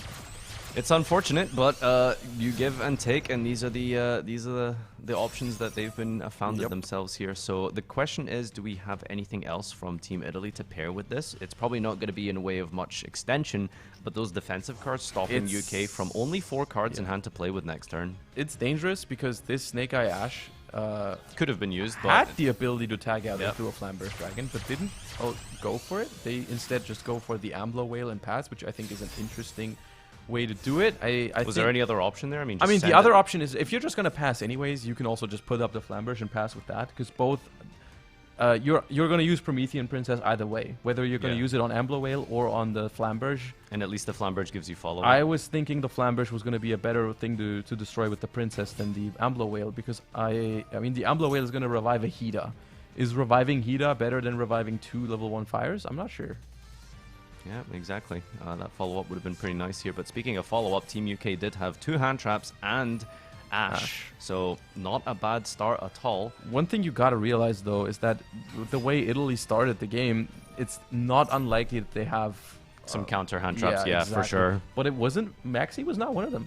I was going to say that's not unlikely because they didn't open a lot of their engine pieces. So non-engine is more likely to be in their hand, but Maxi is not there. Yeah, I think in terms of Italy, I believe we saw them running Talents is what I was worried about. I don't remember if they played Nibiru. They probably do, but at least I don't. Talents is also not in their hand. We know that. Yeah. They could have used it, so... It's a question of how much of these heavy-hitting defensive cards do they have remaining since I mean, at this point, if you're Team UK, you have to think about it this way, right? Like, there's so many cards in their deck that it cannot be, right? It's definitely not a... it's definitely not like Called By or Impermanence because they would have set those. It's definitely not Maxi because they would have used it by now.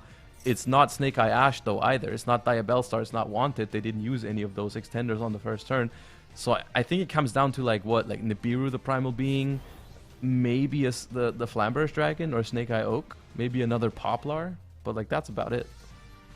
Yep. So we'll see if they choose to navigate this with the respect of the Nibiru, which I think you kind of have to, and it looks like they are going for it. They are, yeah. Going for the Temple line is definitely, I think, I would agree with that. That is a nice play here from Team UK. Preferring the Divine Temple over access to the original Sinful Spoils, or maybe having drawn it already, which would always puts you out of the misery. It's always like, do I have to really think about whether I get Temple or original now? And if you already have Diabellstar or the other spell, then like, well, just get the Temple. Question is, how are they going to try and navigate through this Princess? Because that's the one and only disruption that's guaranteed Putting here. an Ash Blossom into the spell and trap zone with Poplar. I think this is just a flex of sorts. It's because we're going to send it anyway. I mean, you can summon it out from the Divine Temple at some point if you want to. I don't know if that... The levels don't really work out for the typical synchros you play because it's normally just... I mean, is it because we've got Bellstar? Diabellstar plus Ash would make a Baron de Fleur. That would work. Yeah, that is one way you can get the levels. Because I don't see any logic for putting Ash here. Because normally, yeah, for context, the synchro version of the Snake Eye deck usually plays exactly 3 synchros, and that's Formula Synchron, Borreload, Savage Dragon, and Baron de Fleur. You don't really have room for much else. So the Ash Blossom, unlikely to make any of those. Can't possibly make a formula. Yeah, no, there's no level manipulation here, so it really is just a question of what are we going to be doing I think if our opponent summons this Princess. I'm just not realizing, I think the bigger reason why we put that Ash Blossom there instead of the Poplar itself is because we want the Poplar to be in the graveyard, so we have 2 level 1 targets for the Flamberge, I suppose, right away. Yeah, it might be the most important aspect there, I suppose. This is where the Hida comes in. Hida is like, not only was it a massive card for Team Italy last turn, it's also a massive card for Team UK here for going second in the Snake Eye Mirror match. Let's listen into Team UK here and see what they're thinking about through this turn. If they had anything else, it possibly would have used it by now, except like Nib. That's good. That's very strong. Yeah, Rev's mentioning there that, you know, Maxi definitely would have been used by now, so Yeah. call by safe to be used on this princess. Yeah. He did also mention they are aware of Nibiru, which is important. It's good to know that they are going to be trying to play around it, I assume. Oh, Wow, talents. All That's right, massive. This is Do you take? Any nib? You have to Any look, nib? right? Any nib? Any nippers? Nothing. Oh. It's there. Wow, Nibiru the Primal That's Being. a nip. What did we ash at the start of the turn? Nibiru Enjoyers gone. We haven't ashed yet. They can still ash. They still haven't ashed live. Interesting. And it was crossed out, right? It is. now we just- it works this turn. Yeah, it's Yeah. not under. Yeah. It wasn't called Yeah. by. Do you think the princess was used slightly too early? And Ash, the Flamberge. I mean, and in then we keep on. hindsight, it doesn't matter because there was a from call there. by. Like, there's like no. Yeah, I think So I'm just wondering because if you use the princess in response to Hita, and then they call by, they don't get the special summon. But now Well, Hita is princess triggers on summon. It's not a quick effect at any point. It's like they could use their true, Ash. yeah. Right, so they didn't really have a They choice don't have there. to use it there. Links away or sends the Flamberge from the opponent's Oak effect. That's always really cool. There's so many interactions like this in this matchup. They get ashed here, but it's not It doesn't matter. too big They've- of a deal because the Flamberge already has to. Okay. Not bad. Not bad at all. They are the best Snake Eye duelists I have ever witnessed that have ever touched this game. Okay, you just. So what was that? So that was Ash Blossom, Impermanence, Called by the Grave, and Ash. Snake Eyes, Ash, Talents. and Talents. That's incredible. All right, you win this one, Team UK. You win this. That one. is literally one card gaming combo through the and Amlo, 4 right? defensive cards. Oh, gotcha. And Talents, yeah. That's not bad. That that is my Team UK. That is. And No, like, Diego does not look Amlo not happy, an issue. but it's not. I mean, it's wait, not their I just fault. realized we just double targeted. You It's got fine. 6 card combos. You just have to Yep. accept There's no that reason it to is be okay. what it is. That's on me. Oh, yeah, yes, there is. We just chain. Link Rainbow OP, let's go. Yeah, so Wait, again, we we should've mentioned flipped this the in a tab on couple that of game, rounds so the mistake. earlier, but the Flamberge didn't have a way to resolve with Now we just the go special summon, so Linkuriboh puts that extra body in now by just They're putting doing the the same thing that that happened earlier. Yes, it's very smart. One of the other things you can do with Linkuriboh in this match, in this deck, like there's so many like small cute things you can do with Linkuriboh that makes it like overall very versatile in this deck. Now all they need to do is figure out a way to win the game through this Amblo Whale. But I'm thinking just the Promethean actually Promethean Princess is called by the Grave. we're just gonna push it, right? Yes, yeah. Is that already enough? That's oh yeah, because of the field spell buffing the Snake Eyes, that is going to be enough damage at this point, and the talents to take the Nibiru is just the icing on the cake on this phenomenal hand for Team UK. And they are going to take away Italy's chances of making it to the finals of the Invitational and securing their own spot at this point, I'm pretty sure. Yep, no, that's it. The Team United Kingdom, 8850 damage on the field, attacking for game, and that is the end of that duel. Wow, could you believe it? I don't think you could ask for a better hand. That was a literal 6-card combo. Sometimes it is just meant to be. Sometimes really you is. just play the game and you're just like, yep, I was meant to win that game, and they did. That is my European champion, absolutely proving once and for all that Team UK deserves its spot in the Macedo Invitational, and Revs actually now has his 2 years on the roll final. 100% top cut rate. Yeah, 100% Alright. finalist rate. Yeah. Let's see if we get 100% win rate. The players are ready for an interview here. Let's head on over to Ed with Jessica and Revs to talk us through that incredible display of some defensive card usage. Yep, take it away. Okay, so the one thing I happened to notice was the incredibly fortunate use of Triple Tactics talents there to get rid of Nibiru. Talk to us about what was going on in your head through the game and some of the big moments. So originally, I think Grind tested the line where we didn't play around Nibiru, and then just realized, wait, we can just make Kita threaten the Reborn because we have double called by, so we don't really mind if they have. We can play through the hand trap because they, I think they have 3 Ash. They may have had 3 Ash, maybe 2, but regardless, we just kind of thought, okay, well, we'll play through the Nibiru because we can, and they happen to have the Nibiru anyway. There was also a great moment where you called by the grave the Ash. Diego throws his hands in the air and goes, another call by the grave. Generally, it's got pretty strong for you guys. I'll let you go. We've talked plenty during this match, and you guys have one more coming up. You guys are against France in Game 10. You feeling confident against France? We're going undefeated, baby. Undefeated. That's always exciting. Right, okay, so we have a little bit of a break for you, and then we're going to come back with the last 2 rounds of round robin, including seeing these guys again against France. But coming up next will be Germany versus Spain/Netherlands. But first, let's take a look at some videos.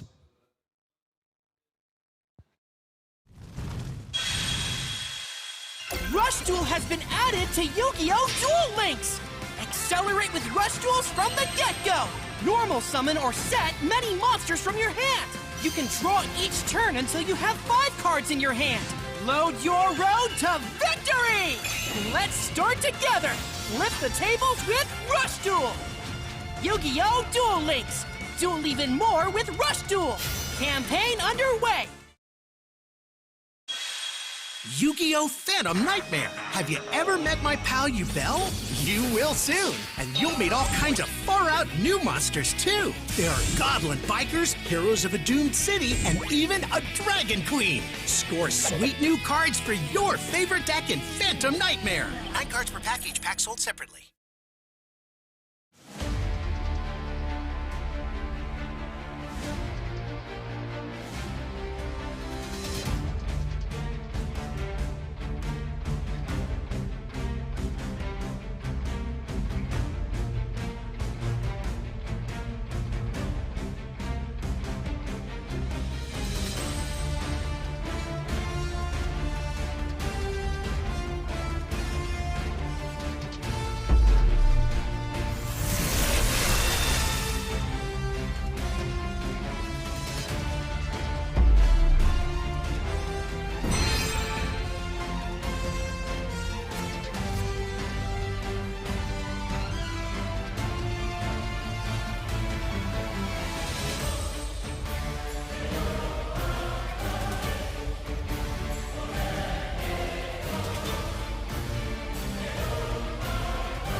All right, welcome back everybody to the second anniversary invitational for Yu-Gi-Oh! Master Duel, where we are heading into the final stages of our round robin tournament stage with round number 9, and Team Spain Netherlands facing off against Team Germany, who are hanging on a thread. 1-2 record. We're able to win that one game with the Exo-Sister deck in their third game that we just saw. Team Spain Netherlands a little bit more comfortable on a 2-1 record, but both of them kind of need to win this to have a real shot at making it to the finals. I think definitely Spain-Netherlands want to win this one as we bring up the scores for you here. The one thing that is true and guaranteed is that Team UK has qualified. Yes. And so their last game is really just trying to, keep anyone out of at bay. And I think they're definitely going to want to display that dominance at some point here. But yeah, if Spain-Netherlands win this, I think that's our final. They are guaranteed, yes. If they win, it's going to be they're going to be at 3-1. Yeah. Everyone is rooting for Spain Netherlands to lose at this point if they want to be able to get a chance through this, and then from that point on, I think things might get very complicated with things like head-to-head records and stuff having to be considered. I mean, this directly, right? If Team Germany wins this, both of these teams are sitting at a 2-2 record, right? And first place is already basically going to Team UK. So if both of these are sitting at 2-2, you know, we're gonna have to wait and see how they're gonna determine who's gonna be second place. We're gonna have to bring out the calculator to figure out what the finals is gonna look like. But we're jumping into this one right now. Germany's going first. Germany has gone first. They are on 40 cards. Will we see Martha Shifter, the classic, the Emre special? Remember, Germany has not won a game with Snake Eye. So that's and they haven't lost the game with Exosister. That really just puts things into perspective, doesn't it? To be fair, though, their Snake Eye game was really good. Like, they played really well, but it wasn't meant to be for them. That's not a Snake Eye card. That is not a card that's typically in a Snake Eye deck. That card usually picks up an Exosister Martha. I love that. The question is there a response window after this Prosperity? Oh, it gets ashed. Okay, do we have Shifter? I mean, it's just a bait for Shifter? Martha, right? Shifter, mod check? It's something. I mean, we're thinking. It's not just resolving. We have a response window. However, I mean, if it's Dimensional Shifter, are we really waiting this long to use it? Like, I think if it's Shifter, you slam that down, right? I mean, what other quick plays are there? I mean, there's it could packs, be. It's. I think I was thinking. You know what I think this means? It might mean they have their own Ash Blossom. Right. And that's why they were thinking about it. Or maybe they might be thinking like, hey, if you use this Called By here, we can't use it on a potential maxi later, so maybe we can save it. Yeah. But they are getting to the conclusion. Reboot. Reboots in the main. Okay. They are ready for 2. What is reboot for? Trap cards. Like Silvera? I don't think this is meant to be a Snake Eye counter. Okay. What is Exosister counter? Trap cards. We saw Lightning Storm earlier as well. That's true. Yeah, they're playing Lightning Storm as well, so that's interesting. Spain Netherlands. Again, like, we still haven't seen Spain Netherlands' second deck of the tournament, right? We've gone through everyone's, so hopefully maybe they've brought something for us here. But again, knowing Quantal as probably the unofficial team leader, will definitely be playing Snake Eye to guarantee a spot in the final here as we get a Returnia. This Prosperity, ideal, right? I was gonna say, I mean, the Prosperity wasn't ideal. It didn't get them anything great. Like, it showed Returnia, 2 red reboots, a Ghost Belt, 2 Returnias even. 2 Returnias, 2 reboots. Sophia, Irene, and Belle. No, it was 1 Returnia. It wasn't 2, actually. Okay, right, that's something. Saitama, that works. But that's not the good one, actually. You're meant to open with, like, you're meant to use Aratama to search Sakitama. Rank 4 is a rank 4. It's a rank 4, yes. yes. In this case, yes. Something. 4 plus 4 equals 4. That's not how XC summoning works. World champ, by the way. There's Cas Patel. That is, I mean, technically, if there is no further disruption from Team Spain Netherlands, this is going to fetch a Martha, and that's going to make a Michaelis, and that's going to fetch the other trap card, which is the full setup. Basically, yeah, we got there in the end. I mean, perfect. We would have Magnifica plus both trap cards because we added 1 with the Prosperity. Now the question is, what other non-engine do we have? Because I don't think just a Michaelis Magnifica combo is going to be enough. It's a lot. It's actually a lot with both trap cards. You don't think that's enough? It's a lot, but I think with a good hand, especially considering how they're not using a bunch of disruption, we could see like some good, field breaking abilities here. It's not an auto win sort of situation where the opponent won't be able to do anything. Because the thing is, I'm more worried about Nibiru, but once again, I don't think it's there. Yeah, I mean, the issue is like pound for pound. I just feel like, Snake Eye engine could potentially beat this with a good enough hand. And because of the fact that they haven't used any non-engine, it just makes me feel like there might be some strong counters. But we'll see. I mean, what I will say is it's definitely hard if it's just the Snake Eye cards. Like, if there's no help from cards like Triple Tactics Talents or whatever else they put into their deck, I think it's going to be tough because just the amount of banishes that Exosister has, if you open this well, it's gonna be rough because you can take out the normal summon if you want to.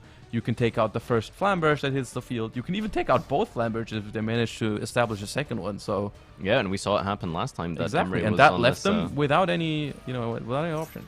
All right, we are gonna have the Snake Eye deck.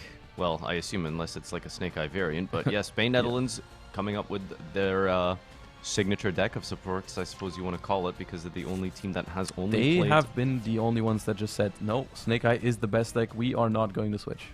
Yeah, adding that Diabell Star here. If we have a good discard, I mean, original sits. That's all right. That's at least got a graveyard effect. You can only use one of the 2 effects per turn, so if you want to use it on field, you can't use the other one, but it at least gets you some value. The question is, do they play 2 of it, or is this Diabellstar just going to set a wanted, or maybe a different Snake Eye, Sinful Spoil? There's different options. You know, I've been curious, like, what these Snake Eye players through all of this tournament have been doing for their consistency engine, because, like, have they just, like, without Bonfire, I really do feel like the deck can sometimes just lose to itself. But I don't think we've seen anyone completely brick in terms of Snake Eye, right? Yeah, I mean, I think the easiest quote-unquote way to just go about it is you want to max out on your Diabellstars and your Poplars, because Diabellstar at 3 is just, I think it's just good because it's starter and extender at the same time, whereas Poplar is like kind of iffy. A lot of the lists are only playing 2 copies because it's not your best starter. My argument about it is like I would rather draw Poplar than not draw a normal summon. Because Poplar on its own, if it's, I mean, it's something, right? I think it's good enough. Wanted a set here because it looks like we are going to go for the draw effect. There's 2 possibilities. They either don't play a second Sinful Spoil original Snake Eye. Simple spoils. I think we have We can listen some, to their audio planning. here. Place We it on can the take bottom a of the listen deck. at Germany. Have to do it, right? It feels like a bait, but we have to do it. And I think that's honestly an interesting perspective as well, It's like because we're getting Maxi, to to hear be them honest. discuss their disruptions.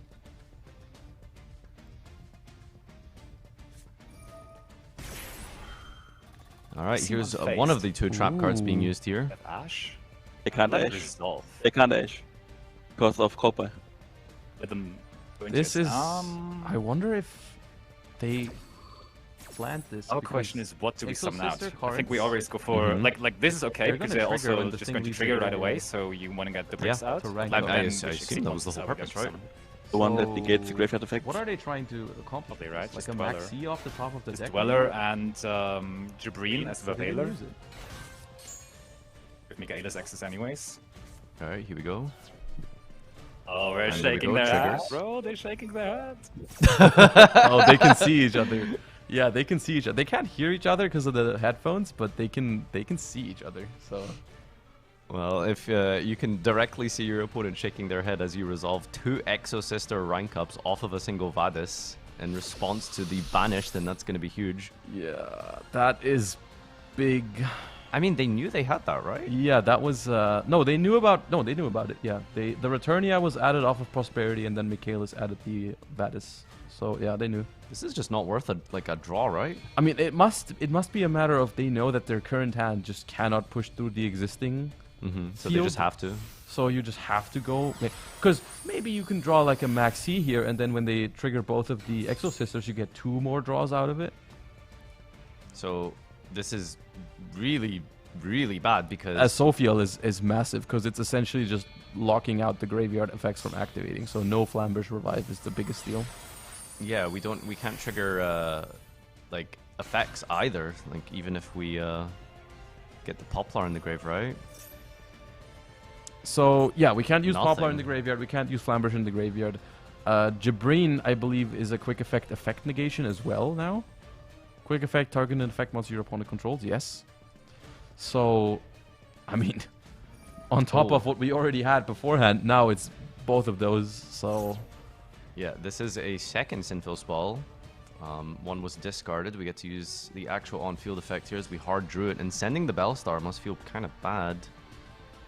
But it does get you somewhere. This is at least going to be Ash for Poplar here, and we can try and play through this. But yeah, Graveyard is completely shut off right now, Yeah. so that's going to be the biggest issue now. I think the biggest thing to realize here is that I'm pretty sure that Spain Netherlands does not have triple tactics talents, because this was going to be the spot to use it before you commit to your Sinful spell card. Like that was the moment where talents would have come down, because they just played into it by using those Exosister effects. And if you had talents, you would want to use it first. So they don't have that. And that's the one card I could have seen them come back with. Yeah. Jabreen negates the Ash Blossom. We have a normal the summon at Snake Eye least, Ash, so rather. that's something. I mean, best case scenario, normal summon Poplar, make Karibo scale, summon from deck. Doesn't really get you anywhere if you can't trigger the Flamberge. I think the best case scenario, which I don't think is in their deck, would have been like normal summon and then make Fucho into a Zeus, because they summoned the Jabreen in defense position. I'm genuinely surprised at how we haven't seen any Zeus in It's just this tight. whole day. The extra deck's just tight. Wow, really is just going to be Karibo set? That is going to be... It's a lot of sets, I guess, but... Yeah, but what does this represent in a Snake Eye deck? It's not like it's you're expecting anything crazy there from Snake Eye. It's like, okay, maybe it's a Called by the Grave, maybe it's an impermanence, but nothing too threatening. And I mean, Caspitel is already there to search another monster, another like Martha, for example. So it's gonna be a huge, like, I mean, Magnifica. Yeah, this you just Chain of banish, Return. Yeah, they this is just banish everything. Yeah. So much to get rid of here. There's one. And you gotta ask, like, Team Germany, should we have played Exosister the entire time? Oh gosh, it's really something when your anti-meta pick like this ends up carrying harder than your. I mean, literally the Exosister world champion. So there you go.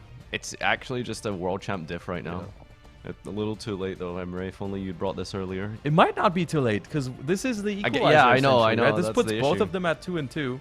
Which did- means we have UK at the top. All right, we're trying to figure out like the head-to-heads now. So like, did Germany beat UK? What was the UK? No, UK is EXO. UK beat Germany. Yeah. So UK has not lost a game. I mean, Okay, UK is so- not going to go head-to-head because it's 3-0. Yeah. So it needs to be like 4 other teams in a head-to-head or something potentially. So Italy's at 1 and 3, so they are out. Germany and Spain, Netherlands are going to be at 2 and 2 each. And then for France, it's up in the air. They are 1 and 2. They have to play against UK. They could also get to 2 and 2 if they beat UK. Yeah. Which would put us to 3 and 1 for UK, and then we've got Three three teams teams at at 2 2 and and 2, and Italy at 1 and 3. Mm-hmm. And then we're gonna have to see what the tiebreakers are, because I don't know what the tiebreakers are. Is it direct comparison? Because then Yeah, we'll Team have to, Germany has beaten Spain, Netherlands right now, so they would win the direct comparison if that's what we're using. Well, we'll figure that question out. I mean, we're gonna have to wait and because see we what need France does yeah. first, and then we're gonna have to whip out the calculators. Yeah, well, it really is kind of down to if we survive this game. The Magnificas can not looking no, great. They can attack twice. They can attack twice. This is that's a lot of damage, and this is the final blow here. Okay. The set card is a wanted that they know about. So. Yes, that is Spain without the S. What for can I Team say? Spain, Netherlands. He just hits different with Exosister. I know. It's just it's magical almost. What a shame. If only we'd done this earlier, we wouldn't be in this tiebreak might situation. not be too late. It might not be too late. Okay, so we've got both of my teammates finishing at 2 and 2 here. I don't know how I feel about that. Losing only to the British. Yeah, but at least I mean, at least they both still have a chance at making it to the finals. One of them. Yeah, we're gonna have to figure out exactly how this plays out. But yeah, Team France is the last one that I guess has to decide here. Who would The make UK's it? safe. Is the UK gonna give them a hard time? Yeah. We'll see. France could make it a 3-way tie before we hop into the last round, the 10th round robin stage match. We're gonna hear from Team Germany, though, the winners of round 9. Yep, take it away, Ed. Thank you, Farfa. Yes, I am here with the Germans who've just won that match and slightly now complicated things with the scores because I think UK might be safe, but now it might come down to a roulette depending on what happens in the next round. So we'll figure that one out when it happens. But congratulations. Basti, I just heard you at the end going, beating Quantal is all that matters. Did you or did you not say that from your mouth? I totally said that, and I feel very, very good that we did it. And I mean, we redeemed ourselves now. Losing the first 2, but coming back, just playing Exorcistas. And I just said to Emre, we should have just done it all the way. We should have brought Exorcistas all the way. To be fair, you did dominate that game with the Exorcistas. I mean, the Magnifica at the end, just securing, getting rid of the Karibo and things. Now, you know, having to defeat your own teammate quite considerably with Exorcista, is that a mixed bag of feelings? Honestly, it feels good. But, yeah, nothing but respect for Quantal. I mean, he's my goat anyway, so... Well, that's good. That's still sweet. See, in defeat, you can be gracious, you can be nice, and you can support your teammates even if you're on a different team. Congratulations, you guys. That was a really well-deserved win. I guess we're going to have to see what happens with the next stuff. I'm not entirely certain what is going to happen, but we'll all find out together. We've obviously just seen the Germans beat the Spanish/Netherlands, but we're now going to go into our UK versus France match just to see exactly what's going to happen. If France win, the whole thing gets thrown into chaos. If the UK win, I think it's still mildly chaos, but we'll see. Currently, the UK undefeated. Can they take it all the way to the final without incurring a loss? I probably jinxed it, but let's find out. Guys, I'm going to take it over to you so you can discuss exactly how this match is going to go down. This is a difficult situation here because regardless of what happens, the UK qualifies. Yes. Now, the problem is that if France wins this game against the UK... The problem is if France wins. Yeah. We've calculated it out here, and we've discovered that if France wins this next game, this is a perfect three-way tie between France, Netherlands, and Germany. Exactly, because in order to clarify, we just asked, and it's meant to be the direct comparison between if two teams are sitting at 2-2 each, it's meant to be head-to-head. You know, because for example, Germany beat Netherlands, Spain, both at 2-2 means that Germany is currently sitting ahead of Spain, Netherlands in our standings, right? However, if France wins now, they are also sitting in 2-2, and the situation is the following. Germany beat Netherlands/Spain, so they're above them. They're supposed to be above them. However, France beat Germany, so France is supposed to be ahead of Germany. However, Spain, Netherlands beat France. It's literally a perfect triangle. So they would have to be above France, which isn't possible to be, like, you know, it's... So it basically, if the UK does everyone a solid favor here and just beats France, except for they're not doing Netherlands and Spain a favor, because if the UK wins here, Germany is just a clean second place. Because then it's just direct comparison between... But I mean, if France wins, then we have a problem. Exactly. Except, but like Spain, they would rather have that problem than the other problem. Of course, That's what I'm saying. Like, everyone's rooting for the UK to make it simple. But I mean, Spain and Netherlands would like. I just got some confirmation. So what we're gonna if it's a perfect tie, it's gonna come down to quickest match, shortest game time. So fastest to win. It's over for Germany. Is it? I think so. That long, the Snake Eye mirror match. They didn't win it though. What, like? Okay, right. Well, anyway. So the third tiebreaker... You guys don't need to worry about that. Okay, so these are our tiebreakers. Number one is just straight up score. If that isn't enough to depict it, then we go head-to-head. That's second tiebreaker. And third tiebreaker, we've decided, is going to be match duration. So they're calculating that backstage right now. So we'll figure out where that goes soon. But yeah, that is the current situation. So for those of you who are tuned in, stay excited. We're going to be working that out for you right now. But let's get into the game soon. As our players are sitting down here, we've got France versus the UK. And again, everyone who is in the UK's team is going to be fine and happy because I mean, they've made rooting for the UK. They've rather made it. They're safe. The UK will be the finalists for this duel, and it's just a question of where we're going to be at with the rest of the teams for this one. So essentially, France really wants to win it. France wants to make it complicated for us because they still technically have a chance to make it. Germany wants the UK to win because they then just make it on direct comparison. Netherlands and Spain, however, also wants France to win because otherwise they don't have a chance of making it. Italy doesn't care. To be fair. Man, this is some real history we're getting into right now. Italy and UK are just vibing because they got their position set on the table. They don't mind no more. Yeah, I feel bad for Italy as well. That last game was just... Especially because they played well, I feel like. No one's played badly. Yeah, like, it's been pretty good. These have been some really, like, high-end games. It's been really cool to see, like, the approaches as well, with not only the gameplay itself, but, like, the matchups they brought in, the different decks and stuff, so... It's been a good one, and I think we're ready to head on over to our match here as we are in the final deciding round-robin game of the day, UK versus France, and an epic final battle for, I suppose, the deciding of second, third, and fourth. So this is either going to be a clean... This is going to either give us a clean finals, or it's going to or chaos is going to ensue, is what we're trying to find out. Yeah, and the UK has won the coin flip and is going first, so... And see, they're even playing the Snake Eye deck. when it's not even like they're guaranteed first place in Yeah. the round robin stage. Just bring your comfort branded deck. Why not? Because you want Germany to win. Or that. That's why you want them to lose with branded. Or maybe maybe you just want to preserve that perfect 100% victory with branded. Yeah, no, that's because you can just go out of this. You just keep playing Snake Eye for the rest of the event, and you can just say, No "Hey, matter I what went happens, we won with branded." undefeated with branded." I'm curious to know if they will decide the coin flip in the finals.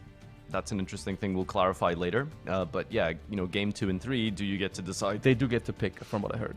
Yeah. Yeah. Okay. Cool. All right. That's set in stone then. But yeah, obviously UK want to flex this. I'm just curious if, like, at this stage of the tournament, like, if they're guaranteed in the finals, they could just play branded because maybe they don't want to give more information about their deck list away. True. Right? Yeah, because their like, deck list was among the more like spicy ones, right? They got that Phantasme in there. Who knows what else they're hiding? You know, they don't want to show a potential. But I guess they're thinking that's not worth it here. They're like, there's nothing here that we could show off that would be valuable information for our opponents. I mean, we've already seen the Phantasme, we've seen the Nibiru's. What more can there really be? Smaller tournaments, like on like, for example, like the World Championship, Invitational. You know, not to say that they're equal in terms of their prestige, Oh, but they're the same. They're interesting because, like, it's not just your deck building and your, well, to an extent your deck building, but in a different sense, because now it's like a case of, like, you can keep an eye on, like, who The your competition information is. game is very, very different. Oh, Snake Eye Birch. That's, There we go. We haven't and seen that's that. the first piece of information that they've revealed that they potentially didn't need to reveal. Yeah. Because they had a guaranteed first place after round robin, and now they've shown everyone, hey, we play Snake Eye Birch, which could at some point could matter. Was their opening play Poplar? Poplar, Right, yes, okay. just so this, Poplar. So this won't be the full combo, right? Regardless, even with the Birch extender? This is... No. Okay. Because if you do play Birch and you open well enough, you can end on IP, Savage, Formula. With the Princess, of course, and all the regular But that's not the setup. Poplar. Because I don't yeah. think we're going to see the Jet Synchron here specifically because they've already used the original Sinful Spoils. Yeah. Which, unless they drew specifically 1-for-1, is the only way they would ever get Mhm. to the Jet Synchron. But that's the thing, though. If they, because they play the Birch, it does offer them the wave I mean, extension. the Birch, actually not. Actually, it doesn't offer you anything that you wouldn't be able to do otherwise. Because if you start with Poplar in this situation, they haven't used Poplar to summon from hand. So what they could have done instead of searching the Birch is they could have just searched Poplar. And that it was does the same thing, It would essentially. also just be a level 1 fire on the field right now. Like, it technically is the same thing. Which is why the Snake Eye Birch is not a card that's in every list. It's a decent card still, you know, it's fine to play it, but a lot of people have opted out of using it because a lot of the times when you can search Birch, you can just search Poplar and it does the same thing. I like it personally. It's just a nice extra name to keep in rotation. Hard Yeah. drawing it is, like, also fine as well. I mean, and it's like a different name to search if you've already Yeah. got, like, the Poplar It's special more relevant trigger. in the TCG where you have Bonfire and can turn that into an extender if you've already used your That's Poplar, true, yeah. right? In Master Duel, it's not that common that you want it. It's just a shame that it's got this cool effect where On the opponent's it's got turn. the same tag out effect as the other Snake Eyes, but it's on the opponent's turn. Unfortunately, there isn't really a cool thing you can do with that. Like, if there was maybe a Snake Eye that you could turn into some sort of disruption on the opponent's turn, maybe I could see using the Birch for that. Yeah, well, it's a cool effect that I think has niche uses, more so in TCG than Master Duel, but we're going through the similar lines regardless here because we've got the Flamberge scaling the Masquerena, and now we get to make the Amblaway with the Birch and the Princess, and that's going to give us our standard setup here. But France, not disrupting anything, not using any hand traps, so I don't know. This is the, I would say, best case scenario for France because well, the best case was if they just weren't able to perform any combos, but like if you already don't have any disruption for your opponent, I mean, they only started Poplar, nothing else. Like that was it's the most tame combo they could have gone for, essentially. So obviously that means they probably have some strong non-engine pieces in their hand, like, you know, the set That's card. the issue. Likely to be something like an Impermanence or a Cult by the Grave. There could be some cards in the hand that they can use. We'll see how it goes, but in terms of the raw, like, field that they've put up, it's the more tame version of it. Draw phase wanted.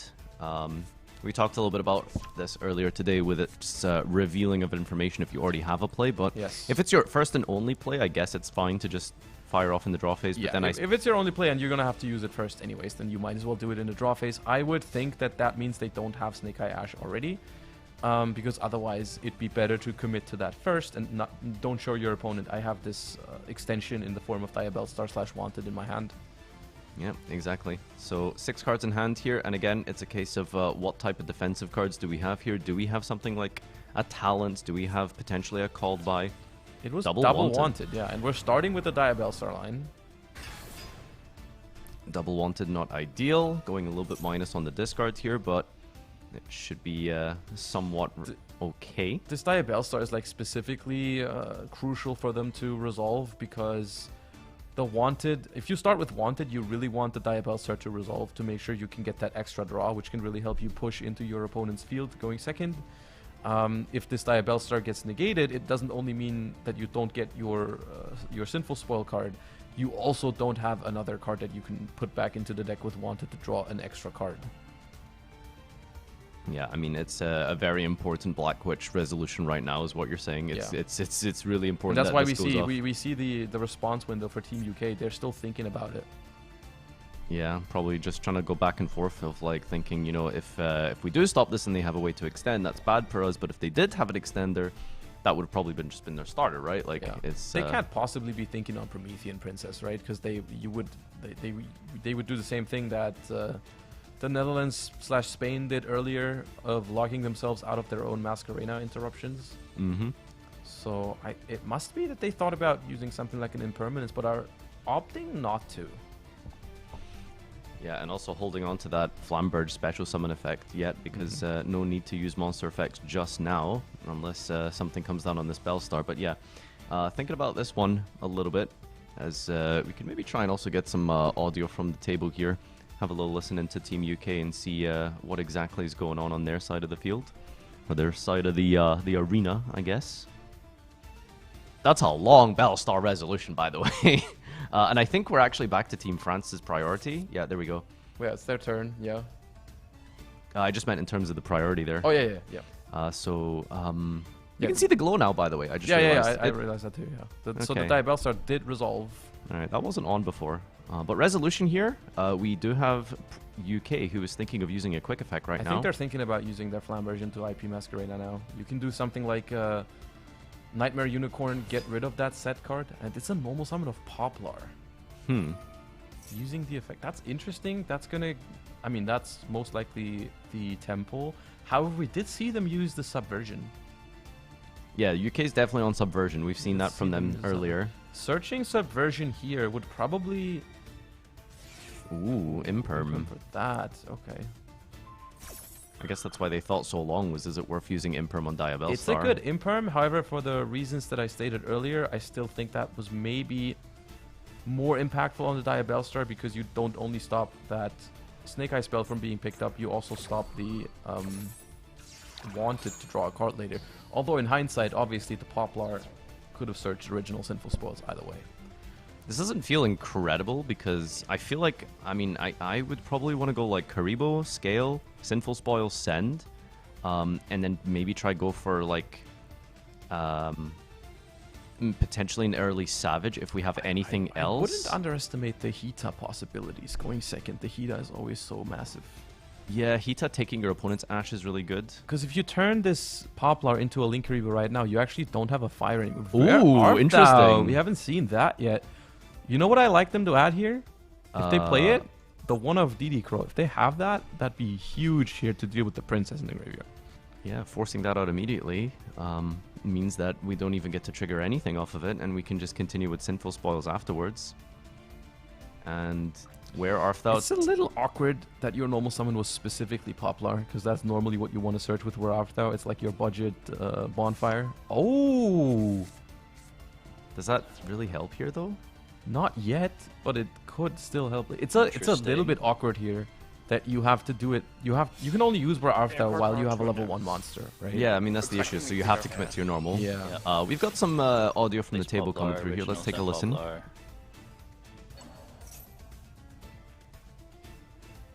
Not using this yet. Like, how did I technically use this? But like, there's no point. I think they're deciding to hold, which is You know what I want to do reasonable. is play that I mentioned earlier. Yeah. So they're on 3 right now. Does Kurikara change that at all? And the summon back? I don't think it does. I think I they thought we were could just talking about the number of Princess Kurikara. summons. So Yeah, mentioning that they're We on needed 3 to. summons right now. I'm pretty sure they have a Nibiru in hand. Actually, maybe not, but that is fine. It's more that I just want to stop. I just want to stop the access to field spell because that's how they play around this. Mm-hmm. We may have telegraphed it, but I don't know if they picked up on it or not. Like that is quite telegraphing. That's a very interesting point. I'm not doing that.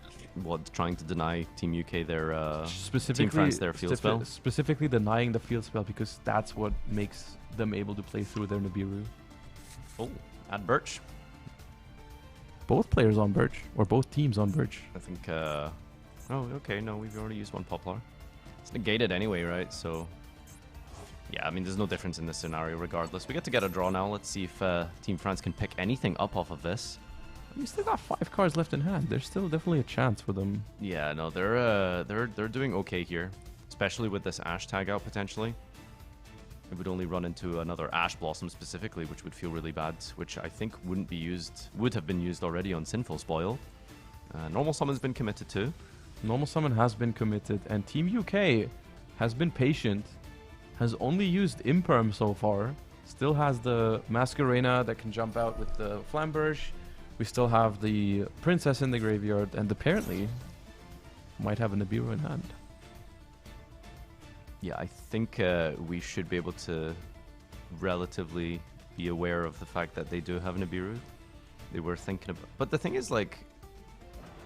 They can't possibly have the response window for it yet. We haven't done 5 yet.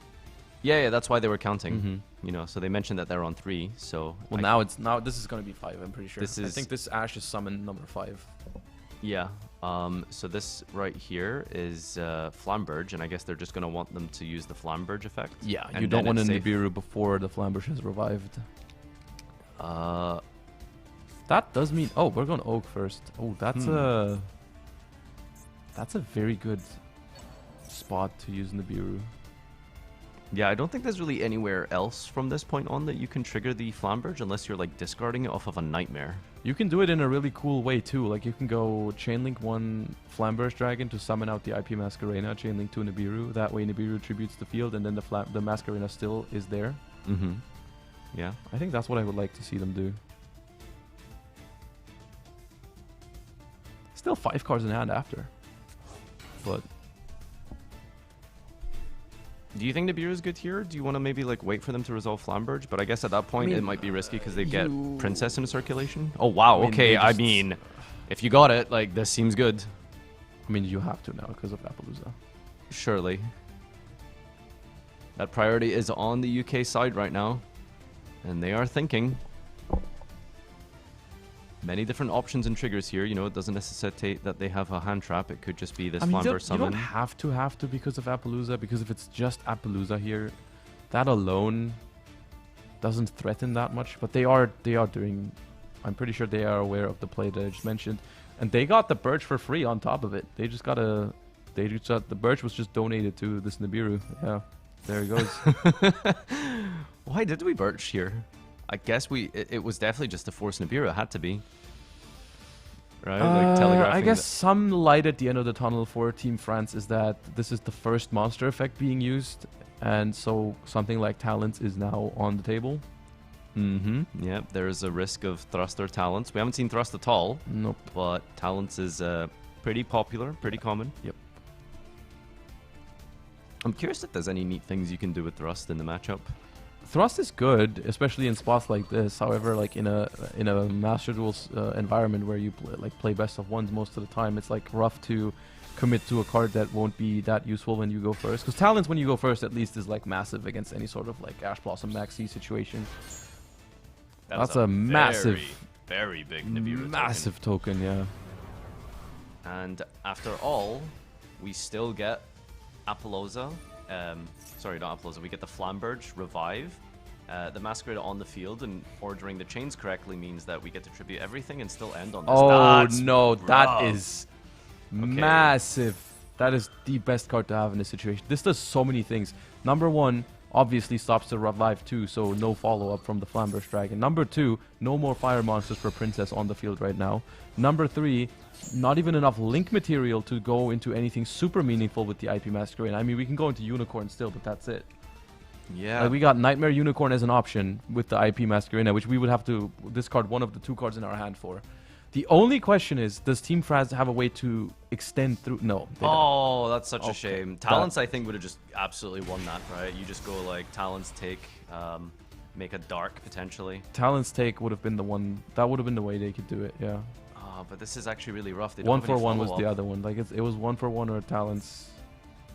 Yeah, I was gonna say like. Or Monster Born. Monster Born is kind of popular at the moment. Yeah, we actually haven't seen that. No, we haven't seen it. I like it a lot though. I think yeah, it's for very sure. good. I remember Pak talking about how much he loves that card Yeah. in Snake Eye. Just being able to just revive like a card that your opponent has Yeah. in their graveyard for yourself, triggering one of your Snake Eyes in the process. Great in the mirror match. It also helps play through your opponent's disruptions. Like you normal summon a Snake Eye Ash, they use an Effect Veiler on it. You can't tag out with it anymore. However, if you make a Link a Reborn and then just use Reborn on it, you can tag out. Yeah, that's pretty good. Now it's just a rough spot here because like I don't know what else they can have in their hand that they wouldn't have already used on their own turn. They have picked up new cards since Team UK's last turn, right? They've drawn a card for turn. They've drawn a card with Wanted. So there's 2 completely unknown cards. You know, they could easily be their own version of Nibiru.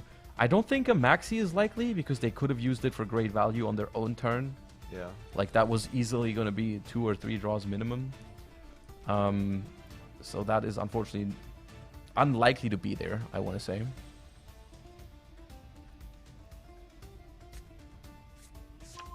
The question is, does Team UK play Relinquished Anima?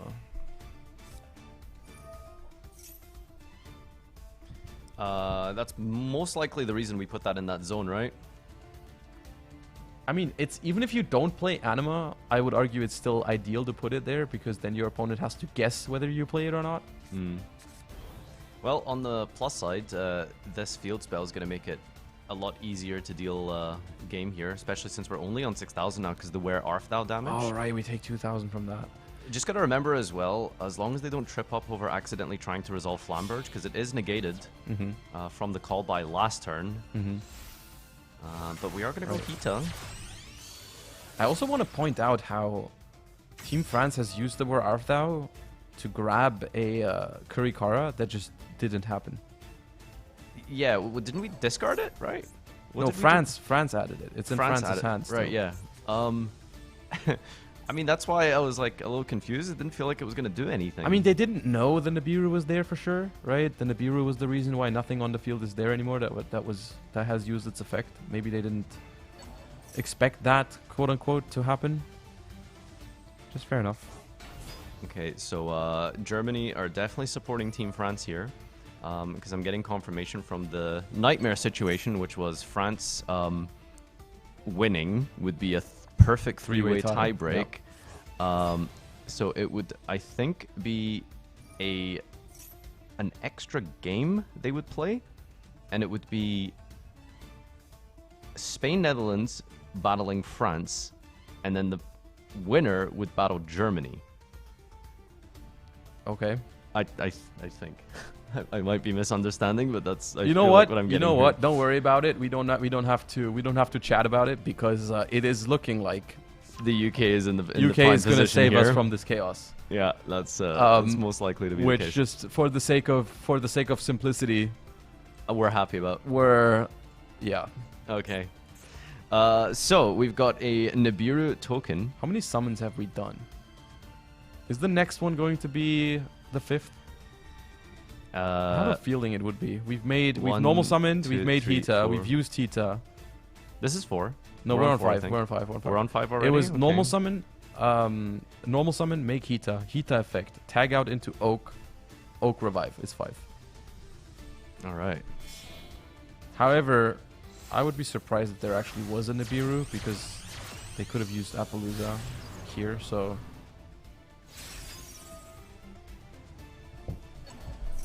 And this access code indeed threatens to take the game home for Team UK if there is no way to deal with it. We don't see like an effect veiler on resolution of this access code talker. We don't see a Nibiru just yet. Is Team UK going to go undefeated into the finals with a 4-0 record? And I would not have thought they are. Battle phase. They are, yeah. It's It looks a like battle it. phase. It looks like France is not going to win this one, and here we are. The UK is attacking directly for game. 6,000 has already been dealt with. Sorry, 2,000 already with the Wear Arfdal, but And regardless, this is enough. Is going to be enough. And this means that round number 9 was actually a direct comparison match for finals. Yep. The Germany versus Netherlands-Spain match, the winner of that is now moving on to the finals, and that was Germany. Yeah, exactly. It is now Germany versus the UK in the final. Yep. They have the head-to-head advantage against Spain. Exactly. And because it's only 2. It's funny because it's out of the 5 teams, 1 has gone undefeated, which was the UK. 2 have gone 2-2, and 2 have gone 1-3.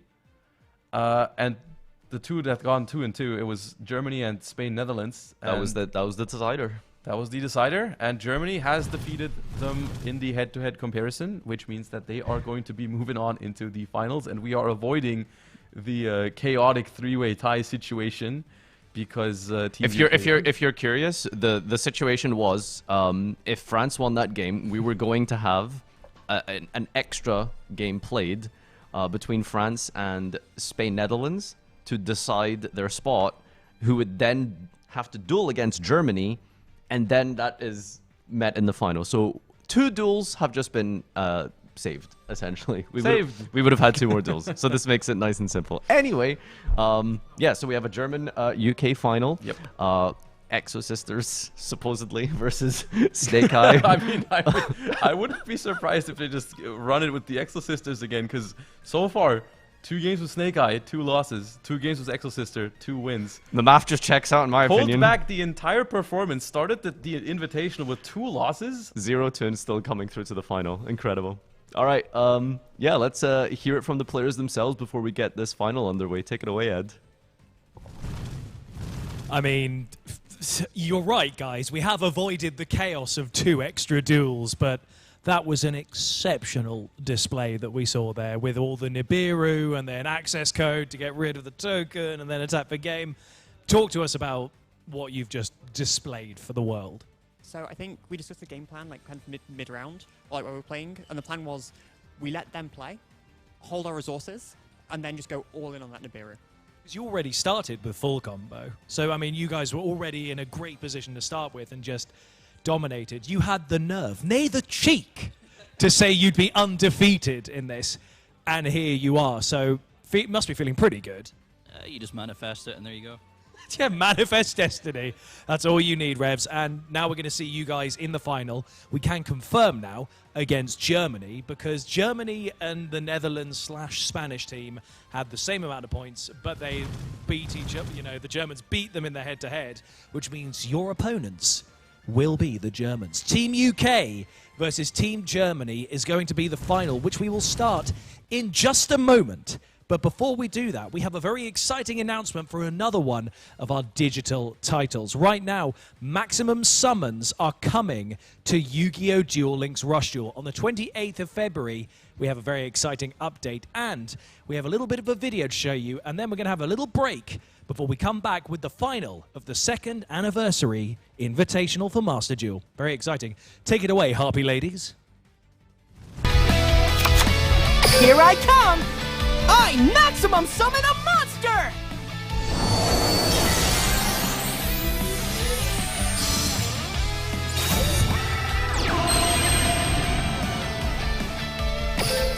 Time to battle! I'm on the road to glory! I attack you directly!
Attention duelists, it all comes down to this. At the 2nd anniversary Master Duel Invitational, we're finally at the final, which means it's time to announce the 2 teams who are going to be going head-to-head in a best of 3 to decide who's going to take it.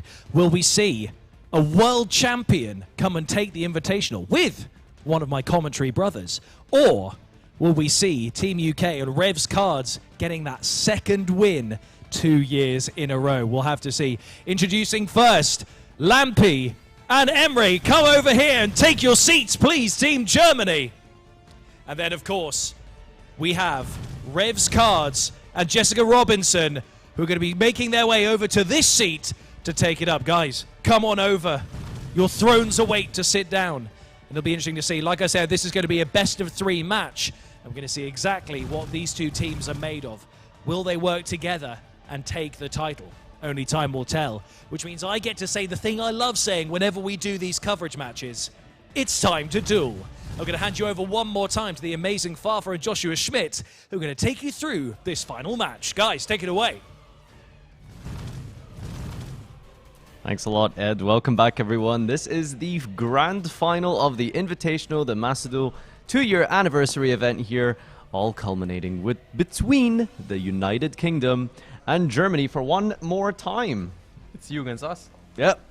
Who's us? Well, I mean...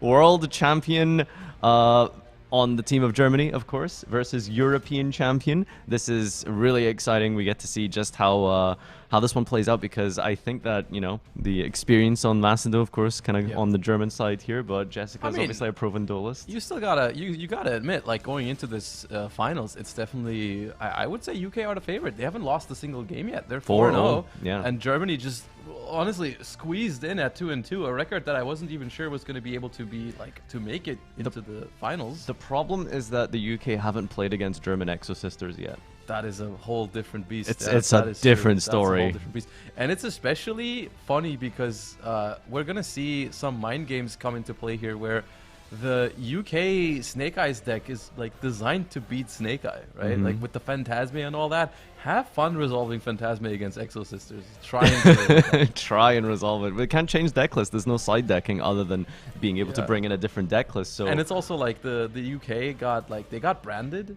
which is a lot better interdimensional shifter than Snake Eyes. Yeah. So I think there's a lot of incentive there's so for much both matchup. of these teams to Swap not off. play the Snake Eye deck, Mm-hmm. right? Like, because the incentive for both teams is great to... I don't think we're going to see 3 games of both of them picking Snake Eye. I can't imagine it. Like, I think there's going to be some mind games. I think for the UK, it's going to come down to, can we pinpoint the exact moment where they want to play the Snake Eye 2? Because they want to play the Snake Eye mirror with the list that they're playing. They would rather have...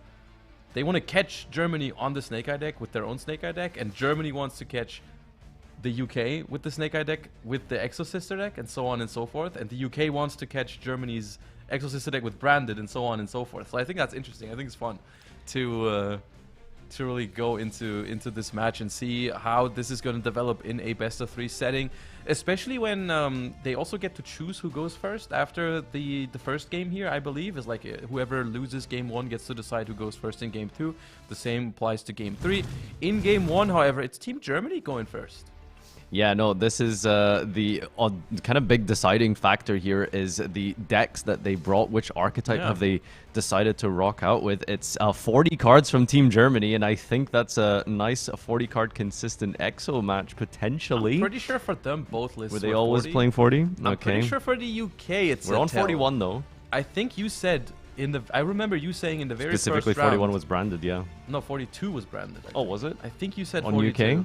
Okay, all right. Well, it could be Snake Eye. Maybe I'm misremembering. I mean, I guess that makes the suspense even higher, but...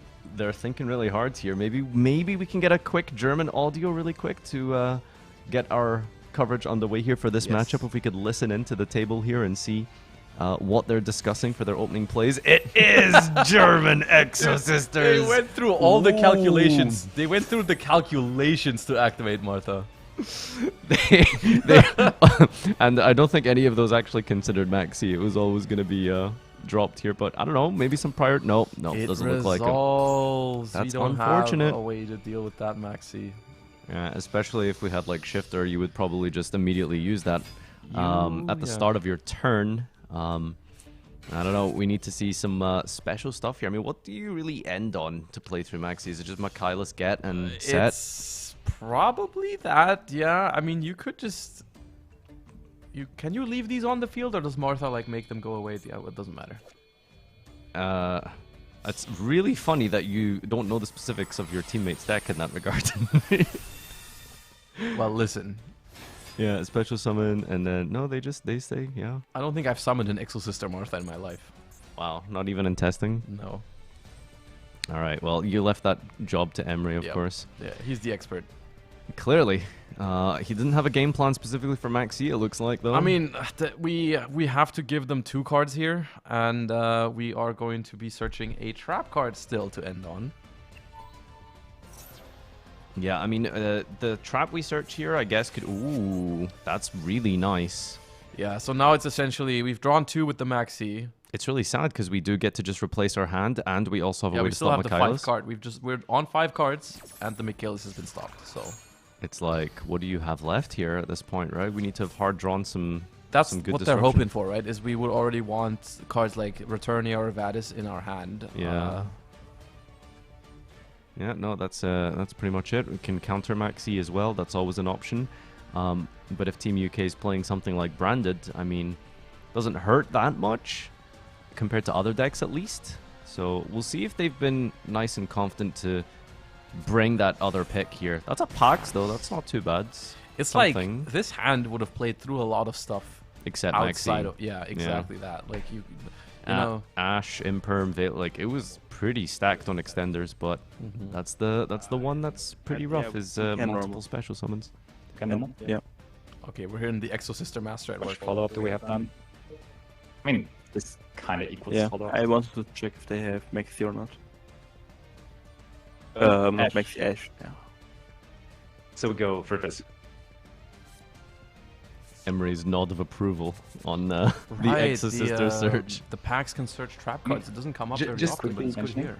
Okay. This is normal, this is normal, so it would be Follow up. 2 more spec summon. I would know, don't... Oh, they got... You know what they have? The Spirit? They have the Spirit, yeah. They were Yeah. thinking about it. Yeah, they were thinking about going Sakitama into Magnifica, I believe, there. So we're just going to end on an Ellis, which will trigger if a card is moved, which is forced out by the Returnia, right? Or is that Vadis? This does not work the way it does. I was about to say... Like, you cannot trigger Ellis with your own cards. Ellis is your opponent needs to do it. Okay. Ooh, counter Maxi. Now, does the UK have a response? Draw phase. Is Called by the Grave. Oh, I was about to say Called by the Grave doesn't work because that would trigger Ellis. Do we have Yeah, our we own don't quite called by? trust I trick think we would have class. used it on our own turn. Yeah. Nothing to stop Ash I mean, this here. is the trap card they added. Most likely. Yeah, there's just nothing else they can respond with here. That is a really fortunate opening by the Team UK there to get 3 disruptions. And also Engine here with the Bellstar added off a Wanted. I mean, I'm gonna list you a couple of cards and you tell me how good that hand is. Maxi Great, and this one's Impermanence and not Ash doing that. Blossom and a Wanted. No, this is not live. Yeah, it doesn't get better than that. That's a lot of good Stop Yu-Gi-Oh making me go for cards. this. Start off, yeah. Alright, and we can hear from their thought process right now.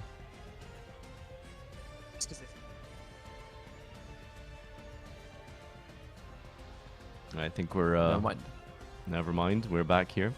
Alright, so, you know, I don't think there's really ways to play around per se, right? Like, you just start your combo against a deck like Exosister, you know? I don't think there's any, like, special lines you need to take. I mean, yeah, the Returnia is a relatively straightforward sort of card. You just, like, it's a banish at any point. And you need to make sure you do not play into this Ellis unnecessarily, right? Like, if you use the Flamberge revive effect in an awkward spot, maybe you're giving them too much advantage the there. free rank up. You don't want to give that out for nothing. It's a relatively easy card to just attack over. I don't think maybe they can win the game on this turn. I don't know if that should be their focus though. Oh yeah, definitely not, right? Like sometimes I find that players can be very hesitant to use their battle phase, right? Yeah. Just out of kind of just like greed, I suppose. But I think It's a against very important form of removal, essentially. Yeah. Yeah, especially against a deck like Exosister, right? You don't really I don't really think the deck has like as much follow-up as your deck does. So it's usually kind of fine to try and bait out the battle phase and then just pick apart what's remaining from there. I mean, people really like winning the game on the spot and trying to find those lines that put up 8,000 damage immediately.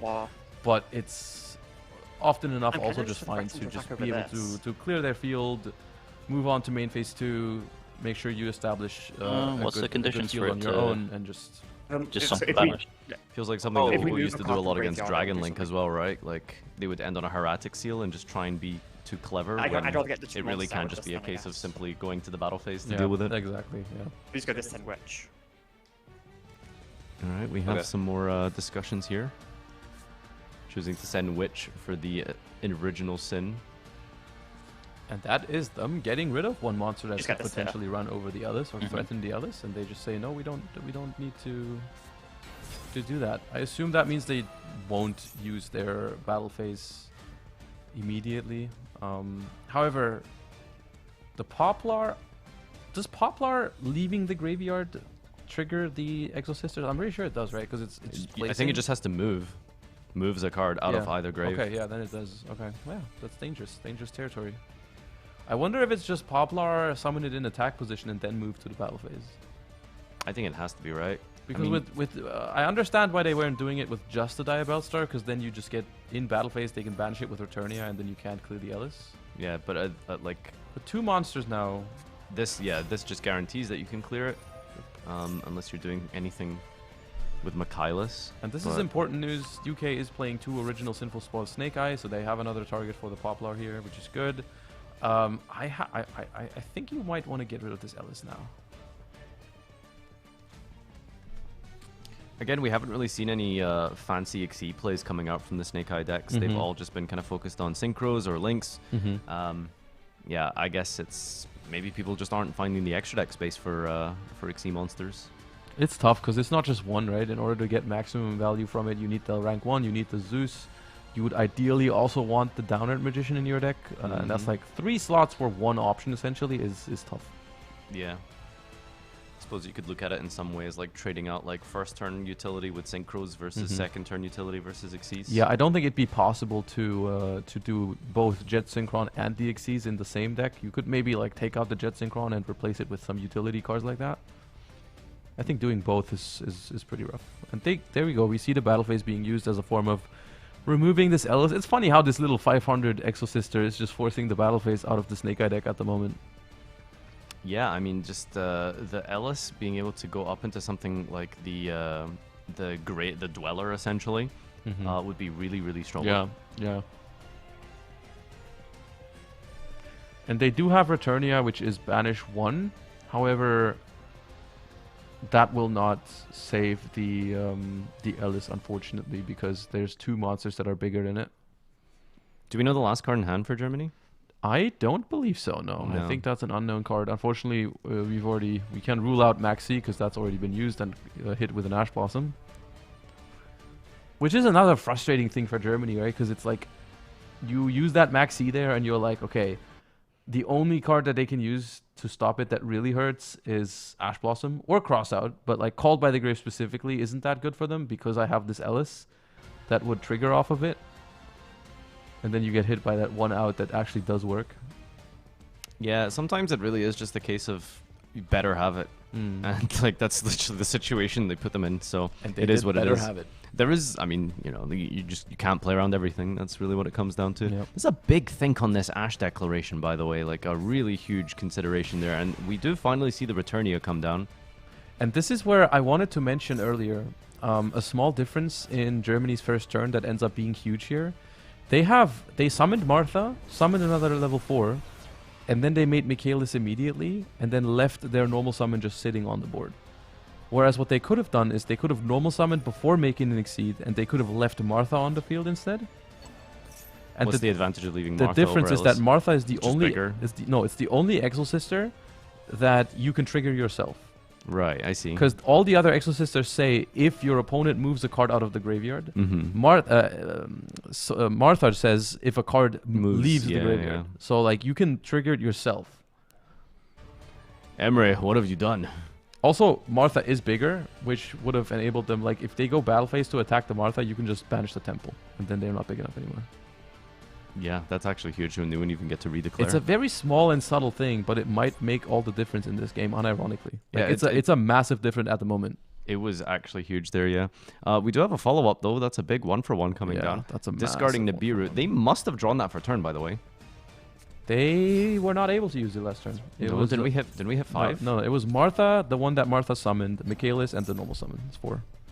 4. Okay. Sweet spot. Great number there. But we do have Oak to bring back the banished Ash, and that's really good because it's back into circulation here.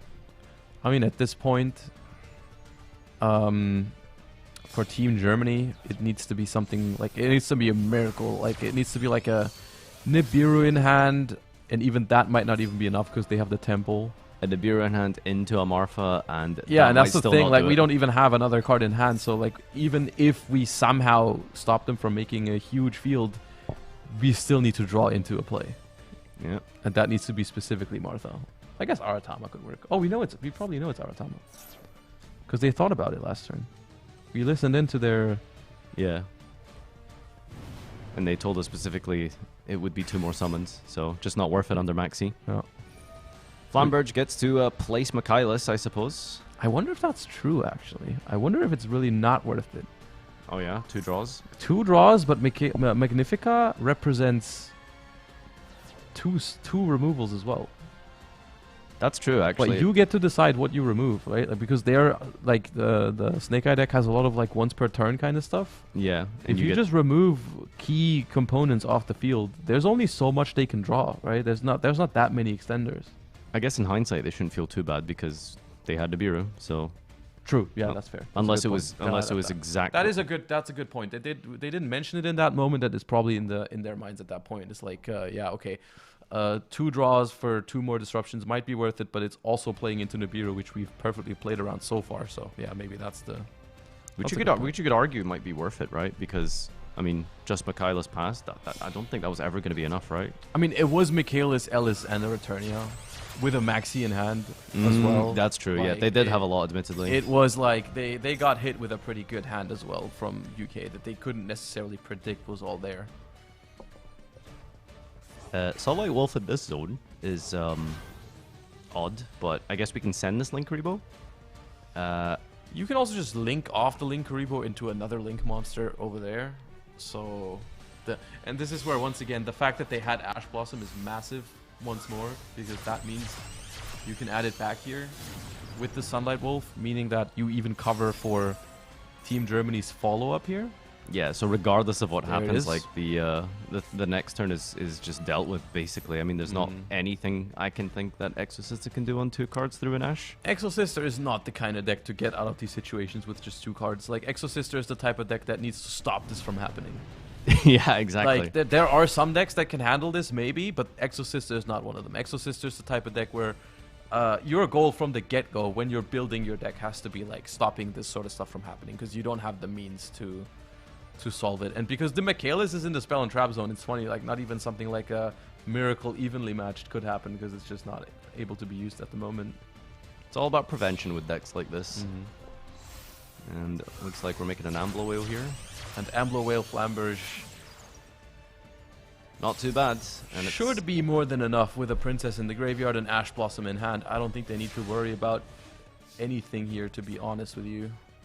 Well, no scooping here. We are going to play it out to the best of our ability. So That's right. And I mean, Aratama represents 1 line of play already, if that's really what they have in their hand. It's just a read-on based on what they were talking about.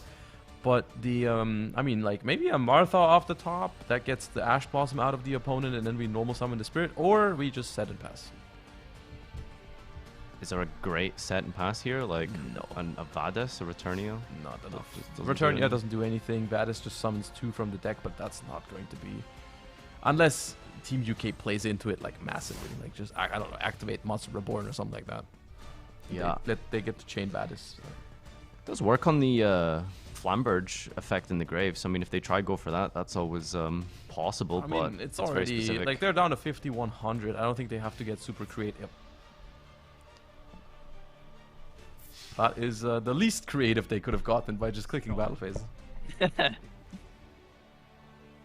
All right. Or something goes terribly wrong. 62 damage on field here. Oh. And it looks like it's connecting. Team UK takes down game number 1 of this grand final here between themselves and Germany. Going second as well. That was going second. Pretty impressive. Pretty impressive. A little bit of help from the little insect, but just a bit. Just a bit. Just a little bit. But yeah, no, we saw that this is so much of the deck building where it comes down, right? Those defensive cards are, you know, the key part of the first turn. One of the key advantages of Snake Eye specifically. I mean, every deck usually is using Maxi, but like the Snake Eye deck really has the means to pair it up with all the cards you would want, like, you know, the room for the impermanences, the Ash Blossoms, even the Nibiru and the Phantasmes that we've seen out of list. It's all in there, and that's only possible because the Snake Eye deck can function so well with just a couple cards. Like it doesn't need to be. You don't need to draw fancy 3-4 card combos with that deck. It's just 1 to 2 cards. You're good to go. The rest of your hand can be anything you want it to be. And UK sitting at 5-0 in this tournament so far. Yeah, they have not dropped the game. That's a pretty positive spot to be in. I mean, we'll see if that pays off because Germany is going to have to reverse sweep now. They have to win the next 2 in order to have a chance. UK is 1 win away from being the... if they win the next one, they're the undefeated second anniversary invitational champions, which is quite something, especially for Revs cards, who's like also our last year's champion. There has never not been a Revs cards invitational. If they take this down, there's never been a Master Duel invitational in Europe that has not been won by Revs cards. If he wins this one, which is kind of funny. So for the 3rd anniversary next year, we'll have to like just you know, by default, like not invite him. That's what I was gonna say. That's in order to keep it fair for everyone. Yeah, we just do not. That chance needs to be given to the rest of these nations here. But yeah, obviously a lot of heavy lifting being done by Jessica. Obviously, you know, such a great player in her own right here, reigning European champion. Showing that she isn't just like a one-trick pony playing only plants. Plants are viable and good in Master Duel to an extent, right? And just showing some showing proficiency in Snake Eye as well, right? Yep. So also beating a German in the finals, by the way, at Euros. Kind of like her thing, apparently. It's just her thing. All right, our duelists are ready for game number 2 here, and this is where some of this mind games can come into play here. Let's head on over to the table right now and see if we've mixed up some of these matchups. In terms of the mind games, though, that's the only small victory that Germany got. Because I said earlier, like when UK is queuing their Snake Eye deck, they want to hit the other Snake Eye deck. They want to hit the mirror match. And Exo Sister needs to be afraid of Branded more than Snake Eye, I think. Yeah. They managed to get the matchup they wanted, but that doesn't mean you're winning it. You're not getting the win for free. Okay, we're just going to run it back. It is a true M-Raid differential at this point. The Martha gets Ash. That's not as bad as it getting Maxied, I would say, because there's a lot of cards that Exo Sister can have to still make something happen here. Yeah. As long as your opponent doesn't get those excessive amounts of cards from a Maxi, I think Exo Sister is okay. Like, we need, like, there's a couple of level 4 Exo Sisters that let you get multiple level 4s onto the field. You can have an Aratama, you can have a Sakitama to put an extra level 4 onto the field. There's plenty of cards that they can have here. I'm assuming they have something because they haven't just passed the turn. And I think that the UK is playing Snake Eye, right? Because they were on. Is it 41 again? It's 41 again. I'm pretty sure this Branded was 42. Yeah, so it might be another repeat matchup here. And it's interesting that Germany chose to go first and had the win and still opted to go with Exo Sister. I mean, they did see how the UK had like such a good Snake Eye deck for going second, though, right? With the Phantasmes and all that. Yeah, maybe just trying to shut down those Phantasmes and other mirror-specific tech cards to just play the Exo Sisters. And we do have Sophia Ellis. Some plays. Is Sophia the one that lets you draw? Yes, you just draw a card, which is nice. With the Sophia here, putting you back up to 4 cards. We know one of those is a Martha that can't be used this turn anymore. The Sophia and Ellis, the problem is if your Martha gets negated by an Ash Blossom, you don't have the ways, you don't have the means to put up 2 rank 4s unless something really weird happens. For the most part, I'm predicting this is just going to be a Michaelis grabbing a trap card, and then we're going to see some amount of sets and then a pass. Some amount of sets indeed. Ideally at least 2, because if they have, it's so much more threatening if they have both Exo Sister trap cards, not just one of them. I think this would be much more appreciated as well if we have some hand traps to back this up as well. Ooh, Ash Imperm. UK is pretty good at doing that. Is pretty good at drawing pretty good hands. That's why they are undefeated. Are we gonna see? Yeah. Are we gonna see a 6-0 sweep into a victory here? Remember, this is the grand final here. They are 1 up, and that's a pass on Michaelis with no set cards. All right, I'm gonna need some. We're gonna need some help here from the cards in our hand, Team Germany. Come on, put up a fight. Yeah, please. Don't make it too easy for us. Ash Imperm. Do we also have the other Ash? They don't seem too worried yet. I'm looking at their faces. They don't seem too disappointed at the moment. Yeah, I think they might feel a little bit confident with something like a Maxi would be a huge preventative measure. I mean, it's got here. negated so often today. Surely it's going to resolve once. It has to resolve one time, surely. And that's just how the math works out. They play Phantasme, they play... Let's play some they audio play for too you. much stuff to also play Talents, I think. Oh, there's a Bellstar coming down on Jet Synchron discard. Good. That's probably That's a good for us, perfect discard. Or one of the better ones here. And you could hear Lampy just there, who was recounting some of their I also like their that can cards. keep on in hand as a discard for Jet. So yeah, Team UK discussing their discards.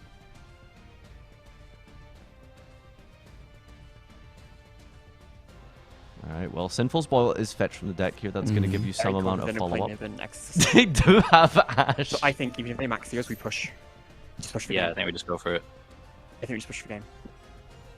Alright, they have committed and they have announced it for So all they're of on us to Imperm. listen Yeah, to. they haven't even gotten max seed yet, but they said if we get max seed, we are pushing. Yeah, no, that is a brave declaration from Team UK here as we I think they activate the get Maxios Poplar. This now. is it. Do we have a response? Team They Germany need this right has... now. They do not have What do it. they have? They do not have it. Nibiru? That's it? I'm right? disappointed by Emra's drawing skills. I'm gonna be honest with you. I've seen him do better than that. Now we play around it anyway. Tokyo Emery wouldn't let it get to this Worlds has stage. changed them. Or rather, Europe has changed them. All right, well, we've got that Divine Temple set up here. The original sin has been set from the Bellstar. I'm very skeptical of this. Poplar has activated the hand effect to special summon. We did not respond on Team Germany's side. I mean, what do we have in hand? Just a bunch of Exo Sisters? None of this has been stopped. We know it's a Martha. We didn't set anything, so there's no called by, no imperms. I mean, an Ash? More normal summons? Maybe you a shift Nibiru is like the best thing you can hope for. Activate Ash to It's pretty send confident we don't- itself, and then you Ash. Would probably be Do we count at level decent. 1 to target? Decent, but not enough, I don't think. Definitely not. You Yeah, already we've got have two the cards, Sinful actually. Spoil We've and got the level Flam one, version, the anyway. Spell and Trap Zone. We got this was that. Yep.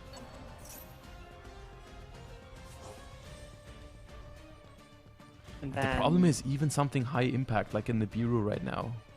Just triggers the field spell, It just- and yeah, the field spell, because we have like that's what's so good about the Snake Eye deck when it opens access to Snake Eye Ash and Diabellstar already. Like the fact that you get to have this Sinful Spoil original Snake Eye spell and the Temple just makes it so if you play it properly. There's nothing you're afraid of. Yeah, and they also had the Jet Synchron earlier, which is also huge because it lets them go into something like Borload Savage to force something like the Nibiru early. And then just bring out the Flamberge from Temple and... Would you Ash the Ash? Would they have Ash? What's he gonna summon? Oak? Probably Flamberge. I Yeah, think that so- alone... Isn't that a long game? It's 3k, 55, 70... No, it's not. Not this game just yet. It's game with Jet Synchron coming back there. Oh. Kita. Very good first. What's our fire in the grave? Didn't expect them to make that. Okay, they just want a Link monster in the grave to force out Savage. Yeah, they want a Link monster in the graveyard to be able to make Savage. Yep, that's Force fair. They can do Savage now. True. We should have Ash that. About that. The thing is, I'm Emery getting- pointing out Not saying the- that they should have ashed before, but at the same time, like, I guess you'd have to have the foresight that the Jet Synchron would be used specifically for a Savage play, and on top of that, this is a little better in some extent because it forces them into this awkward path. I am getting the awkward feeling that there's only an Ash Blossom in their hand, and I think like they're going over. It's always good to reevaluate what you did and what you maybe could have done better, but I think this is an issue of if they only have Ash, this was not winnable from the get-go. I think that's the thing, right? If like you Ash their Snake Eye Ash on normal summon, like they already have the original Sinful Swell spell card. They already have Jet Synchron in the graveyard. Like the Flamberge is in the spell and trap zone. If it's just Ash, that's not enough. No matter where you use it. Negated. Yeah, that's something to recognize as well by some players who might be a little bit less experienced and reevaluating your gameplay. This is a very yeah, because now you've given them like an Ash for the Hita. No, they have to let it go through. Because if they use Savage here, they run into Nib. That's true, but like you're fine with that because now Hita just brings back that Ash that you initially didn't have a target for, and then that makes Princess, and Princess brings back, and you just have like basically full setup. Okay, that's good, right? It's the same situation though. They could decide to use Savage. If they don't use Savage here though, they have to. They risk, yeah. Yeah, so this is a big thing on Savage here because if they don't, that's such an interesting discussion because they know one of the cards in hand is Martha. So the gamble is the last card Nibiru, or is it another monster? They do indeed Savage negate the Bell here. This is on the one hand risky, on the other hand that is the opening that Germany might need if it is Nibiru. All right, Hita Resolution, special summon from the grave, the Ash Blossom. I think you have to use it here. You don't want that Princess in rotation. I mean, you also you don't want to use it here. I don't think. No. Because if you use it here, you give them a token, and the Flamberge hops out of the spell and trap zone because of the temple. And then they link anyway. Well, okay, so by that logic, there isn't a good place to Nibiru anymore. Sure, that's tough if they play it right with the temple. Yeah, like that's there's just nowhere good to Nibiru there's anymore. Assuming it is Nibiru, which I don't think it is. Just I don't think they have it. I don't think they have it. But like, is there a there is no Flamberge in the graveyard. From UK side? Yeah. No, there isn't. Have they tagged out with Ash yet? The tag effect? Yeah, they haven't used... Oh, no, they haven't actually. They haven't. Okay. Okay, that's massive then. So what do they do? Do we send Flamberge here? No, they just send Poplar, bring out the Flamberge. They summon Flamberge and push the Michaelis into the back row and attack for 8,000. And they have... they still have... Yeah. Yeah, that's 8,000. This is actually just so sad. We just didn't have... Oh, wow. This was really well played as well. I mean, dodging the all the hand disruption here. We've got 87 on the field here. We've pushed through end of main. No Nibiru. Attack for game with Savage Dragon. And the UK goes undefeated, not dropping a single game. Both in best of 3 and for the entire event. Yeah. 6-0. 6-0. Pretty blessed in these games, to be fair. Open 2 hand traps plus ways to start the game. Here comes the excuses from Germany. Here they go. All right, so I'm going to see myself out. I'm going to just let you talk. This was really impressive, honestly. Yeah, so we've finally gotten to see the Snake Eye deck perform at the competitive level in Macedo, and all of these players, I think, definitely put on a great display. We've seen world champions play through this tournament. We've seen counter picks, we've seen counter picks, but in the end, the Exosister just not quite making it in the final, right? Team Germany with quite the ride, like starting 0-2 with Snake Eyes, and then bringing it all back with Exosister. And then bringing it twice in the finals and just losing twice going first. So. Do you think they made a mistake in hindsight playing EXO for both of the final games? Was there I wouldn't say so. I think I think the Exosister deck was decent against the Phantasme Snake Eye version. I mean, we haven't seen the UK open the Phantasme a single time in both of these games. We saw their entire hand both times. I mean, yeah, it's not like had they brought Snake Eye to game 1, they would have done like a lot better into Maxi, Impermanence, Ash Blossom on their own Maxi, and so on and so forth. But yeah, the UK played it flawlessly, I believe, in this final. I don't remember them making a mistake, and they take it home 2-0 with no noticeable missteps. Yeah, Snake Eye strategy, and we're gonna hear it from Ed and Team UK, the winners of our 2nd anniversary Master Duel Invitational. Take it away, Ed, for one last time. Thank you very much, Fafa. Yes, that is the final has been decided. Team UK have taken it, but this is a friendly event, and obviously we have some ceremony to go through. So please welcome to the stage Team Germany, our second place, I almost said winners, our second place victors here at the Invitational. Guys, you played amazingly, especially when you swapped up the deck halfway through, started steamrolling. Didn't quite pay off for you in the final, but do you feel that you put in a good effort regardless? We just stuck to the call at that point. We were changing over to Exorcisters, so we were like, okay, from now on in the finals, it's only going to be Exorcisters. Didn't work out for the finals, but still, I think it was worth changing the deck in the end. Did you enjoy yourself? I know it's no World Championships, but did you still have fun, Emre? I really had fun. After losing both two, I was kind of like upset. But yeah, what I learned from this is to never give up. Never give up. That's a great thing for all of you to take away from this. Guys, congratulations on second place for the Invitational. You do both have a trophy, so I'm going to invite Ibriz over, my co-host for this month in Master Duel. Tune in next month. But Ibriz, do you have anything to say to our wonderful competitors?